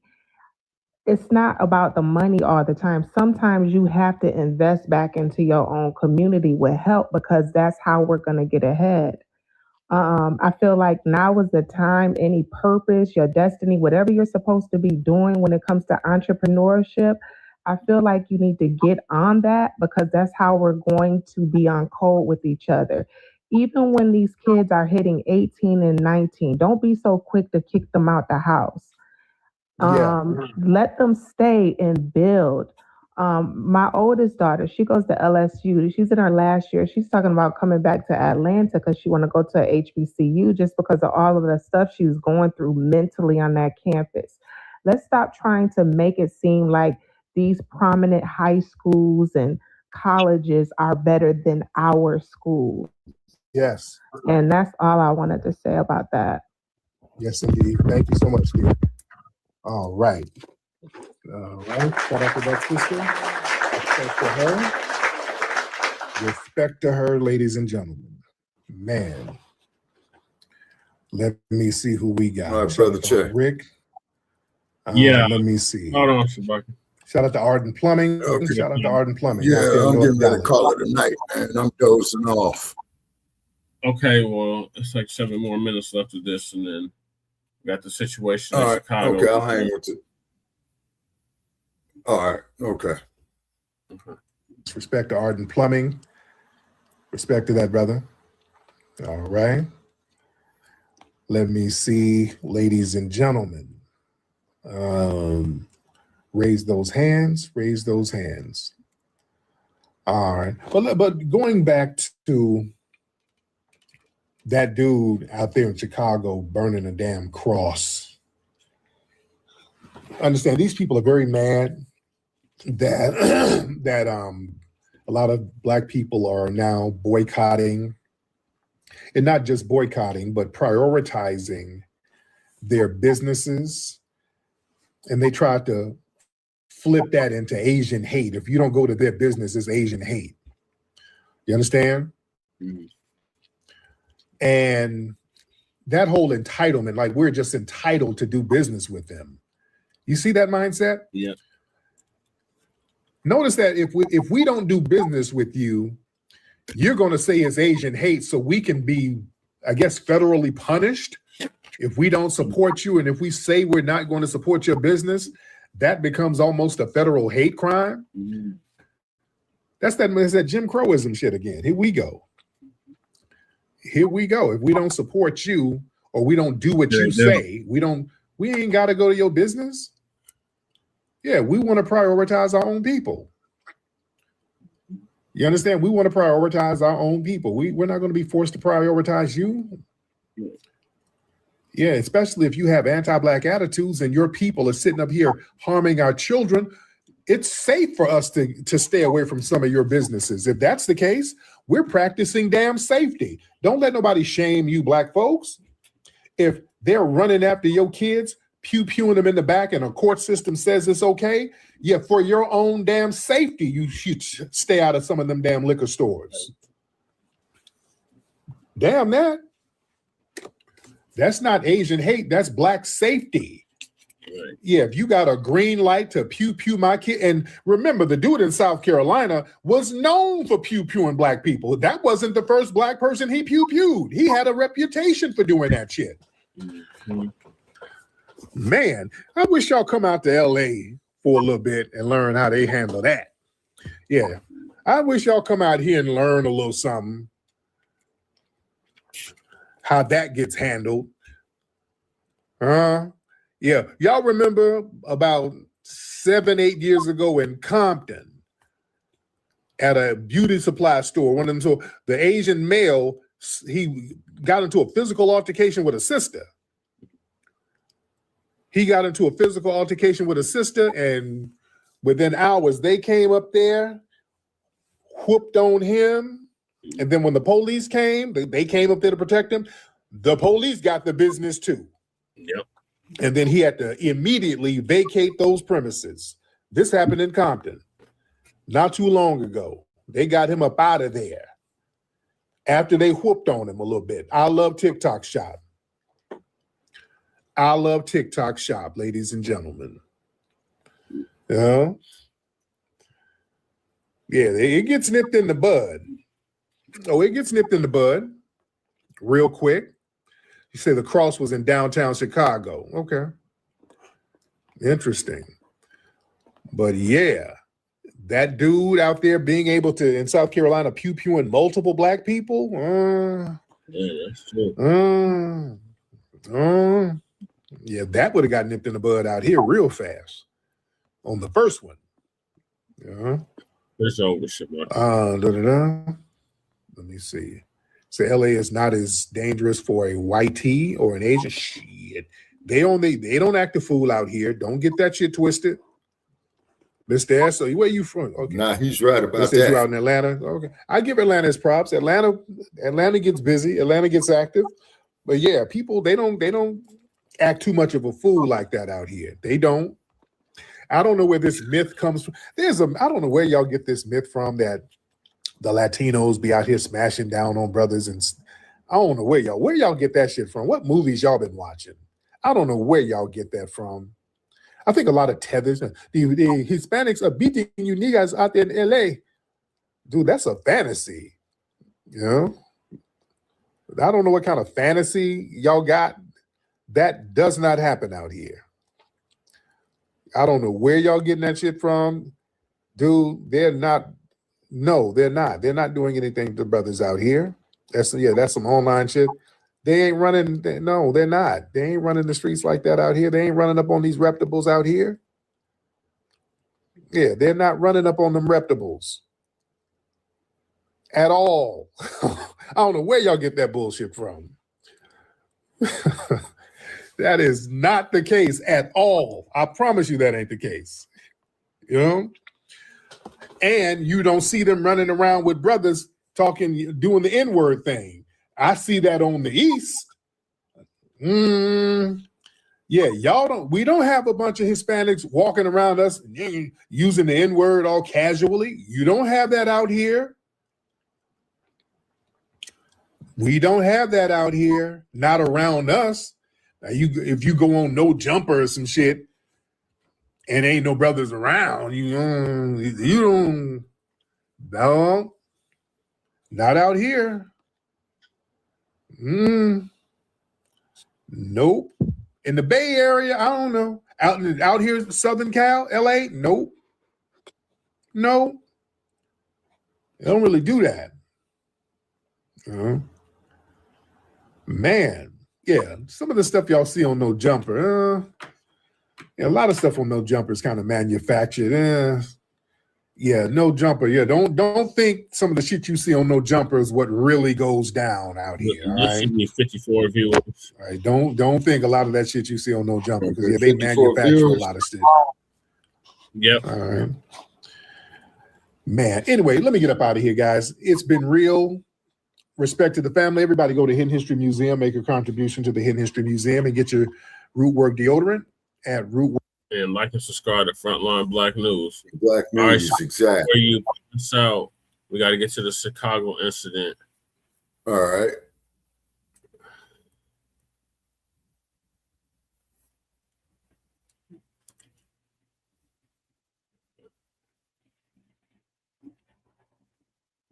So Lisa gonna give us an update on that. Do not buy 12 try. And they said this cross was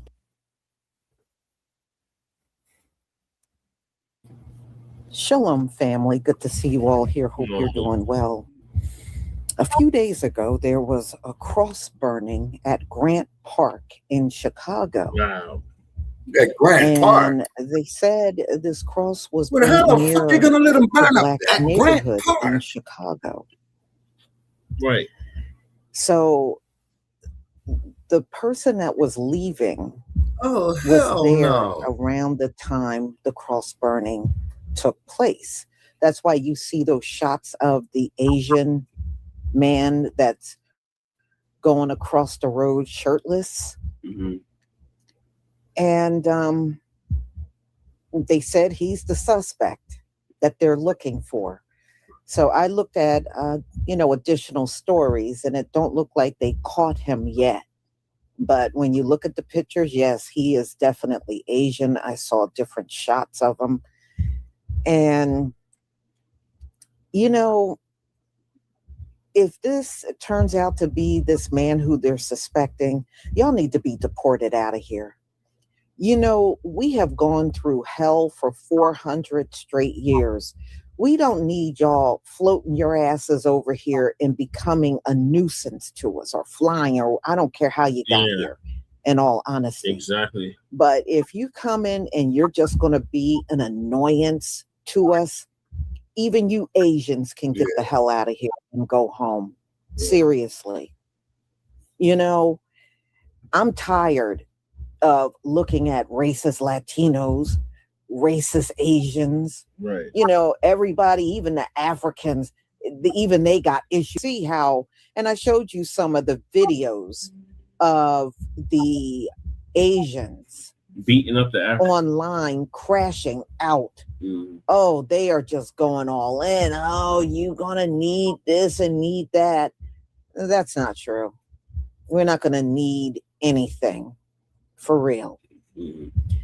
So it is just, I think if the Most High did not make us witness this, we probably would not have believed it. But I think we needed to see these Africans and Asians and Latinos and them using the N-word and talking down on us. We needed to see this. Yep, We really did. This was necessary in order for us to separate from these folks. But, you know, you still got some that are trying to still, you know, think they can have a coalition or bond with these people. Man, I ain't trying to do none of the above. Right. I just want us to, you know, if that's how they feel, then we need to separate. And y'all really need to go home. Right. You know, if you don't belong here, you need to go home. I mean, all of you immigrants that hate on us, you all need to go home. I don't care what group you come from. You all need to get out of here. I agree, Lisa. So we're going to watch this so you can get an idea. I think this happened about 2 or 3 days ago in Chicago, this cross burning. All right.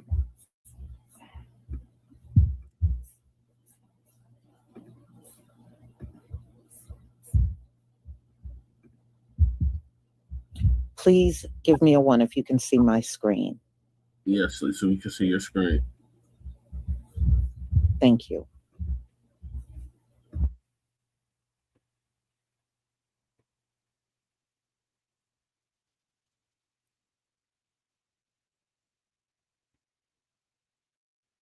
In 2026, we are burning crosses. The outrage grows one day after someone set a cross on fire in the heart of downtown Chicago. There's no way to explain this nicely, except it's hate.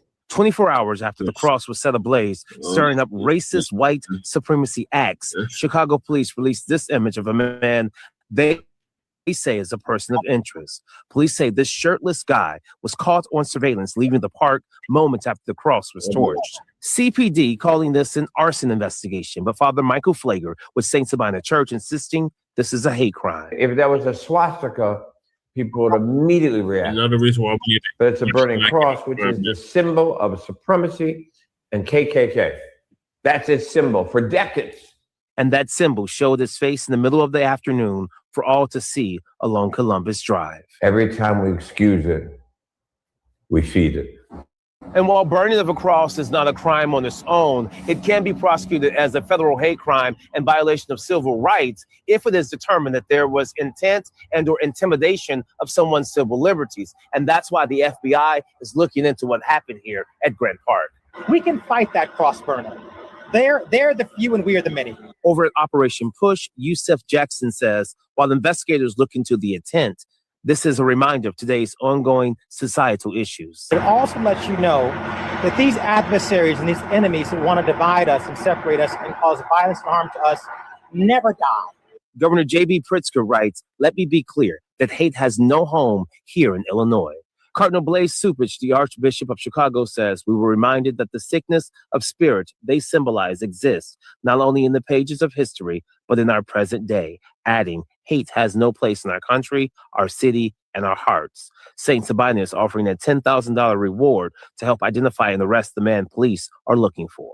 A person who would do this is capable of doing anything.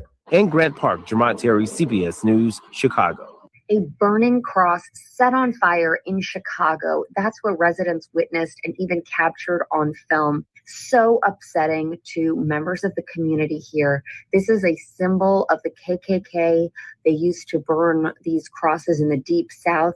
And even today, contemporary offshoots of the KKK do this. Now, police are investigating. They still do not know who is behind this crime. They did put out a bulletin warning residents to be aware of this crime, telling them to stay away from the area. and showing this image of a person who might be connected to this crime. But an active investigation continues to be underway as police try to figure out who was behind this. Watching so many Asian Americans show their entire anti-Black backside in videos and comment sections regarding the acquittal of Rick Chow and the call to boycott Asian businesses, and now the cross burning in Chicago, has been a masterclass in how racism is narcissistic abuse.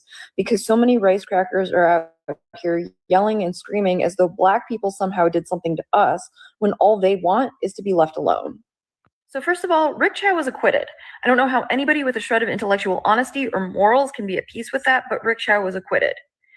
So for you to be making videos or going into Black people's comment sections, arguing as if they're the problem and you're somehow the victim because you feel unpopular in this moment because Rick Chow was acquitted, is narcissism at best and malicious hatred at worst. As for the boycotts, Asian Americans are not entitled to Black people's money, plain and simple. Business 101. Provide quality goods, quality service, and treat your customers with respect. But if you've made a habit of providing subpar goods and subpar service and disrespecting your customers, rest assured, your business is not being judged on the basis of one Rick Chow. Your business is being judged for what it is.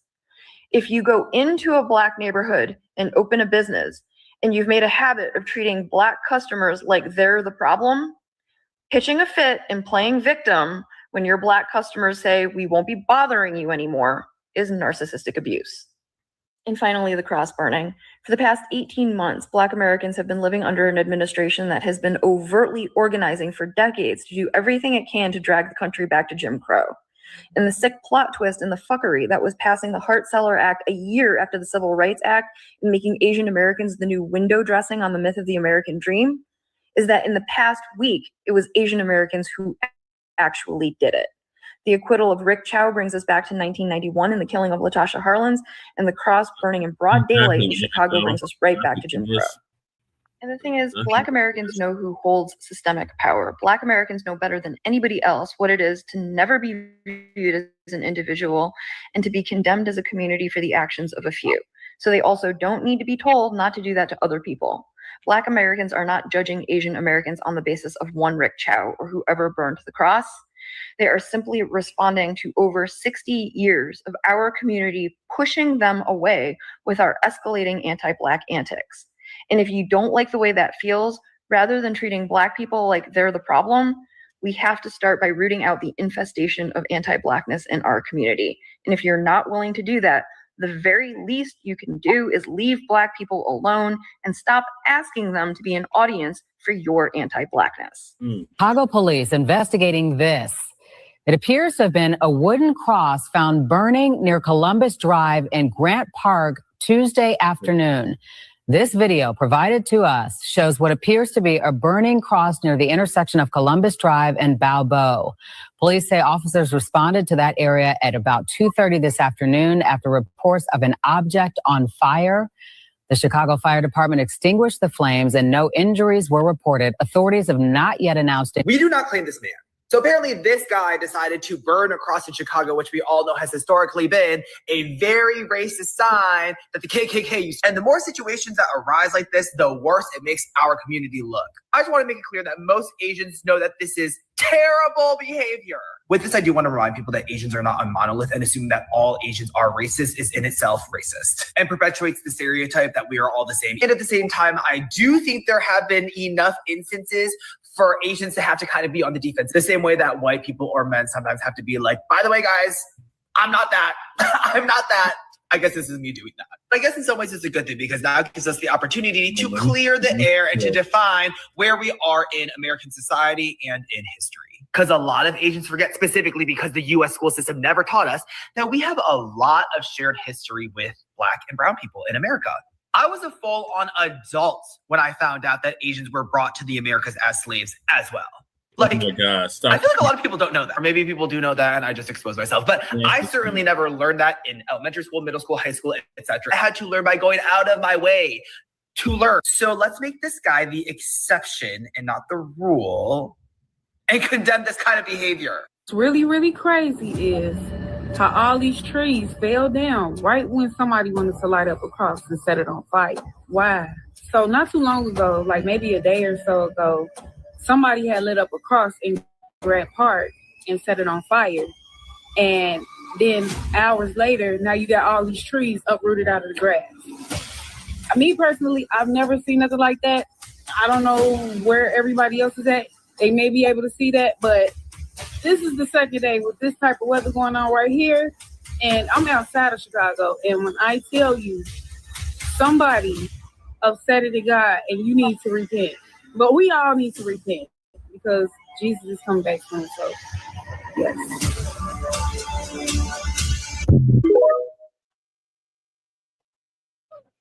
Chicago being diverse has never saved anybody. In 1919, white mobs burned black neighborhoods down to the ground Chicago race riot. in the so-called most diverse city in America. A race riot that lasted 13 days and killed 38 people. Chicago being diverse did not stop the Chicago PD in 1969 from going and murdering Fred Hampton in his bed. 21 years old, 4 a.m. And so when a burning cross shows up in Chicago and y'all run into my comments talking about, but the suspect was Asian, like that's supposed to mean something? White supremacy is not a race.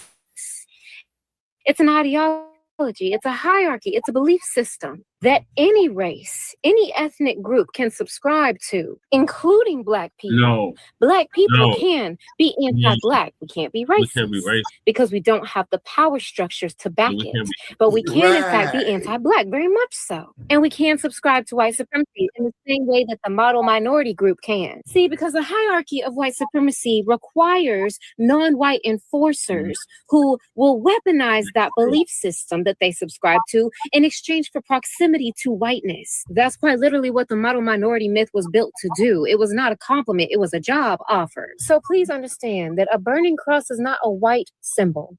It's an anti-Black symbol. It's a symbol that has been used to terrorize the Black community for generations. It does not require a white hand to carry the same meaning and the same message. And before anybody tries to come into my comment section acting confused, let me explain, because this is why the conversation around the boycott exists. When you spend decades taking Black dollars, they're paying Black workers, calling the police on Black customers, following around Black children and shooting Black children in the back, and burning anti-Black symbols in Black spaces, you don't get to hide behind not being white. Anti-Blackness is still anti-Blackness no matter who's delivering it. You didn't have to have an invitation to be inside the big house to guard the plantation. Some people volunteered. We know this. All skin folk ain't kinfolk, and this is why we make the distinction between Black people and POC people. There is a difference. Anti-Blackness has no racial requirement, so the suspect being Asian does not change anything that I said. They never stopped burning crosses. They never stopped being anti-Black. This is not new. Right. Oh, excuse me. She's right. Yeah, she's right about that. And then, of course, Chicago, as she has pointed out there, Brother Che, we did this on Blog Talk of the race riot of 1919 because I had some others in my this family. last shot, I definitely wanted to get in. I said, yeah, mad over the boycotts could very well be. We see them crashing out online, you know, not far-fetched at all. So y'all, you know, this is why I you know, after this week and seeing all these videos of Asians acting like they just put their racism all out on display. After watching that, I just want to steer clear of these immigrants. You know, I don't have time. I'm with Muhammad Ali. I don't have time to be trying to figure out which one's okay and which one's not. You're all suspect to me. I just can't. I can't. Although she got the exact saying wrong, but she did convey the idea. Look at these. What Ali said. Optum Solace. Thank you for the super chat. This is the doing of Esau, always using the foolish to fight his own battles. Esau set this dude up for a dime of federal prison time, and he did it on federal land. Yeah, Grant Park. Yeah. Thaddeus Peterson, thank you for the super chat. They think lack of melanin makes them white, and hating Black people get them closer to nirvana. This world is brainwashed. Yeah, but you know what? They're not embraced as white. They may desire to be, but they're not. You know, the Anglos ain't going to let these Asians in like that. Just like they don't let in the Latinos, and they badly want to be let into that circle. Okay, and Quantum Solace, thank you again for the super chat. How insanely backwards of Congress. They are the ones who got an anti-Asian crime bill. Yep. Yet they are the ones who are full of hate. They are engaging in this madness against the little ones who need it the most. Shaking my head, and thank you for your support for my channel, and I definitely agree with you. Yeah, you know, they gave them a hate crime bill. It seems to me we need a hate crime bill against them. They have definitely done more harm to us than we have done to them. Definitely. Right, Lisa. Yeah, they missed the mark on that crime bill. Definitely. Yeah. Question. And thank you all for your support for my channel. I deeply appreciate it. Hey, some chick named Stars in here. Yeah. Some chick named. Some chick. Oh, they named heavily bleach their skin. I would say the Asians are right up there with the Africans in the Caribbean with bleaching the skin. The Asians they are deep into it. They are deep into it. Shabaka, she came over from Sincere Love to God's podcast. Oh, okay. Yeah. Greetings to you, sisters. Greetings to you. Thank you for joining us. Yeah. Yeah, man. This shit here. Those creams are dangerous. Those creams are very dangerous, even for Asians. I've seen them, you know, pictures of them with damaged skin from using those products. Those products got high levels of mercury in it. And over time, it starts destroying their skin. And you can see, I saw pictures of Asians that were using that skin lightener for like long periods of time. Their skin starts turning gray. Oh, my God. It is really weird. It damages their skin too, but they put a lot of mercury in there. That's why it's not good to use that stuff at all. But we are not heavily into the skin bleaching. No. That's one thing about us here in America. We have never been heavily into that. Yeah, some people use that, but some of these folks, they strip the melanin out of their skin. Oh, and you know, once you do that, that's why so many of them, they have all that damaged skin on their face and hands and everything. You look, you just stripped all your protection out from the sun. Now the sun is attacking you just like it's attacking the ones with pale skin. It's treating you like an object now. You're welcome, come from a different culture. Foreign object. But yeah, you should never use that stuff, especially the stuff that comes out of China. Those skin lightening creams are dangerous. Oh, cut from a different cloth says she's thankful to have a wrench. Oh, okay. Oh, yeah. Yes, ma'am. Yeah.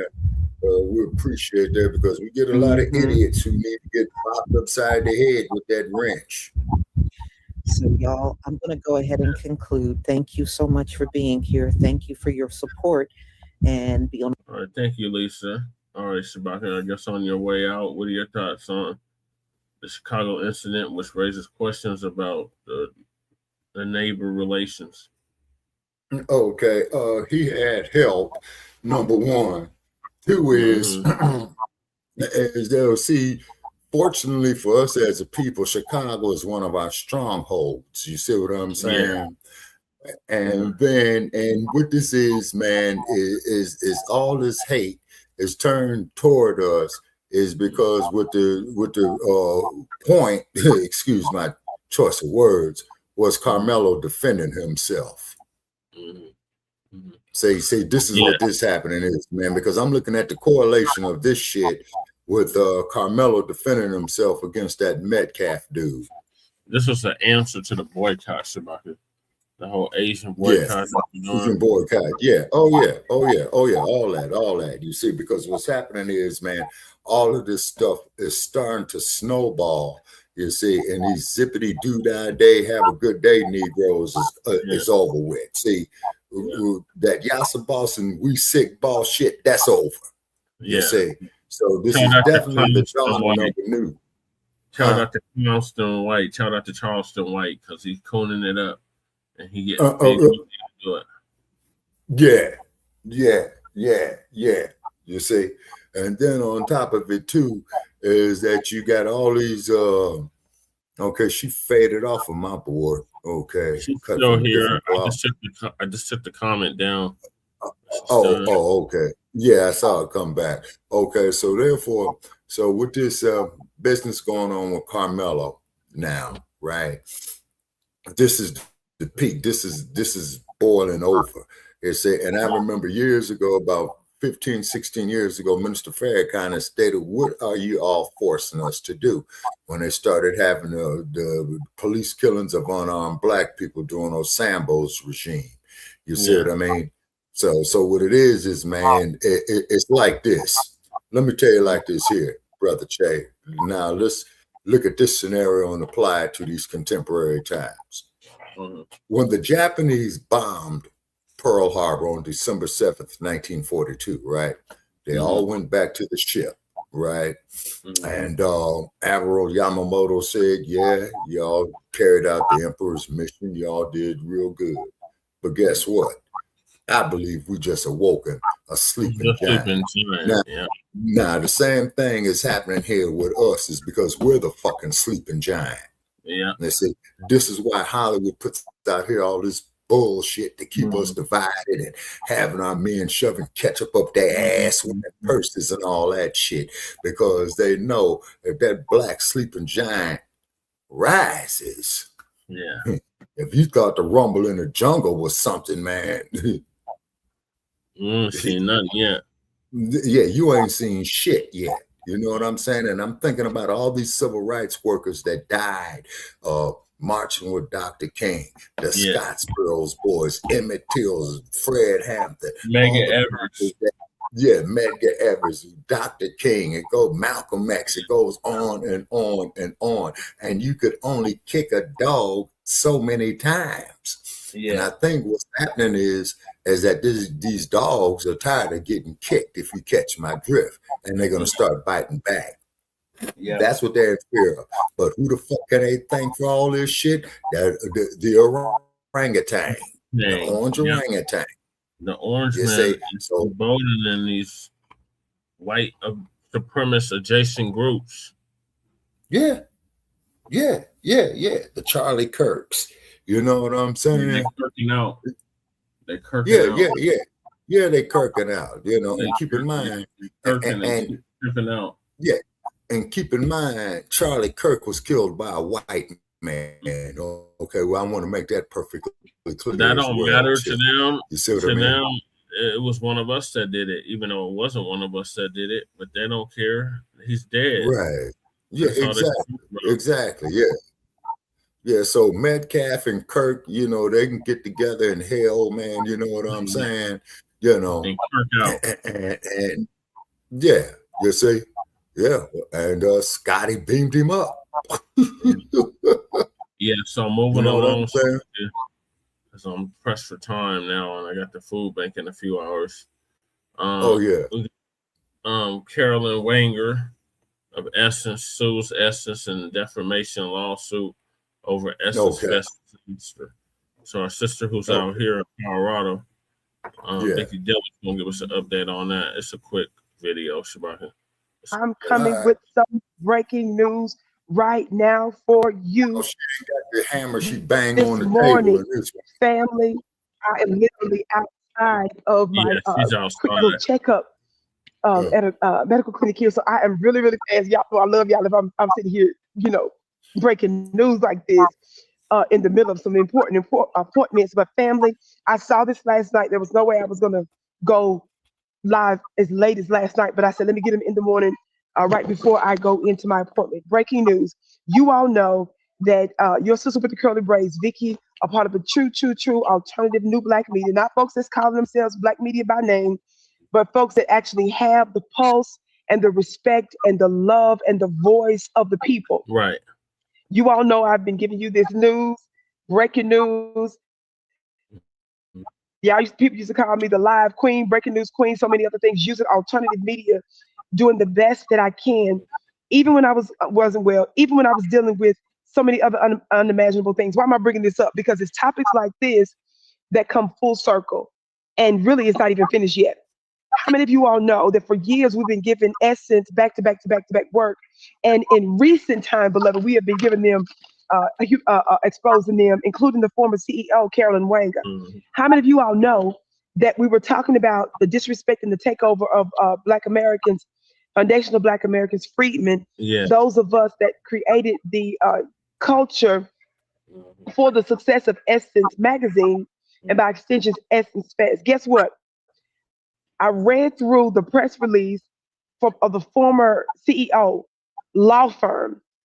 Baby, she just filed a defamation lawsuit against Essence Fest, some of their venture capitalist firm, I believe it is, and 2 or 3 other affiliate things related to Essence Fest.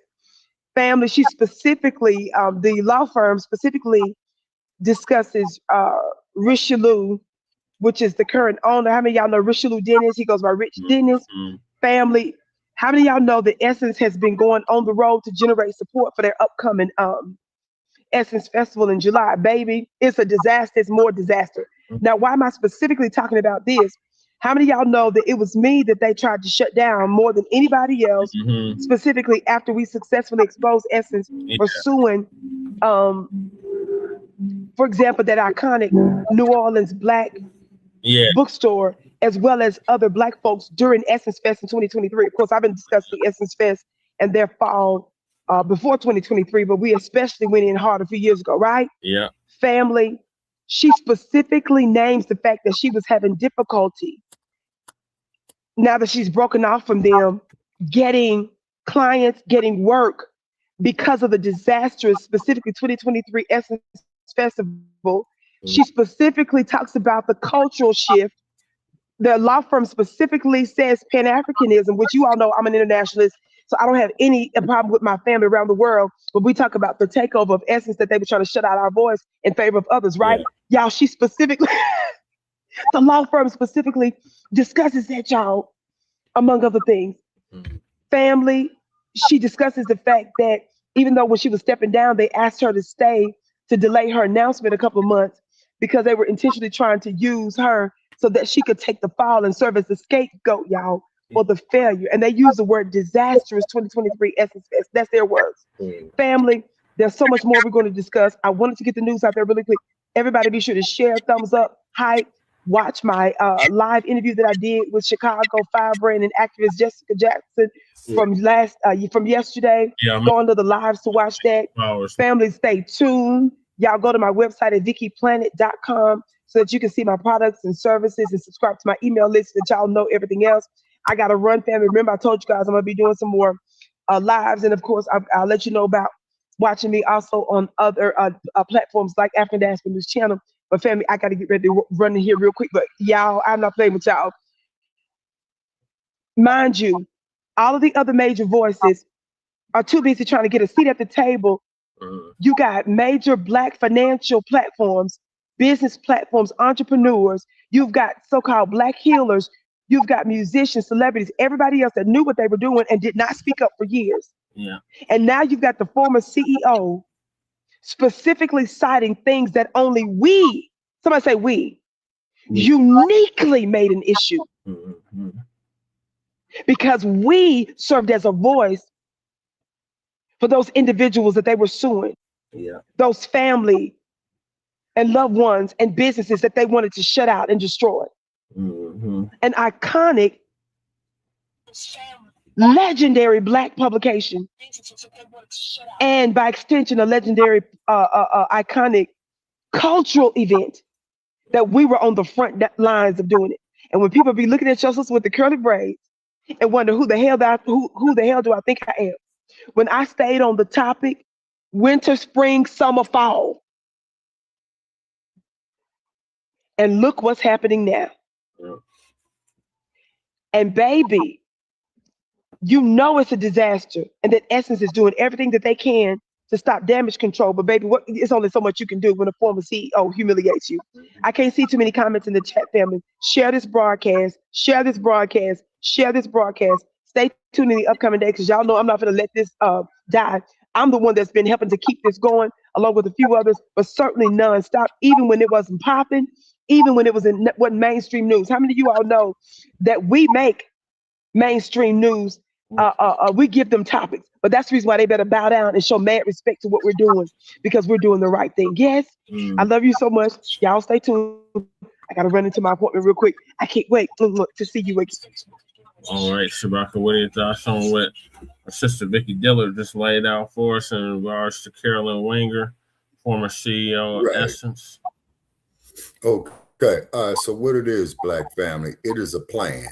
It is a hidden agenda that they have to shut down Black businesses and what have you. Because I remember Essence magazines, man, from my teenage years, just like the Jet, just like the Ebony, okay? But what it is that they hate the fact that we getting off into journalism and putting a word out there for our interests and bringing up the hypocrisy of these other groups. That's what it's all about.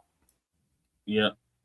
Okay. Say just like them damn, just like you so well put it, man, about the Black exploitation films that saved Hollywood, right? Yeah. But they're gonna come up there and tell you, oh man, it's giving all these Black actors all these opportunities and shit like that. And just like what Cicely Tyson said in her autobiography when they came out with that shit.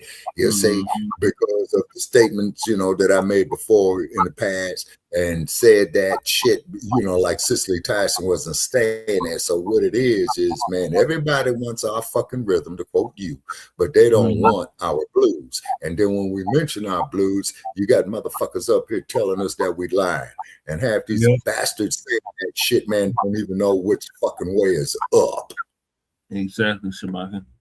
All right, so I'm going to move on to the next topic, and that is the slush fund.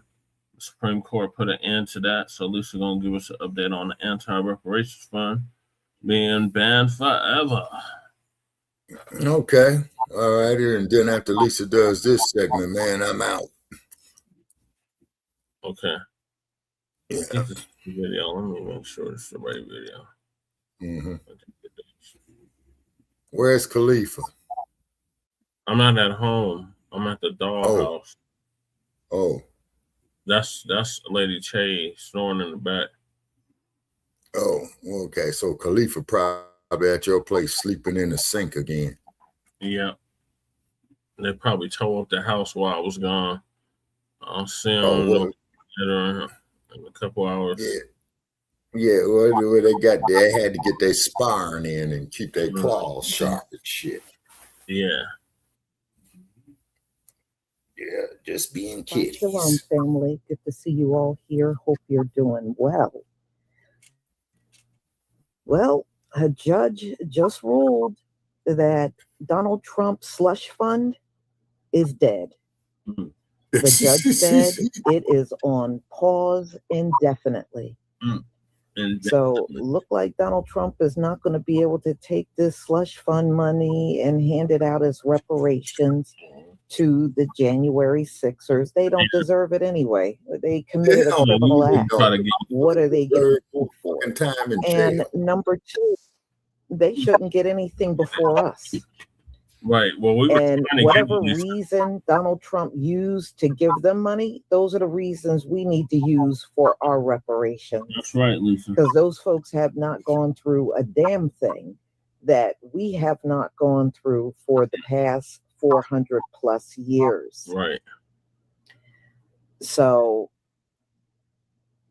you're just going to hear reaction to the judge's ruling on this in the videos that I'm about to show you. All right, hold on 1 second here. Make sure. Okay, I do have it.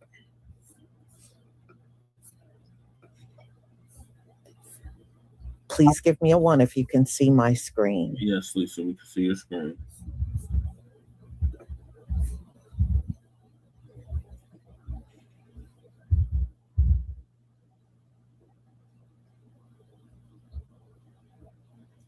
Thank you.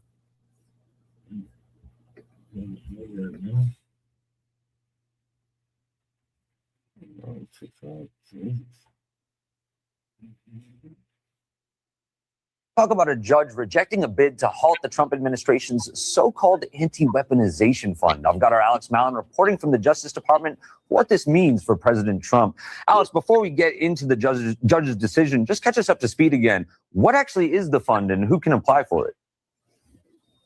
Yeah, so this was a fund that was created to settle President Trump's $10 billion lawsuit against his own government, arguing that he essentially had his tax returns stolen and leaked during his first term, and that was unlawful. The government ended up settling that in a really controversial move by creating this $1.776 billion settlement that they called an anti-weaponization fund that would be doled out by the administration's discretion in a 5-member commission to presumably allies of President Trump, including potentially those who engaged in the January 6, 2021 attack on the U.S. Capitol. It obviously came under a lot of Republican heat, and the administration ended up backing off. We heard the acting Attorney General Todd Blanche under a lot of fire. He's trying to seek confirmation now, and he actually told Congress during a hearing that the administration was no longer moving forward with that fund. Yeah, Alex, so then why did the judge block the request to block this fund?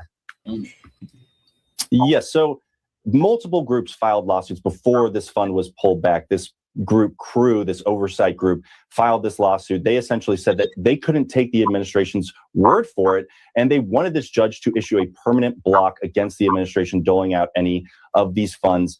The judge in this case, Richard Leon in D.C., basically determined that he was going to take the administration at their word, that this was not going to be moving forward, but he did end the hearing with an admonition to the government's counsel saying, don't play possum with this court, essentially saying, don't make the representation that this fund is dead, and then it suddenly becomes alive because you will be in big trouble. Yeah, Alex, you had mentioned that this is just one of many of the other legal challenges that this fund and the administration is facing. Where do those stand right now? Yeah, well, we actually have another hearing tomorrow in Virginia in federal court, in a lawsuit brought by a former January 6th prosecutor and others who are suing to, and this was actually one of the orders that stopped this fund in its tracks before the administration was able to pull back. And then later tomorrow night, we have a filing due from President Trump's own lawyers responding to the judge that was actually previously overseeing the IRS lawsuit that resulted in this settlement. The judge in that case has ordered President Trump's lawyers to respond by midnight tomorrow night as to whether they committed a potential fraud against her court by engaging in what appears to be a collusive settlement that resulted in the creation of this fund, even though the administration has now backed off from going forward with that fund. A federal judge has just blocked Donald Trump from setting up his $1.8 billion compensation fund for his supporters who broke the law on January 6th and elsewhere. Trump's people about a week ago said they were no longer going to proceed with the fund. Trump then repeatedly equivocated publicly and said, well, I'd still like to do it. Then there was a report this morning in the paper saying that actually they were going to do it secretly. They were looking for other ways to get the money to people, even if it wasn't officially this fund. Well, the judge said, I don't like that. So the judge blocked it today and said, you are not moving forward. She said she's willing to remove the block if the Department of Justice puts in writing under threat of perjury that they are not going to move ahead with the fund. Previously, the Attorney General refused to put anything in writing. He testified on the Hill and said, we're not going to do it. And they said, oh, put it in writing. He said, no. And they went, why? Because if it's in writing, it's perjury. So that's where things stand now. Hopefully this fund is dead forever. But again, according to today's paper, Trump and his people basically lied and publicly said they weren't going to do it. And then they were looking for ways to funnel the money to these people anyway. Just corruption, corruption, corruption. A federal judge agreed on Friday to extend a court-ordered block on the Trump administration's creation and operation of a $1.8 billion settlement fund for compensating people who claim to be victims of a weaponized government. Earlier this month, Acting Attorney General Todd Blanche told Congress that the government is scrapping its plans for the fund in the face of a fierce bipartisan backlash. Government attorneys have argued that lawsuits challenging the fund are now moot, but plaintiffs' attorneys aren't satisfied by Blanche's assurances that the fund won't move forward. Neither was U.S. District Judge Leonie Brinkema, who ruled that the Anti-Weaponization Fund will remain blocked until further notice from the court. Quote, the government's mootness argument, in my view, doesn't go anywhere, the judge said. Brinkema gave the parties a week to negotiate an agreement for Blanche to submit a sworn declaration that the administration won't revive the fund. Brinkema previously agreed to temporarily block the administration from proceeding with the fund for at least 2 weeks. Her May 29th order was due to expire on Friday. Trump Republican administration created the fund to resolve his lawsuit against the Internal Revenue Service over the leak of his tax returns. Plaintiffs who sued to block fund payouts argue that the government can't legally divert taxpayer money into what they argue is a slush fund for compensating Trump's allies. A federal judge has now indefinitely blocked the $1.8 billion fund proposed by President Trump to pay what he calls victims of government weaponization. This started when President Trump sued the IRS for $10 billion over the leak of his tax returns.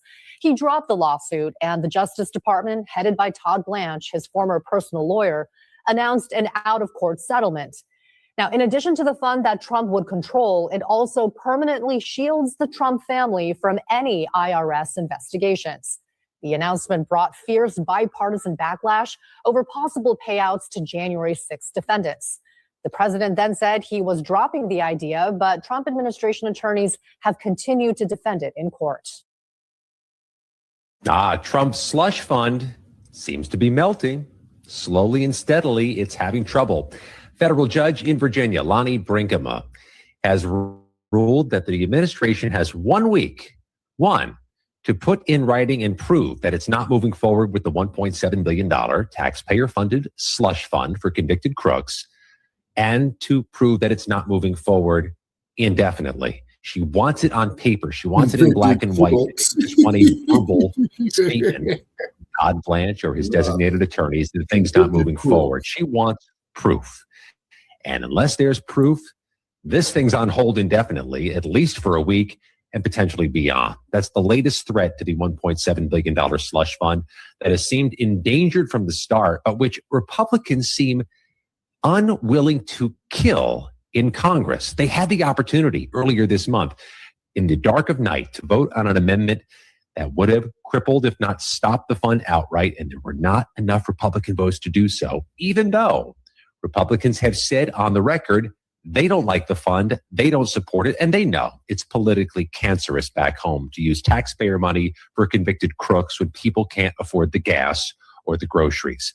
Another development imperiling the fund. A group of members of Congress, including Colorado Congresswoman Brittany Pedersen and Colorado Democratic Senator Michael Bennet, have asked the Department of Justice and Treasury to submit to Congress a list of all January 6 defendants who've already applied for taxpayer-funded reparations for money out of this fund. They want the list of names, including others aligned with Trump, who've applied for the money. Congress will continue to exert some influence over this, trying to at least raise the profile of the issue, knowing voters hate the fund, Republicans don't like the fund, Democrats despise the fund, and until it's dead, the fund is on life support, but still alive. Welcome to a breaking edition of Legal AF. We've got some breaking news coming out of the Eastern District of Virginia and Judge Brinkema's courtroom, where she heard argument today about whether she was going to extend her temporary restraining order to block the Jan 6th Anti-Weaponization slush fund or not. Was it mute because Todd Blanche got on with a congressional hearing and said out loud, it's dead on arrival, yet Donald Trump is constantly talking about it not being dead on arrival. And so the parties have been battling it out with filings leading up to the hearing. There were amicus briefs that were filed by members of the Senate, including Cassidy and Cory Booker, that were accepted by the judge, got late filings by both sides because coming into the hearing, another judge, Judge Leon, now known as the ballroom judge, he went the other way. He said, I'm not going to block the fund in a case brought by 2 Jan 6 officers because he thinks that Todd Blanche's comment was enough for him. And they tried to file that in this case to get Judge Brinkema to follow Judge Leon's lead. Fortunately, we have somebody that we're going to follow. We're going to bring in Adam Klasfeld, who is standing in front of the courthouse because he was there inside the room for the hearing and will give us all the color of what went down against the Department of Justice. And then it went downhill from there because she took out the hearing, the transcript of that hearing that you mentioned. Wait a minute. One win and 2 losses. That's what President Trump is dealing with today from the courts on 3 issues near and dear to his heart. So let's start with his win. A federal judge in Washington, D.C. said President Trump's 80th birthday UFC fight can continue on the White House lawn this Sunday. 2 longtime D.C. residents sued the National Park Service, which of course oversees the White House grounds, over that UFC event, saying that the claw that was constructed on the South Lawn and all the events surrounding the fight at the Lincoln Memorial and along the mall are illegal because they were not approved by Congress and would significantly hinder their ability to visit these public spaces. They asked the judge to issue a temporary restraining order or an injunction to block the events from happening. But today, that federal judge said, no, those 2 Washington, D.C. residents have very thin arguments that do not qualify for either of those things. The judge said they failed to establish that they have any standing to even bring this case and did not prove a likelihood that they would be irreparably harmed by this UFC event. So Trump wins. Now, let's move on to his 2 losses, starting with the Kennedy Center. I reported in this video a federal judge said this, Trump's name, has to be removed from everything associated with the Kennedy Center. Not only the lettering on the building, but all the win arguments that do not qualify for either of those things. The judge said they failed to establish that they have any standing to even bring this case and did not prove a likelihood that they would be irreparably harmed by this UFC event. So Trump wins.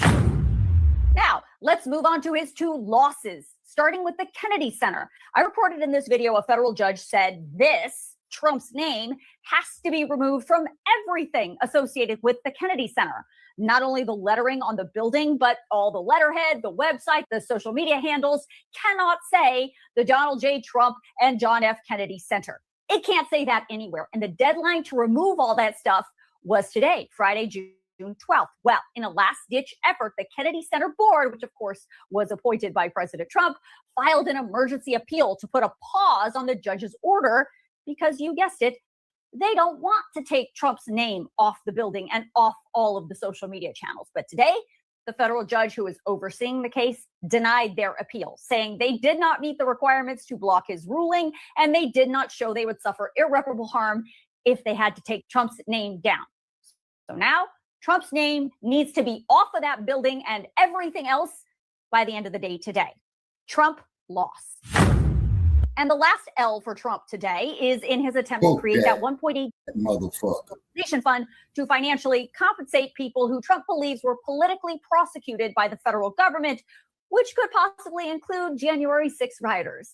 2 separate federal judges are looking into the legality of this fund, one in Miami and one in Virginia. Now, all the backlash, the Department of Justice told the courts that they killed the fund, that it's not happening anymore, so these lawsuits should just go away. But President Trump has not said on the record that he is giving up on the fund. So today, the federal judge in Virginia killed it for him. In this order, the judge said she does not believe the Department of Justice that the fund is dead. So she ordered Acting Attorney General Todd Blanche and Treasury Secretary Scott Bessent to both file a declaration under penalty of perjury that they will not take any action to create or operate the Anti-Weaponization Fund, and that the Anti-Weaponization Fund will not proceed in any manner or under any name. That declaration needs to be filed with the court in 7 days. And of course, there is also a standing preliminary injunction blocking the Trump administration from moving forward with the fund at all. Trump lost. So if you want to read any of these 3 rulings for yourself, I'm going to email them all out to you tonight in my Facts HQ email, which of course is free. So make sure you sign yourself up. Lady, we ain't promoting your shit. You got to pay us. Okay, y'all. So we know Donald Trump. He's definitely going to look for other ways to try to pay these very undeserving, mediocre people that should have just sat their ass down on January 6th. So anyway, y'all, you know, for now, they said, the judge said the pause on this fund is permanent, it's indefinite. But if he's looking for other funding and other ways, which I don't doubt, we're talking about Donald Trump. We are talking about Donald Trump. Then it's up to the courts to continue to block him and giving these people money. They have done nothing to deserve one dime of any reparations. So y'all, I'm going to go ahead and conclude. Right, Lisa. Now, I do have another upcoming live. I have a couple of them. And let's see here. We have Bible study at 1:45. And I have another live where all these Asian businesses are relisting themselves as Black businesses. Ooh. And people are catching on to what they're doing. So the ones that, you know, some of them have already gone out of business because nobody is going in their shop. But there are some that are changing from an Asian business to, and they're just changing it to Black business, but it's still actually Asian owned.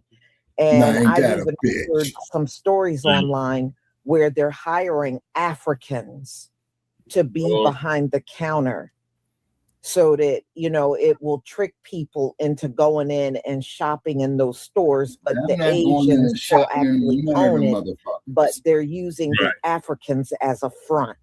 Ooh. And I'm not surprised that the Africans are going along with this, you know, just like your docile asses. So that part I'm not shocked over. It's what I would actually expect from these Africans. So we will get into talking about that. And I think that's all I have lined up for today. So y'all have a wonderful, wonderful Shabbat. And those of you that will be at Bible study, I will see you at 1:45. If I don't see you, have a wonderful afternoon. Shalom, family. Shalom, Lisa.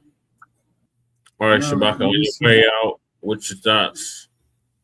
Okay, I'm glad they're bringing Trump down. Okay, boycott the Asian businesses indefinitely. You know what I'm saying?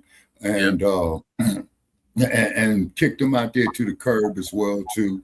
Particularly what they did to Natasha Harlins. Then also too when they went off into where they was beating those sisters over there on the west side or the south side of Chicago, I think. And brother NOI brother went there. Tyrone Muhammad.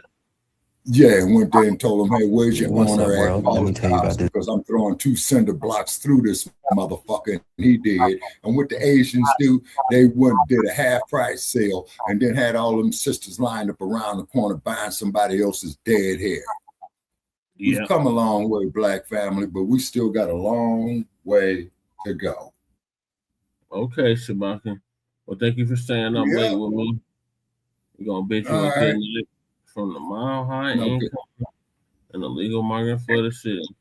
And put the ponies in the barn. Keep the Broncos at the top of the AFC West where we belong and keep them Gators in the bottom of the hole to shit where they belong. Well, I told them to leave town and change their name already. And they ain't get the memo, Shabaka. They still there. Well, I'm going to keep putting it up on their motherfucking like page. That's for damn sure. Every fucking chance I get. And 12 motherfuckers hit the like button on it. You know what I'm saying? Mm-hmm. So I'm going to keep that up. Okay, people, so we appreciate y'all for tuning in, staying up late here. The conclusion of this episode. It's still going to go long. You're just not going to be there. I got 2 more topics to get to. Oh, okay. All righty. So thanks for having me, Brother Che. Okay, so I'll give you a call tomorrow. Okay. You know, or I should say today. You know what I'm saying? Cool, you know, between in about 12 hours, because I'm gonna lay it down right here and what have you. All right. Have a good night, morning. All right. Okay, Brother Che. Okay. Okay. I still gotta give me. Huh? I still gotta give me 2 more topics. You still got 2 more topics. I still have it in me. You still have it in? Okay, so what are your thoughts on the slush fund being 886? Well, like I was saying before, sorry, I'm not camera, everybody. The back, hopefully you can hear me. Yeah. Like I was saying before, I said a little shit, but as soon as we figure out, like, oh, he gonna be giving this money out, he's just a good valid reason. Us as FBA, and I swear, I mean, just the correlation of it all is kind of funny to me, because here he bragging that he got the shit out, and he made it little, like, it's like it's his money, and he has it. You know what I mean? So it's like, if it's his money, and he wanted his money, because they shouldn't have leaked his shit out, right? Yeah. Even though, I mean, like, you know how long he dodged that. Dodged showing the taxes. He was in office and he still didn't show the taxes. Yeah. Right? So when they finally let that shit out, it was pretty funny, but it was big. So he was getting that money, was like, well, felt accomplished. So he wanted to do this little, what they call a slush fund. I was like, well, it's his money. Can't he do whatever the fuck he want to do? Yeah. And, Musk was just not having that little thing right there. But I was like, can he just do whatever he wanted to do? Yeah. And it was like, like whatever. I said, so we started looking into it once we figured out the parameters of it all, right? We started looking into it. And what happened? What happened? As soon as we started really trying to figure out that, oh shit, FBA, has been a victim too. Then they take it away. Yeah. Right. So they said, no, I was like, oh, just because they dropped it, because we're looking into it. Yeah. We're looking into how we can get our little FBA hands on the shit. Right. Right. We got our hands out clapping like Birdman. Yeah. They want to hear it. So then we went through a trial again, because now we get closer to when we're scheming. We try to figure it all out. Right. Now you get closer, and then all of a sudden you hear they ban that shit forever. Forever. So Ever. I don't think it had anything to really do with the Chance Sixers. I think it had everything to do with our little FBA eyes, or the FBA eyes and hands, like Birdman, thinking we're gonna get a little taste of, some billions. Yeah. You know what I mean? I mean, we've been victims since victims of the government since before, the time. This was like this place. It's like, nah. Now they're looking at it too hard. That's what I think happened. Okay, Lady Che. So we're gonna move on to the next topic, and that is the Natasha doll. Oh. So Lisa gonna give us an update on that.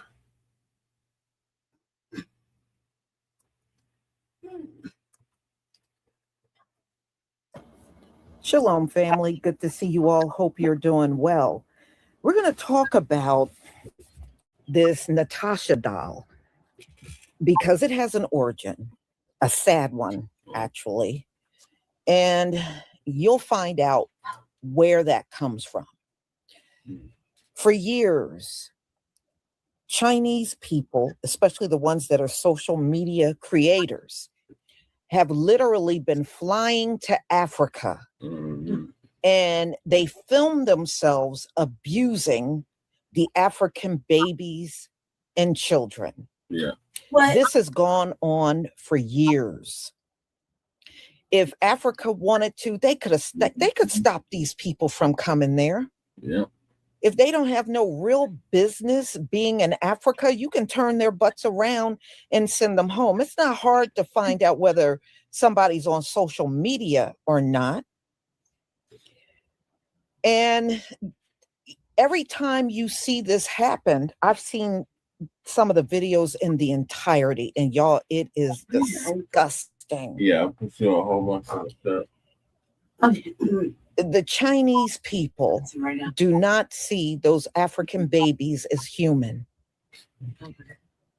Y'all, they knock them down. If a little child is riding a bike, they'll knock the child off the bike, film the whole thing. They smother them with pillows. They slap them around. They hit them. They knock them on the ground and kick them. I mean, and I'm talking horrible, horrible, horrible things.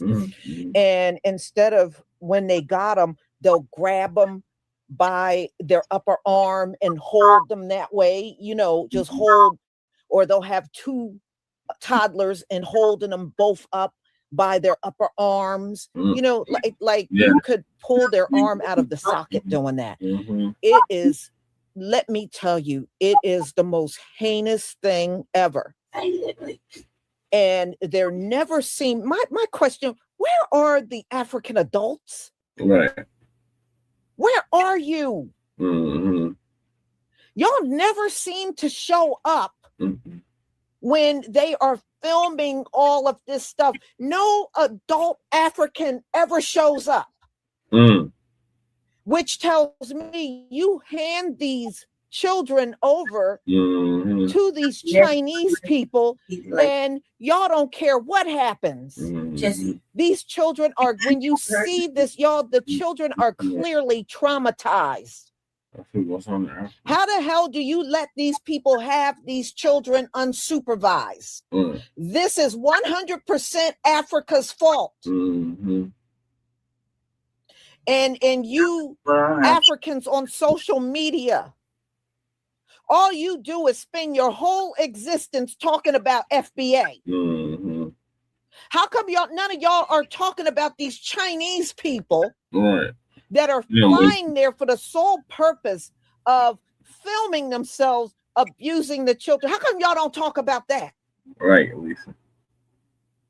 Y'all never talk about it. All you want to do is talk about us and call us akachas and jurors and all kinds. You will do that all day long. But y'all don't say not one disparaging thing about what these Chinese people are doing to the African children. Get on, Lisa. But see, y'all don't care about your kids anyway. That's why y'all got orphanages all over Africa. All over Africa, everywhere. They got orphanages everywhere. But they come here to this country talking about single mothers. Yeah, well, at least that mother is there for their child. Right. If a child is stuck in an orphanage, that means the mother and the father don't give a crap about that child. Yeah. Right, Lisa. We may not be perfect, but one thing we don't have is a problem with Chinese people abuse. You best believe they wouldn't dare fly their asses over here to do. They wouldn't dare do it. All right. But they do it to y'all because you're docile. And obviously it's easy for them to get a hold of them children. Unsupervised. I had no idea that like for reals. And it has gone on for a long time. This didn't just start happening. So when you see them taking that Natasha doll and stretching it and bending it and beating it up and pounding on the head and all that stuff, this is what they do to the African children. That's where that doll originated from. That doll originated from the abuse they have done to African children. That's where that doll comes from. Oh, wow. And you know what? You know the Africans are docile. An African man can show up 1 minute late for work and some Chinese man will pull some damn tree branch out and beat the heck out of them. Yeah. Y'all don't even stand up to these people. You ever seen the videos of them beating them? But you got a problem with FBA, though. Your problem is with FBA. That's what I don't think it is. We don't come over I just didn't know into Africa and harm your babies. We don't do that. A lot of times our people are just looking for a nice place to go over in Africa, or they're looking for a place to live. They want to stay there, but they don't come on that land and try to sneak off with the children just to abuse them and film them. Right. Y'all, I was reading those type of videos. It brings in a lot of money. That's why they do it. They said them Chinese people can't get enough of those videos where they're abusing those African children. They watch it as a form of entertainment. It's sick. I remember back in the day, you said it's sick. Violent smut video. Yeah, but these folks got the nerve to come over here and disrespect us more than anyone else. We ain't done nothing like that to none of you. Right. That's right. But they don't have not one disparaging thing to say about these Chinese people that are over there doing that mess in Africa. And they're doing it right on your damn soil. And you're not doing nothing about it. Nothing. We forget them. You should be ashamed of yourself. I feel you, Lisa. It's pissed off. You let them say another disparaging thing about us. Y'all bring this mess up when they're in there on these lives talking about, FBA, FBA, FBA. No, you bring this shit up about what the Chinese are doing to their babies right on their damn soil. Bring it up. They're not doing a damn thing about it. They do that. Like, it's not their country, it's the Africans. Africans are allowing that shit. All right, let me show you. So now you know where that Natasha doll came from. It came out of something they have been doing for years over in Africa. That's where it comes from. But the Africans welcome them with open arms. All right, y'all, give me a 1 if you can see my screen. Give me a 1 if you can see my screen.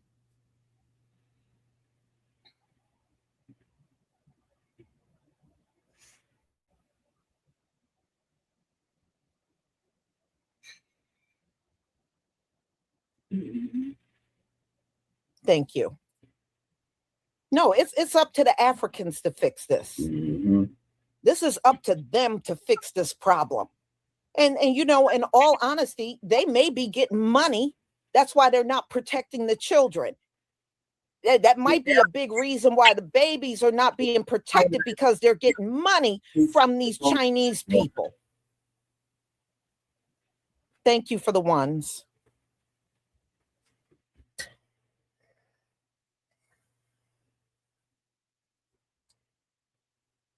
21st century, people can do videos like this.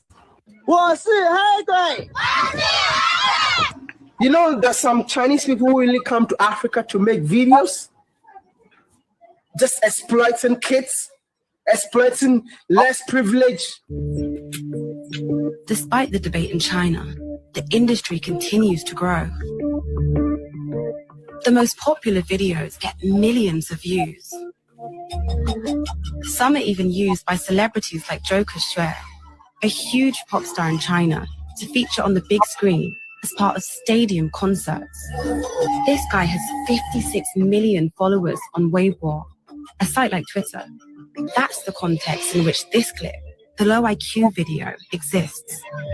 But despite all the heat and fury this clip generated at the time, no one was ever able to figure out who made it. It just goes exploits other countries.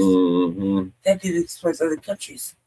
Now, what this person did, they flew into Africa and had these children repeat things in Chinese that they didn't even know what they were saying. they were saying things like, I'm a black monster and I have a low IQ. And this person was showing this on the big screen up in China and have made millions of dollars off of these videos because they said the Chinese can't get enough of it. They watch the hell out of these abuse videos. No. It's sick.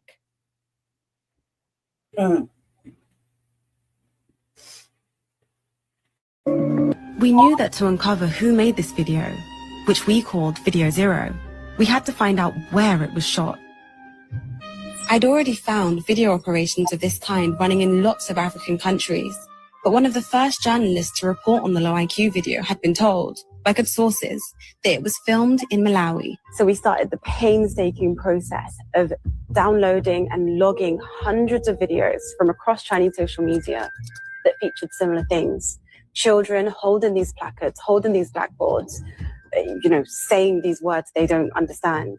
In Chinese, I'm a black monster. My IQ is low. This video was released in February 2020 on a Chinese social media account called, get this, Jokes About Black People Club. The word they're using is Haigui, which could be translated as black monster or black devil. But really, it's the Chinese equivalent of the N-word. No. I tell you what, you think you want to boycott these people now? You're going to really want to boycott them by the time we get done with this live. For real. Both sides. And like I said, just picture this, y'all.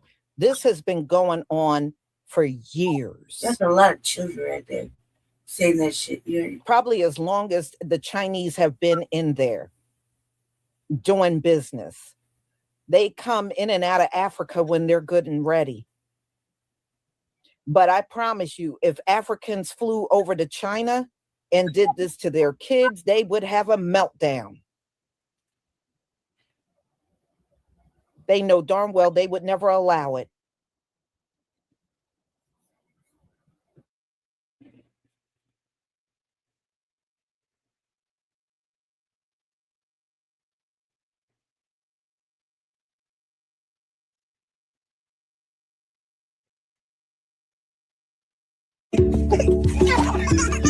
This is what happens when anti-blackness is normalized in our communities. When you're teaching children that it's acceptable to slap, throw around, mock, or dehumanize dolls that are meant to represent Black children, you're desensitizing them to the dehumanization, brutalization, and mistreatment of Black children and Black people as a whole. You're reinforcing the idea that Black people are objects rather than human beings deserving of dignity, humanity, and respect. Watching those babies and children cry was truly heartbreaking because we're no longer talking about dolls. We're talking about real children being humiliated, exploited, and dehumanized. And unfortunately, this isn't new. The exploitation of African children has been happening for years.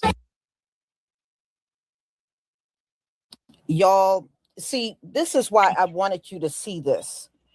Because the Chinese people have taken this to another level. Let me just say this.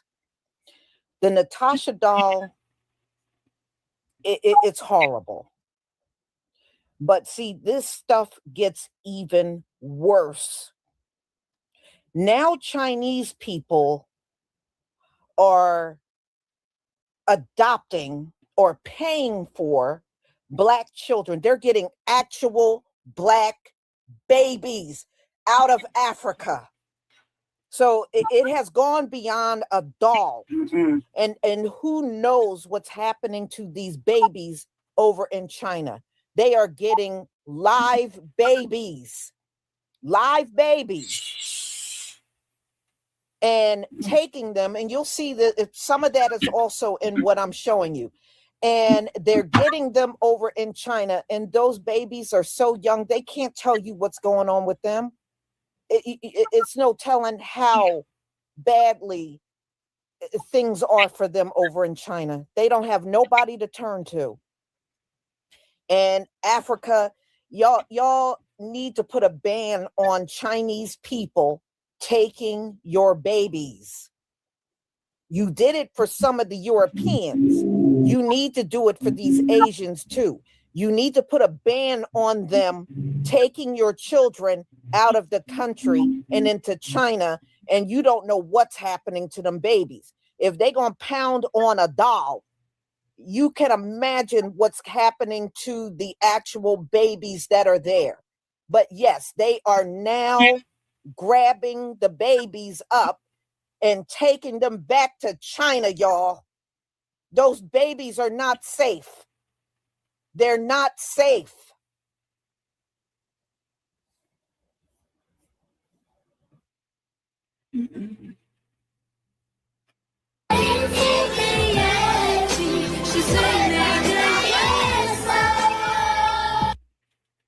And every time these conversations come up, people would rather get defensive than address the harm itself. As an Asian woman, that's what hurts the most. Because holding our community accountable shouldn't be controversial. It should be the bare minimum. Not because I hate my community, but because I love my community enough to believe we can do better. So yeah, back to my last post. Do y'all see this? Y'all have Chinese people taking their hard-earned money to go down to Africa and violently hurt these kids. But y'all would sit here and take Asian hate and anti-Semitism more seriously than hate towards Black people and Africans. But I digress. Let me know, because y'all will see everything else, but see what's right in front of your eyes. Trigger warning, if you're Black, this story is really, really disturbing. In February 2020, a shocking video surfaced in China. Off camera, someone is giving African children sentences to repeat.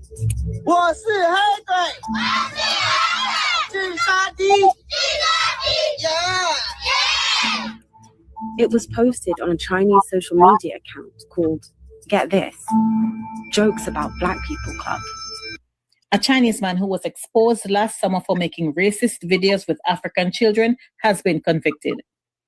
A Malawian court has convicted a Chinese national on multiple charges, including trafficking and procuring children to take part in entertainment. Lu Ke, also known as Susu, has been handed a 12-month prison sentence, which he has already served in police custody. He has been ordered to leave the country within 7 days and is barred from ever returning. He was arrested last year following a BBC Africa Eye investigative report. The report showed him filming Malawian children, making personalized greeting videos, some of which included racist content. The videos were being bought for up to $70 on Chinese social media internet platforms. When news of his offensive videos broke, he fled to neighboring Zambia as Malawian authorities issued a warrant of arrest against him. He was arrested and convicted of entering the country illegally and was then extradited to Malawi. He was denied bail and has been in police custody until his sentencing on Thursday. He faced 14 charges against him, including procurement of children for use of entertainment, child trafficking, illegal use of the internet, and harmful social practices. Lu Ke denied making derogatory videos. In his defense, the court was told he had already paid 16 million Malawian, I don't know how we pronounce that, $16,000, which is 12,500 pounds, to the government to compensate his victims and for social responsibility activities in the community. He said he had made his videos in order to spread Chinese culture to the local community. I remember when the story broke last year, it was an African woman who spoke fluent Chinese who heard what the children were saying and confronted him to his face about it. And he claimed that he was teaching them the Chinese language. But the full video is very disturbing and triggering. But if you want to see it, you can Google the story and you can find the full video on the BBC website. I hope this makes you as angry as it makes us. There's a viral trend around a Natasha doll in China, a Black baby stress toy.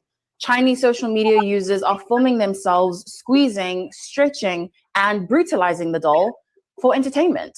When asked why the Natasha doll had to be Black, one Chinese social media user responded that a white baby, for example, would be too human and people would feel bad for hurting it. The Natasha doll is disturbing as is, and now Chinese social media users are filming themselves with real-life Natasha dolls. There are so many videos and entire channels dedicated to showing Chinese people abusing Black babies and then laughing about it. Content creator Shalom M took a deep dive on the many ways in which Chinese social media has created an entire market for abusing, harassing, and dehumanizing African children on camera. She mentions how the BBC did an entire documentary on a Chinese man who was living in Malawi and filming children without the consent of their parents and selling those videos to said Chinese market. China has a great firewall on all social media apps that are not Chinese owned. So they have their own apps like Red Note, WeChat, and more, which means a lot of the content posted on these Chinese social media apps stays within China and is specifically targeted towards a Chinese audience and what they like. There's an entire market of Chinese adults who enjoy watching videos of Black African children being abused. As our African leaders continue to welcome a nation that does not regard us as human beings, what can we do about it? Let's focus.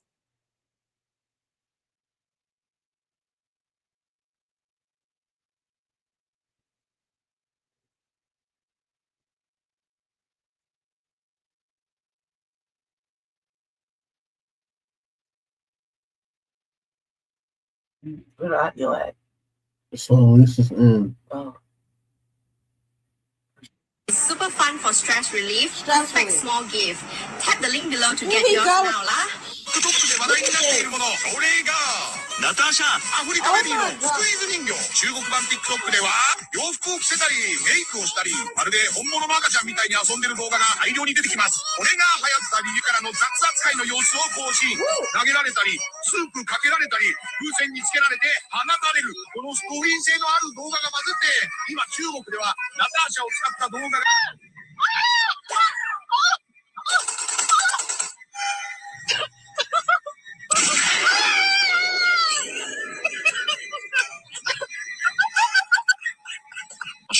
meme on Chinese social media. So on Red Note and Diane, there is a trend of memes surrounding this stress toy people call Natasha. As part of this trend, people do obscene, cruel, and odd things to this doll as you see in the video, and it's super popular and people call it hilarious. I personally have an uncomfortable pit in my stomach when I see these videos. These stress toys come in various colors, even pink and trend specifically chooses this particular one. Some unnecessary and nasty comments for speaking out. Some necessary simply dress her up and take her out. So the Chinese people over in China are using Black baby dolls for stress relief. They're literally torturing these dolls, stomping these dolls out, beating these dolls, and doing all sorts of heinous things to a Black doll baby. If this is not CH mixed with racism, then I don't know what is. The Chinese population in China is Chinese people. They are not even in close proximity to Black people like that. So what in the fuck is going on? What would prompt them to do this? And then when we say everybody is obsessed with Black people, they say, oh, you're lying. No one likes you. We all have Black fatigue. When we say people are delusional and it is nothing but pure projection, when they talk about how we operate through the world and how we treat people and how we're dangerous and how we're a threat to society, when it's literally the people that are pointing the finger, three are pointing back at them. Because what on God's green earth would make Chinese people make a doll and call it the Natasha doll just to torture it and beat it up for stress relief? A little Black baby doll. Literally, I've seen a video of a Chinese person running the doll over with a car, slapping the doll, slamming the doll, doing all sorts of demonic debauchery with this Black baby doll. Yet people swear for God that we are the worst thing that happened to planet Earth. We've not done anything to anybody to subjugate them, denigrate them, disenfranchise them.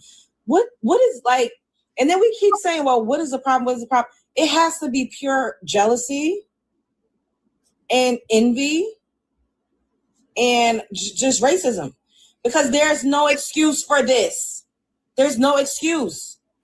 There aren't even Black people in China like that for them to be doing this. Globally, everyone has an issue with Black people. And then you'll be like, oh, well, if everybody has an issue, then maybe you're the problem. No, maybe we are the source. It got to be jealousy. It has to be, because what else is the reason for this? And just blatant racism. They are not even in proximity to Black people like that in China. Yet they're taking delight in torturing a Black baby doll. Let that sink in. What do y'all think about this? Sound off in the comments below, because this is just like spread of the Brooklyn way. Like, child, everybody globally has a gripe with Black people, and particularly Black Americans, because the name Natasha, that's a Black American name. Like, they're not named Natasha over on the continent. You don't hear too many Natashas in South America or in the Caribbean. That sounds like a Black American's name. This is crazy. You should not be legally allowed to buy these Natasha dolls for the purposes that you people are buying them for. I feel genuinely sick to my stomach. I wish I never found out. That is a fucking baby, bro. You guys actually need psychiatric help. For those of you who don't know, first of all, I'm jealous of you, but this is called a Natasha doll, and it's all the rave in China right now for all the wrong reasons. There are locals buying these dolls in China right now, oftentimes in mass, and beating the living shit out of these dolls, stomping on these dolls, getting a scalpel and removing the skin off these dolls. Everything that you can assume that they would do, they've done. And some of the justifications for this, you ask, are genuinely disgusting. Because a lot of people are just playing this down, saying that these are just stress relief dolls and that the skin color is not relevant. But to everyone with more than 3 brain cells, we can discern that that is a stupid BS justification. Because look at these dolls. Look close at them. Why did you have to make them all Black? And it's not even like an uncanny type of whatever. These are ordinary looking brown and Black babies. They have even put details on the lips, the pink lips. It is very definitively a Black baby child. They genuinely mimic Black babies way too much for you to just play it off as plausible deniability. Why couldn't they make them orange or purple or red or blue? Why do they have to be brown? Like a kin Black baby is not even. I mean, you can't even make up anything for it to not make sense like that. It's emulating that. I mean, the skin tone is like 21st century. Like, oh my God, I can't, man. Okay, y'all. So now you know where the idea for the Natasha doll came from. It came from all the abuse these Chinese people have been doing in Africa to actual living, breathing babies. All right. And I just hope, if nothing else, it brings awareness about these folks. These are what they call them model minority, my damn ass.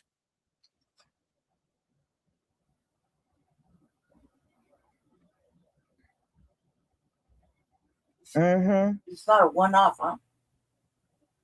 It's just that. Oh yeah, definitely. No, the boycott should be permanent as far as I'm concerned. It should be permanent. There should be no going back in these stores, around these people, and don't leave your kids around none of them. I don't care how innocent they look. Don't leave your children around none of them. None. The consequence was for the Africans that allowed that. You know what I mean? Oh yeah, they're adopting those babies out of Africa. And like I said, once those babies leave the country, they're not even safe in the country. The Africans aren't protecting them like they should. So you can really imagine what is happening to them outside of Africa. So they're taking actual babies now. It's absolutely disgusting.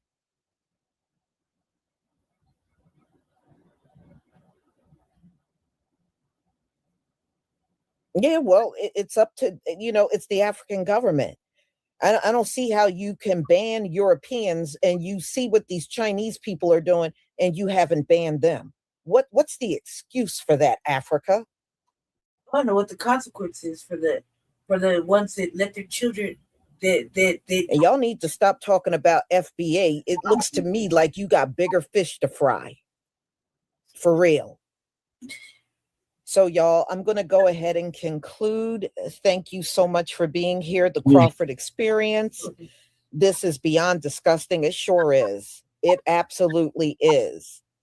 And, you know, it just goes to show you, even some of the Africans are aware that this is going on. But the thing is, what is the African government doing? Why are you allowing them to have access to the children?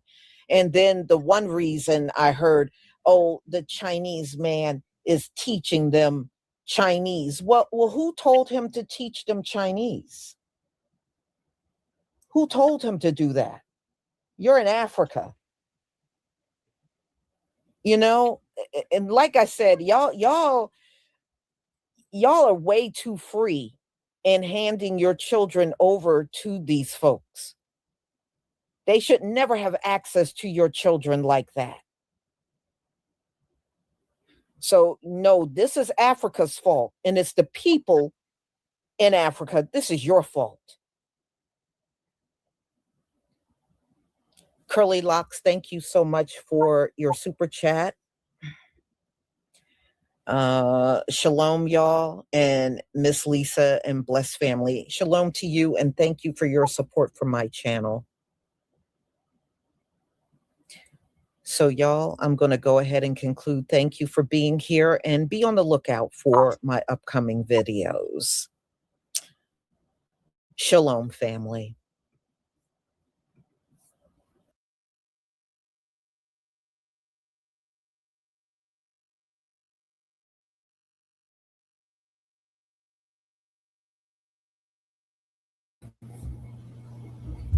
Shalom, family. Good to see you all here. Hope you're doing well.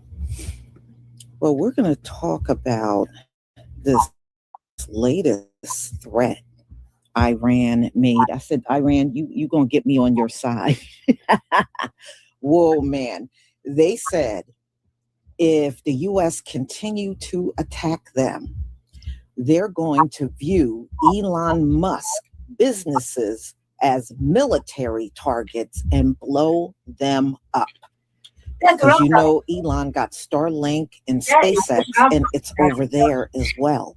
He got companies over there. Yeah. And they said they will go after and blow up Elon Musk businesses over in the Middle East. What the fuck I'm talking about? Man, high five to Iran. I'll high five. Okay. High five to Iran. So anyway, I thought it was interesting, and we're going to hear more about that. But before we even get there, I've been looking at a lot of the videos that Asians have been putting out on TikTok. And the one thing that gets me is how they all keep getting on, and they're all saying the same thing. I said, did y'all have some memo or something? Because they're all saying y'all the same thing. Oh, yeah, well, what happened to Cyrus was tragic. It was tragic. And Rick Chow was wrong for what he did. But y'all shouldn't punish all of us over one guy. We ain't punishing you over one guy. We're punishing you over all the effery that you have done over the years. It's far beyond just one guy. That's what y'all don't get. You're missing the whole thing. Y'all have beat up on women in those nail salons. If they come up short on money, you jump them and lock them in.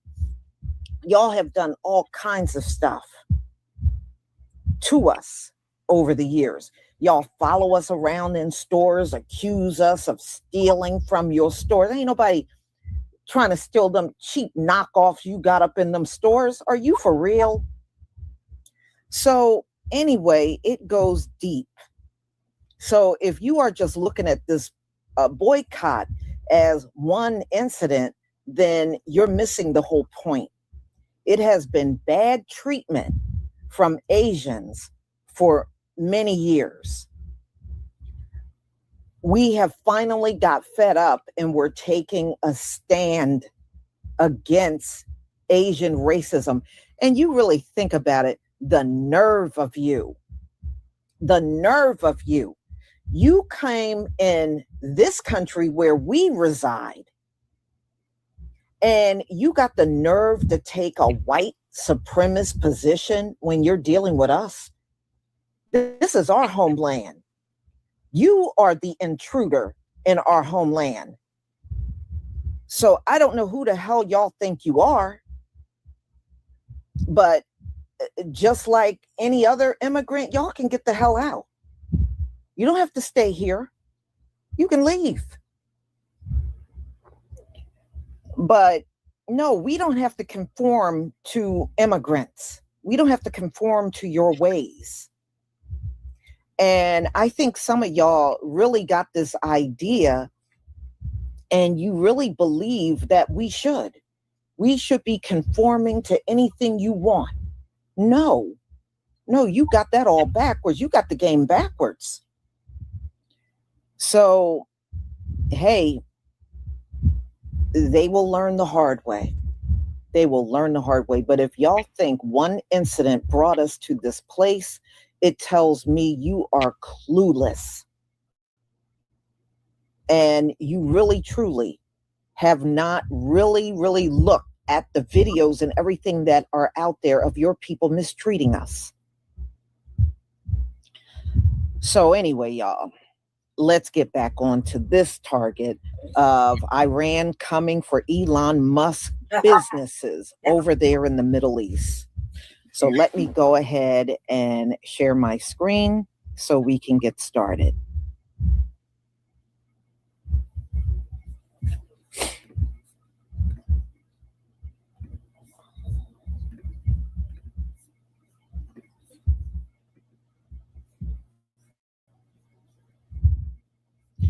All right, y'all, please give me a 1 if you can see my screen.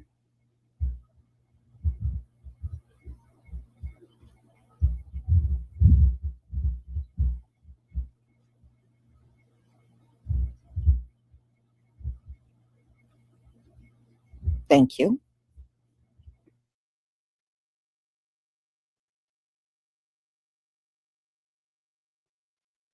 Announced that Elon Musk's company's business interests, anything in the Middle East for Elon Musk is now a legitimate target that it may strike.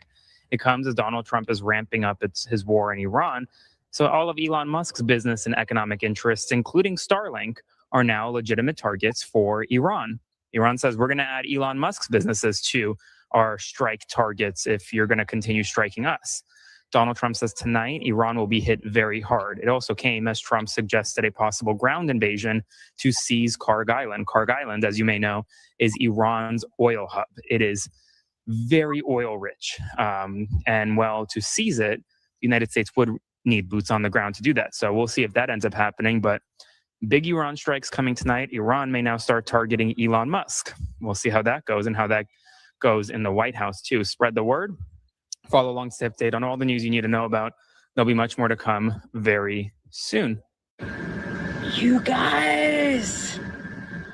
So Iran now says that Elon Musk companies in their area are legitimate targets. So what they had said was, hold on, let me really tell you what they said. Fuck this, fuck that, fuck you and fuck your hat. Another new development on Iran. This one, listen up. The country's state media says all companies owned by Elon Musk in West Asia, including Arab countries and Israel, are considered as military targets. That includes Starlink ground stations in Qatar, Jordan, the UAE, and Oman, and companies in the region that are SpaceX shareholders. Again, this is just out from Iranian state media. Breaking news. Iran has warned that it could target assets linked to billionaire entrepreneur Elon Musk across the Middle East, marking a significant escalation in the already tense regional standoff. Iranian state-linked media outlets say companies connected to Musk, including SpaceX's Starlink satellite internet network and other business interests operating in the region, may now be viewed as potential military targets. The latest threat comes as tensions between Iran and the United States continue to rise following recent military exchanges and diplomatic confrontations. According to reports, Tehran accuses Starlink and other Western technology platforms of supporting activities that undermine Iran's security interests. Iranian media claims that Musk-linked economic holdings in the Middle East could be included on a broader list of targets if the conflict deepens. Starlink has long been a sensitive issue for Iranian authorities. The satellite internet service has been used by some Iranians to bypass government internet restrictions and maintain access to outside information during periods of unrest and communications blackouts. Iranian officials have repeatedly criticized the technology and have accused foreign governments of using it to influence events inside the country. Iran has just announced that if Donald Trump attacks them tonight, all of Elon Musk's companies located in the Middle East, SpaceX and others, would all be fair targets. Yes, if the United States attack Iran tonight, as Donald Trump is promising, all of Elon Musk's companies located in the Middle East, such as SpaceX, would be targets. My guess is he won't be the only target. As you know, Amazon, their cloud services, many other high-tech companies, Microsoft and others from the U.S. have facilities throughout the Middle East. These have been under attack before, and I'm quite confident that Iran, if attacked, are already picked out these targets. They're going to be hitting them. They are also going to be hitting oil infrastructure throughout all the oil-producing countries there in the Middle East, not to mention U.S. forces. So while we may inflict a lot of damage on Iran, Iran equally can do a lot of damage to U.S. companies, to oil infrastructure that basically hurt the United States and the rest of the world even more. Whatever pain Iran suffers, it's severe, but they're going to make sure that Donald Trump, the United States, and the rest of the world suffer even more. And between the two, I would say the rest of the world has suffered a lot. We haven't suffered the casualties that Iran and the Iranian people have. We haven't suffered the damages in that way, but the economic damage has been severe and it has no sign of letting up. What do you think? Should everybody de-escalate and we try to talk these things out, or more war, which usually doesn't bring many solutions? Let me know. Elon Musk, you better get all your Starlink assets out if you can. Seems like you're going to be on target tonight. Breaking news as Trump has called off U.S. airstrikes against Iran for tonight. It's Taco Thursday, guys. Trump always chickens out. He has done it again.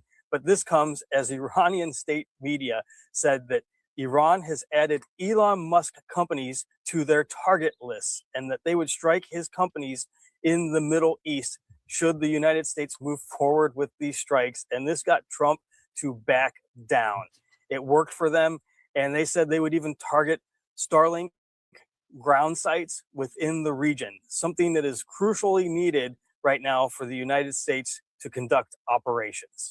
So merely a matter of several hours after Trump said they were going to hit Iran very hard tonight, he has called it off after this threat from Iran. And I thought this military in Iran was completely decimated, obliterated. It was also just this morning that Trump said that all of Iran's air defenses, missile capabilities, anti-aircraft capabilities, defensive and offensive capabilities were gone. So then why is he backing down to this threat? He always tells on himself. He always gives it away. Let me know what you guys think about this in the comments. Follow along for more. Share, spread the word, and I'll see you back here for the 411.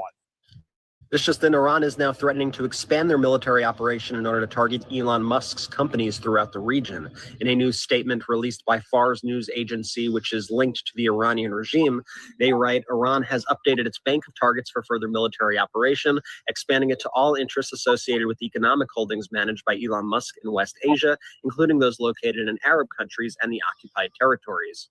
Essentially, what they're saying is that Elon Musk's companies like SpaceX and Starlink are being used by the United States military to target Iran, and therefore his companies are legitimate military targets. This comes after Donald Trump threatened a major ground invasion of Iran this morning, writing the United States will be hitting Iran, whose Navy, Air Force, radar, anti-aircraft, and all other forms of defense, together with most of its offensive capability, are gone very hard tonight. At some point in the not-too-distant future, we will be taking Karg Island and other oil infrastructure points and assume total control of their oil and gas markets, much like we have with Venezuela, which is working out brilliantly for both Venezuela and the United States of America. Thank you for your attention to this matter. Trump added during a Fox interview, my preference has always been to take Karg Island. I don't know that America has the stomach for it. To be honest with it, you'd make a fortune. Trump was also whining about his inability to make a deal, saying the problem is it could be the greatest deal in history. They could wave the white flag of surrender and say, praise be to Allah. And the fake news would say it was a great victory for Iran. It's the craziest thing I've ever seen. We're killing them. We're killing them. I mean, let's just be honest for a second. The man is psychopathic. He is sociopathic. This is a deranged individual. We're going to keep following what happens here and more, so make sure you're following our account and add the Midas Touch podcast right now on Apple Podcasts and Spotify and leave a 5-star review. Breaking news coming out of Iran, the USA, and South Africa. So Iran plans to target Elon Musk, SpaceX, and Starlink facilities across the Middle East. Now, for those of y'all that don't know, Elon Musk is a racist and Islamophobic man that came from South Africa, but is now naturalized as a U.S. citizen. And he is the biggest proof in the world that you can have all of the money in the world and still not be intelligent. He is the biggest proof in the world that money doesn't solve your internal problems, right? Like racism, like Islamophobia. Now, Iran has stated all of Elon Musk companies in the Middle East are military targets for Iran as it retaliates against the U.S. Now, some of y'all might ask, why is Elon Musk companies going to be military targets? Well, for a couple of reasons. First of all, Iran sees Elon Musk and his company as helping the United States to damage and destroy parts of Iran. The second reason came back from January. So as y'all know, in Iran, there were valid economic protests that were hijacked by foreign actors, right? And when Iran shut down the internet so that they could contain the situation and catch the people that were causing chaos in the region, Elon Musk threw up Starlink, allowing those evil foreign actors to communicate with each other to cause more harm and damage on the society. Yes, Elon Musk has blood on his hands. What did you expect from a man that's Islamophobic, right? Now, the targets include a regional Starlink ground station, and the report came around the same time that President DJT said he was going to attack Iran again for the second night in a row, even though Trump said that Iran asked him to not attack, and he obliged, all right? It seems like the stories are not adding up. But Iran will treat all of Elon Musk companies in the Middle East, including SpaceX, Starlink internet service, as military targets as it retaliates against the U.S. Iranian state media outlet Fars reported Thursday. Now, some of y'all are going to say Elon Musk is the richest man in the world. Is that going to affect him? Absolutely, right? Because if one of these Starlink facilities goes down, it's going to have impacts on global operations. And then after that SpaceX IPO that everybody was so excited about on June the 13th, this is also going to impact that SpaceX IPO. All right, they're going to blame it on something else. They're going to say, oh, the market, the economy, the war. But this is definitely going to negatively impact that SpaceX IPO. And it might cause a lot of people to lose a lot of money, right? But I personally think whatever happens to Elon Musk, due to the situation, he has it coming. Number one, you don't disrespect the sovereignty of a people. And number two, why would you be racist and why would you be Islamophobic, right? I have no love for Elon Musk, and I hope that he gets what he deserves. But let me know what y'all think. It is 11:41 p.m., June 11, 2026. Follow me for more updates, breaking news, think pieces, and beyond. Iran has announced that Elon Musk's company's business interests, anything in the Middle East for Elon Musk, is now a legitimate target that it may strike. It comes as Donald Trump is ramping up his war in Iran. So all of Elon Musk's business and economic interests, including Starlink, are now legitimate targets for Iran. Iran says we're going to add Elon Musk's businesses to our strike targets if you're going to continue striking us. Donald Trump says tonight Iran will be hit very hard. It also came as Trump suggested a possible ground invasion to seize Karg Island. Karg Island, as you may know, is Iran's oil hub. It is very oil rich. And well, to seize it, the United States would need boots on the ground to do that. So we'll see if that ends up happening. But big Iran strikes coming tonight. The situation is fluid with periods of strikes, retaliations, ceasefire talks, and threats. Oil prices, Strait of Hormuz navigation, and regional stability are directly impacted. Starlink's role military adjacent use via Starshield distinctions. Smuggling to bypass blackouts has made it a flashpoint.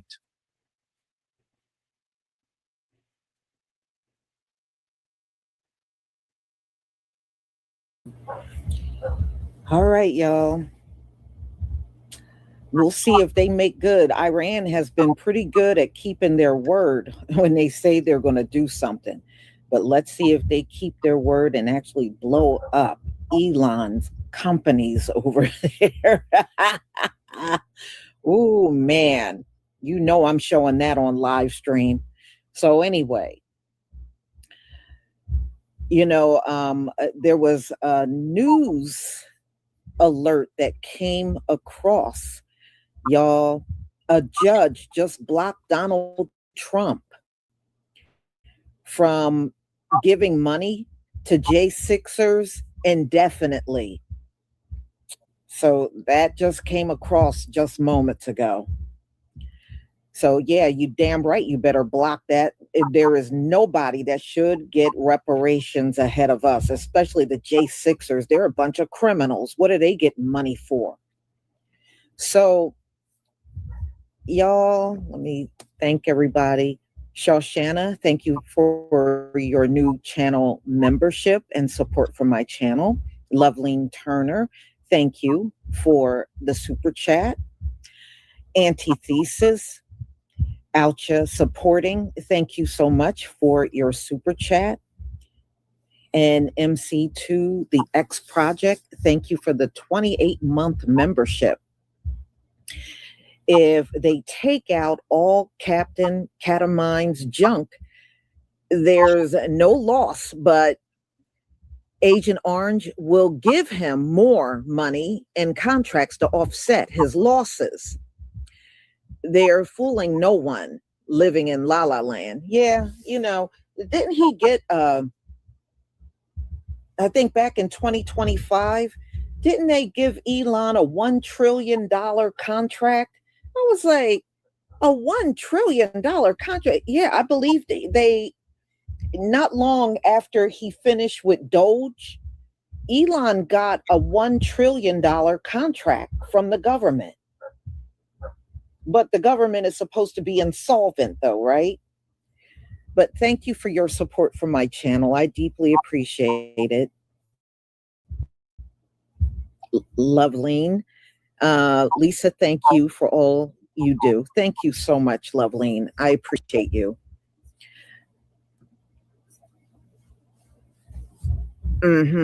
No, he really did. In fact, I'm gonna go look for it because I'm positive I saw it. After he got done with Doge, Donald Trump, the government gave him a $1 trillion contract. And that is absolutely insane for anybody. I don't care who you are to get a contract like that. That is outrageous, but that's what he got. So y'all, I'm going to go ahead and conclude. Thank you for being here. Be on the lookout for my next live. That should be coming up at 1:45. Shalom, family. Just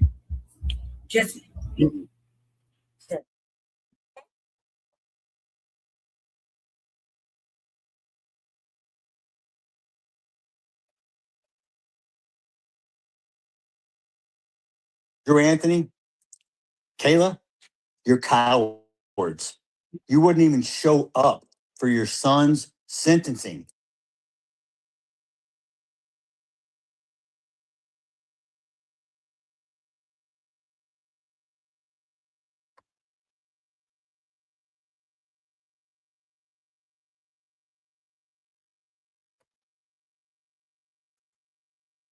All right, y'all. So there goes that Natasha doll.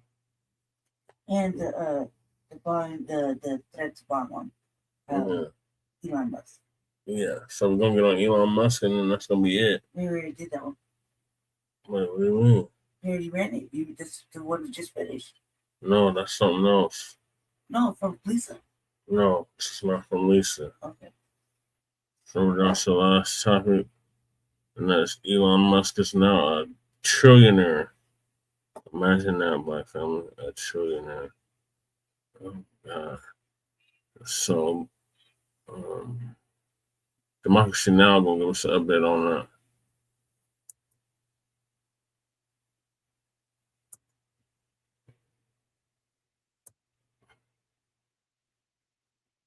Fight the power.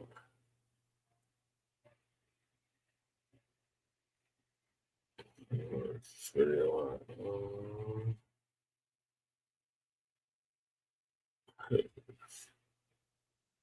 Oh, I guess this was. Oh, I stand corrected. Okay, so then we're done. Oh no, she said about Iran. Iran taking down his businesses. That's the one that just played. Shalom. So that's this one. They had Tucker the Sucker speaking. No. Okay, no, something else. It's over there. And he said they will go after and blow up. Whoa, man. They said if the U.S. continue to attack them, they're going to view Elon Musk businesses as military targets and blow them up. Because you know Elon got Starlink and SpaceX, and it's over there as well. He got companies over there. And he said they will go after and blow up Elon Musk businesses over in the Middle East. Man, high five to Iran. Okay, high five to Iran. So anyway, I thought it was interesting, and we're going to hear more about that. But before we even get there, I've been looking at a lot of the videos that Asians have been putting out on TikTok. And the one thing that gets me is how they all keep getting on and they're all saying the same thing. I said, did y'all have some memo or something? Because they're all saying y'all the same thing. Oh yeah, well, what happened to Cyrus was tragic. It was tragic. And Rick Chow was wrong for what he did. But y'all shouldn't punish all of us over one guy. We ain't punishing you over one guy. We're punishing you over all the effery that you have done over the years. Mm-hmm. It's far beyond just one guy. That's what y'all don't get. You're missing the whole thing. Y'all have beat up on women in those nail salons. If they come up short on money, you jump them and lock them in. Y'all have done all kinds of stuff to us over the years. Y'all follow us around in stores, accuse us of stealing from your stores. Ain't nobody trying to steal them cheap knockoffs you got up in them stores. Are you for real? So anyway, it goes deep. So if you are just looking at this boycott as one incident, then you're missing the whole point. It has been bad treatment from Asians for many years. We have finally got fed up and we're taking a stand against Asian racism. And you really think about it, the nerve of you, you came in this country where we reside and you got the nerve to take a white supremacist position when you're dealing with us. This is our homeland. You are the intruder in our homeland. So I don't know who the hell y'all think you are, but just like any other immigrant, y'all can get the hell out. You don't have to stay here. You can leave. But no, we don't have to conform to immigrants. We don't have to conform to your ways.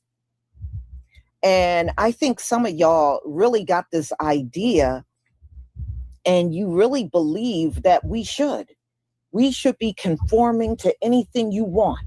No, you got that all backwards. You got the game backwards. So, hey, they will learn the hard way. They will learn the hard way. But if y'all think one incident brought us to this place, it tells me you are clueless. and you really, truly have not really looked at the videos and everything that are out there of your people mistreating us. So anyway, y'all, let's get back on to this target of Iran coming for Elon Musk businesses over there in the Middle East. So let me go ahead and share my screen so we can get started.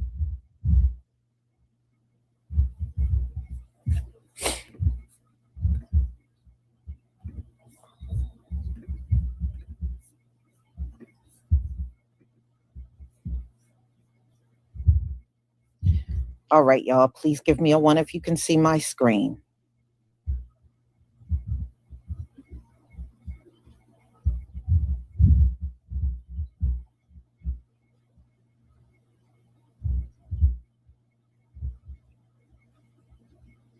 Thank you.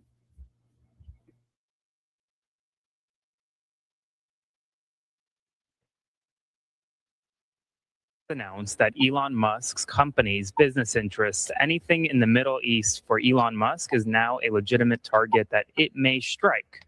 It comes as Donald Trump is ramping up his war in Iran. So all of Elon Musk's business and economic interests, including Starlink, are now legitimate targets for Iran.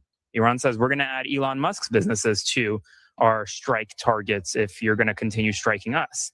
Donald Trump says tonight Iran will be hit very hard. It also came as Trump suggested a possible ground invasion to seize Karg Island. Karg Island, as you may know, is Iran's oil hub. It is very oil rich. And well, to seize it, the United States would need boots on the ground to do that. So we'll see if that ends up happening. But big Iran strikes coming tonight. Iran may now start targeting Elon Musk. We'll see how that goes and how that goes in the White House too. Spread the word. Follow along to update on all the news you need to know about. There'll be much more to come very soon. You guys. So Iran now says that Elon Musk companies in their area are legitimate targets. So what they had said was, hold on, let me really tell you what they said.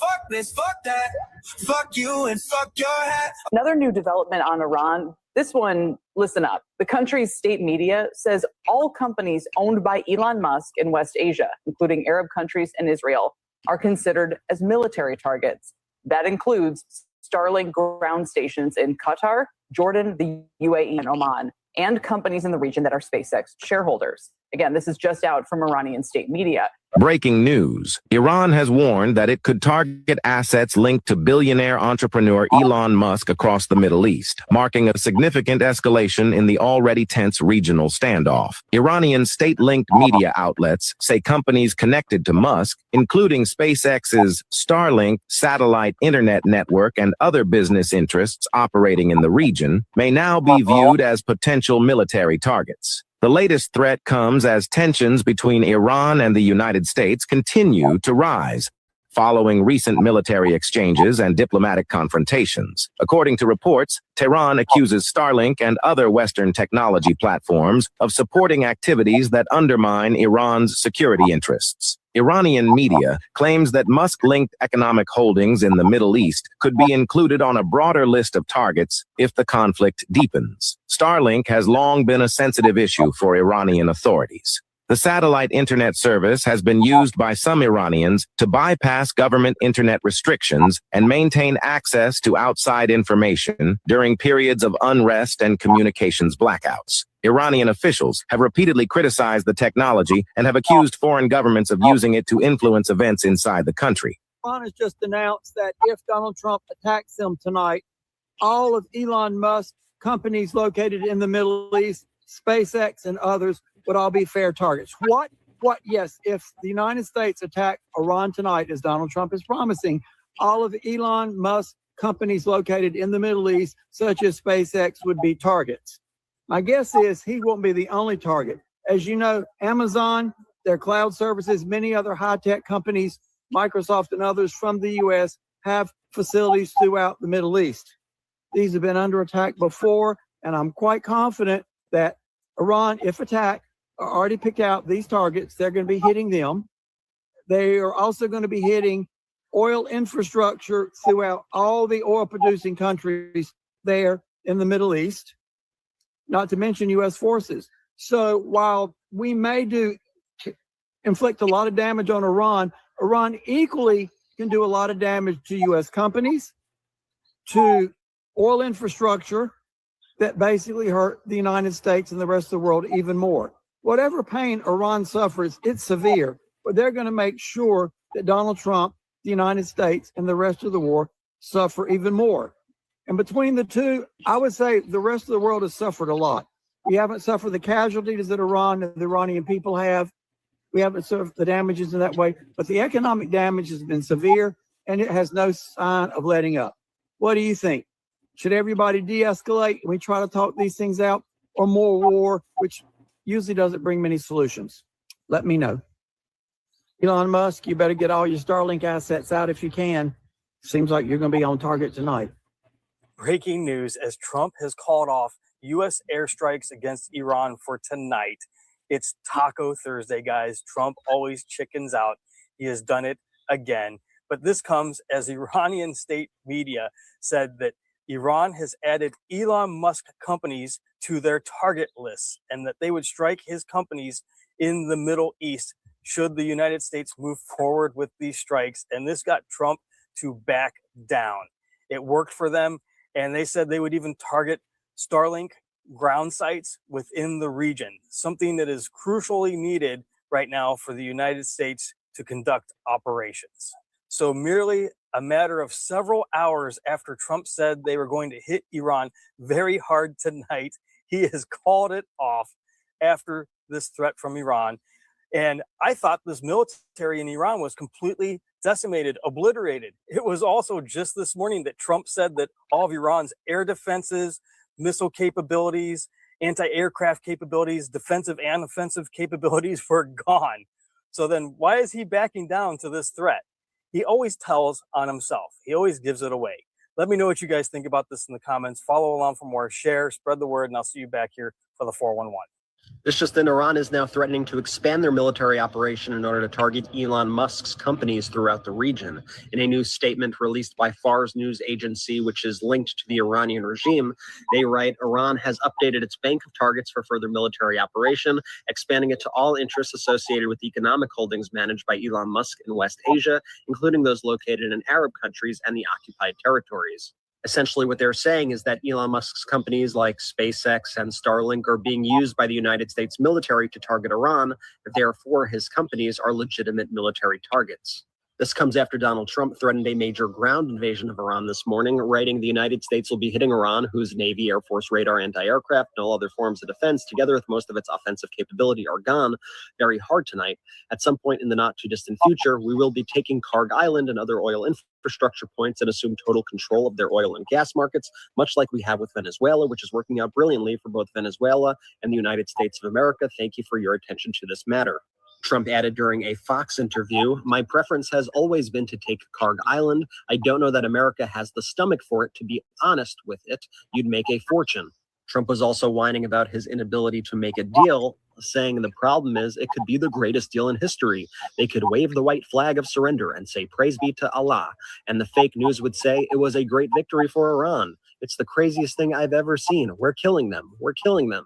I mean, let's just be honest for a second. The man is psychopathic. He is sociopathic. This is a deranged individual. We're going to keep following what happens here and more, so make sure you're following our account and add the Midas Touch podcast right now on Apple Podcasts and Spotify and leave a 5-star review. Breaking news coming out of Iran, the USA, and South Africa. So Iran plans to target Elon Musk, SpaceX, and Starlink facilities across the Middle East. Now, for those of y'all that don't know, Elon Musk is a racist and Islamophobic man that came from South Africa, but is now naturalized as a U.S. citizen. And he is the biggest proof in the world that you can have all of the money in the world and still not be intelligent. He is the biggest proof in the world that money doesn't solve your internal problems, right? Like racism, like Islamophobia. Now, Iran has stated all of Elon Musk companies in the Middle East are military targets for Iran as it retaliates against the U.S. Now, some of y'all might ask, why is Elon Musk companies going to be military targets? Well, for a couple of reasons. First of all, Iran see Elon Musk and his company as helping the United States to damage and destroy parts of Iran. The second reason came back from January. So as y'all know, in Iran, there were valid economic protests that were hijacked by foreign actors, right? And when Iran shut down the internet so that they could contain the situation and catch the people that were causing chaos in the region, Elon Musk threw up Starlink, allowing those evil foreign actors to communicate with each other to cause more harm and damage on the society. Yes, Elon Musk has blood on his hands. What did you expect from a man that's Islamophobic, right? Now, the targets include a regional Starlink ground station, and the report came around the same time that President DJT said he was going to attack Iran again for the second night in a row, even though Trump said that Iran asked him to not attack and he obliged. All right, it seems like the stories are not adding up. But Iran will treat all of Elon Musk companies in the Middle East, including SpaceX, Starlink internet service, as military targets as it retaliates against the U.S. Iranian state media outlet Fars reported Thursday. Now, some of y'all are going to say Elon Musk is the richest man in the world. Is that going to affect him? Absolutely, right? Because if one of these Starlink facilities goes down, it's going to have impacts on global operations. And then after that, that SpaceX IPO that everybody was so excited about on June the 13th, this is also going to impact that SpaceX IPO. All right, they're going to blame it on something else. They're going to say, oh, the market, the economy, the war. But this is definitely going to negatively impact that SpaceX IPO. And it might cause a lot of people to lose a lot of money, right? I personally think whatever happens to Elon Musk due to the situation, he has it coming. Number one, you don't disrespect the sovereignty of a people. And number two, why would you be racist and why would you be Islamophobic, right? I have no love for Elon Musk and I hope that he gets what he deserves. But let me know what y'all think. It is 11:41 p.m., June 11, 2026. Follow me for more updates, breaking news, think pieces, and beyond. Iran has announced that Elon Musk's company's business interests, anything in the Middle East for Elon Musk, is now a legitimate target that it may strike. It comes as Donald Trump is ramping up his war in Iran. So all of Elon Musk's business and economic interests, including Starlink, are now legitimate targets for Iran. Iran says we're going to add Elon Musk's businesses to our strike targets if you're going to continue striking us. Donald Trump says tonight Iran will be hit very hard. It also came as Trump suggested a possible ground invasion to seize Karg Island. Karg Island, as you may know, is Iran's oil hub. It is very oil rich. To seize it, the United States would need boots on the ground to do that. So we'll see if that ends up happening. But big Iran strikes coming tonight. The situation is fluid with periods of strikes, retaliations, ceasefire talks, and threats. Oil prices, Strait of Hormuz navigation, and regional stability are directly impacted. Starlink's role military adjacent use via Starshield distinctions. Smuggling to bypass blackouts has made it a flashpoint.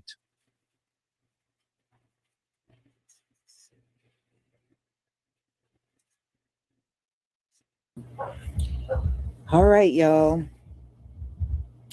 We'll see if they make good. Iran has been pretty good at keeping their word when they say they're going to do something. But let's see if they keep their word and actually blow up Elon's companies over there. Oh, man. You know I'm showing that on live stream. So anyway, there was a news alert that came across.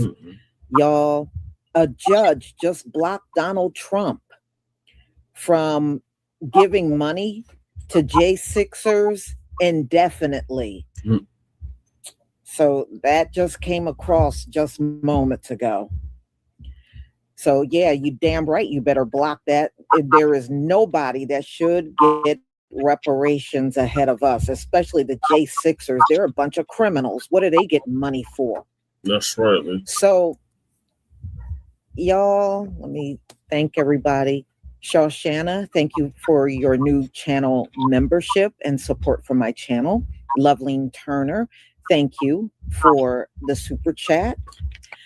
Antithesis, Alcha supporting, thank you so much for your super chat. And MC2, the X Project, thank you for the 28-month membership. If they take out all Captain Catamine's junk, there's no loss, but Agent Orange will give him more money and contracts to offset his losses. They're fooling no one living in La La Land. Yeah, didn't he get I think back in 2025, didn't they give Elon a $1 trillion contract? I was like, a $1 trillion contract. Yeah, I believe they not long after he finished with Doge, Elon got a $1 trillion contract from the government. Yeah. But the government is supposed to be insolvent though, right? But thank you for your support from my channel. I deeply appreciate it. Loveline. Lisa, thank you for all you do. Thank you so much, Loveline. I appreciate you.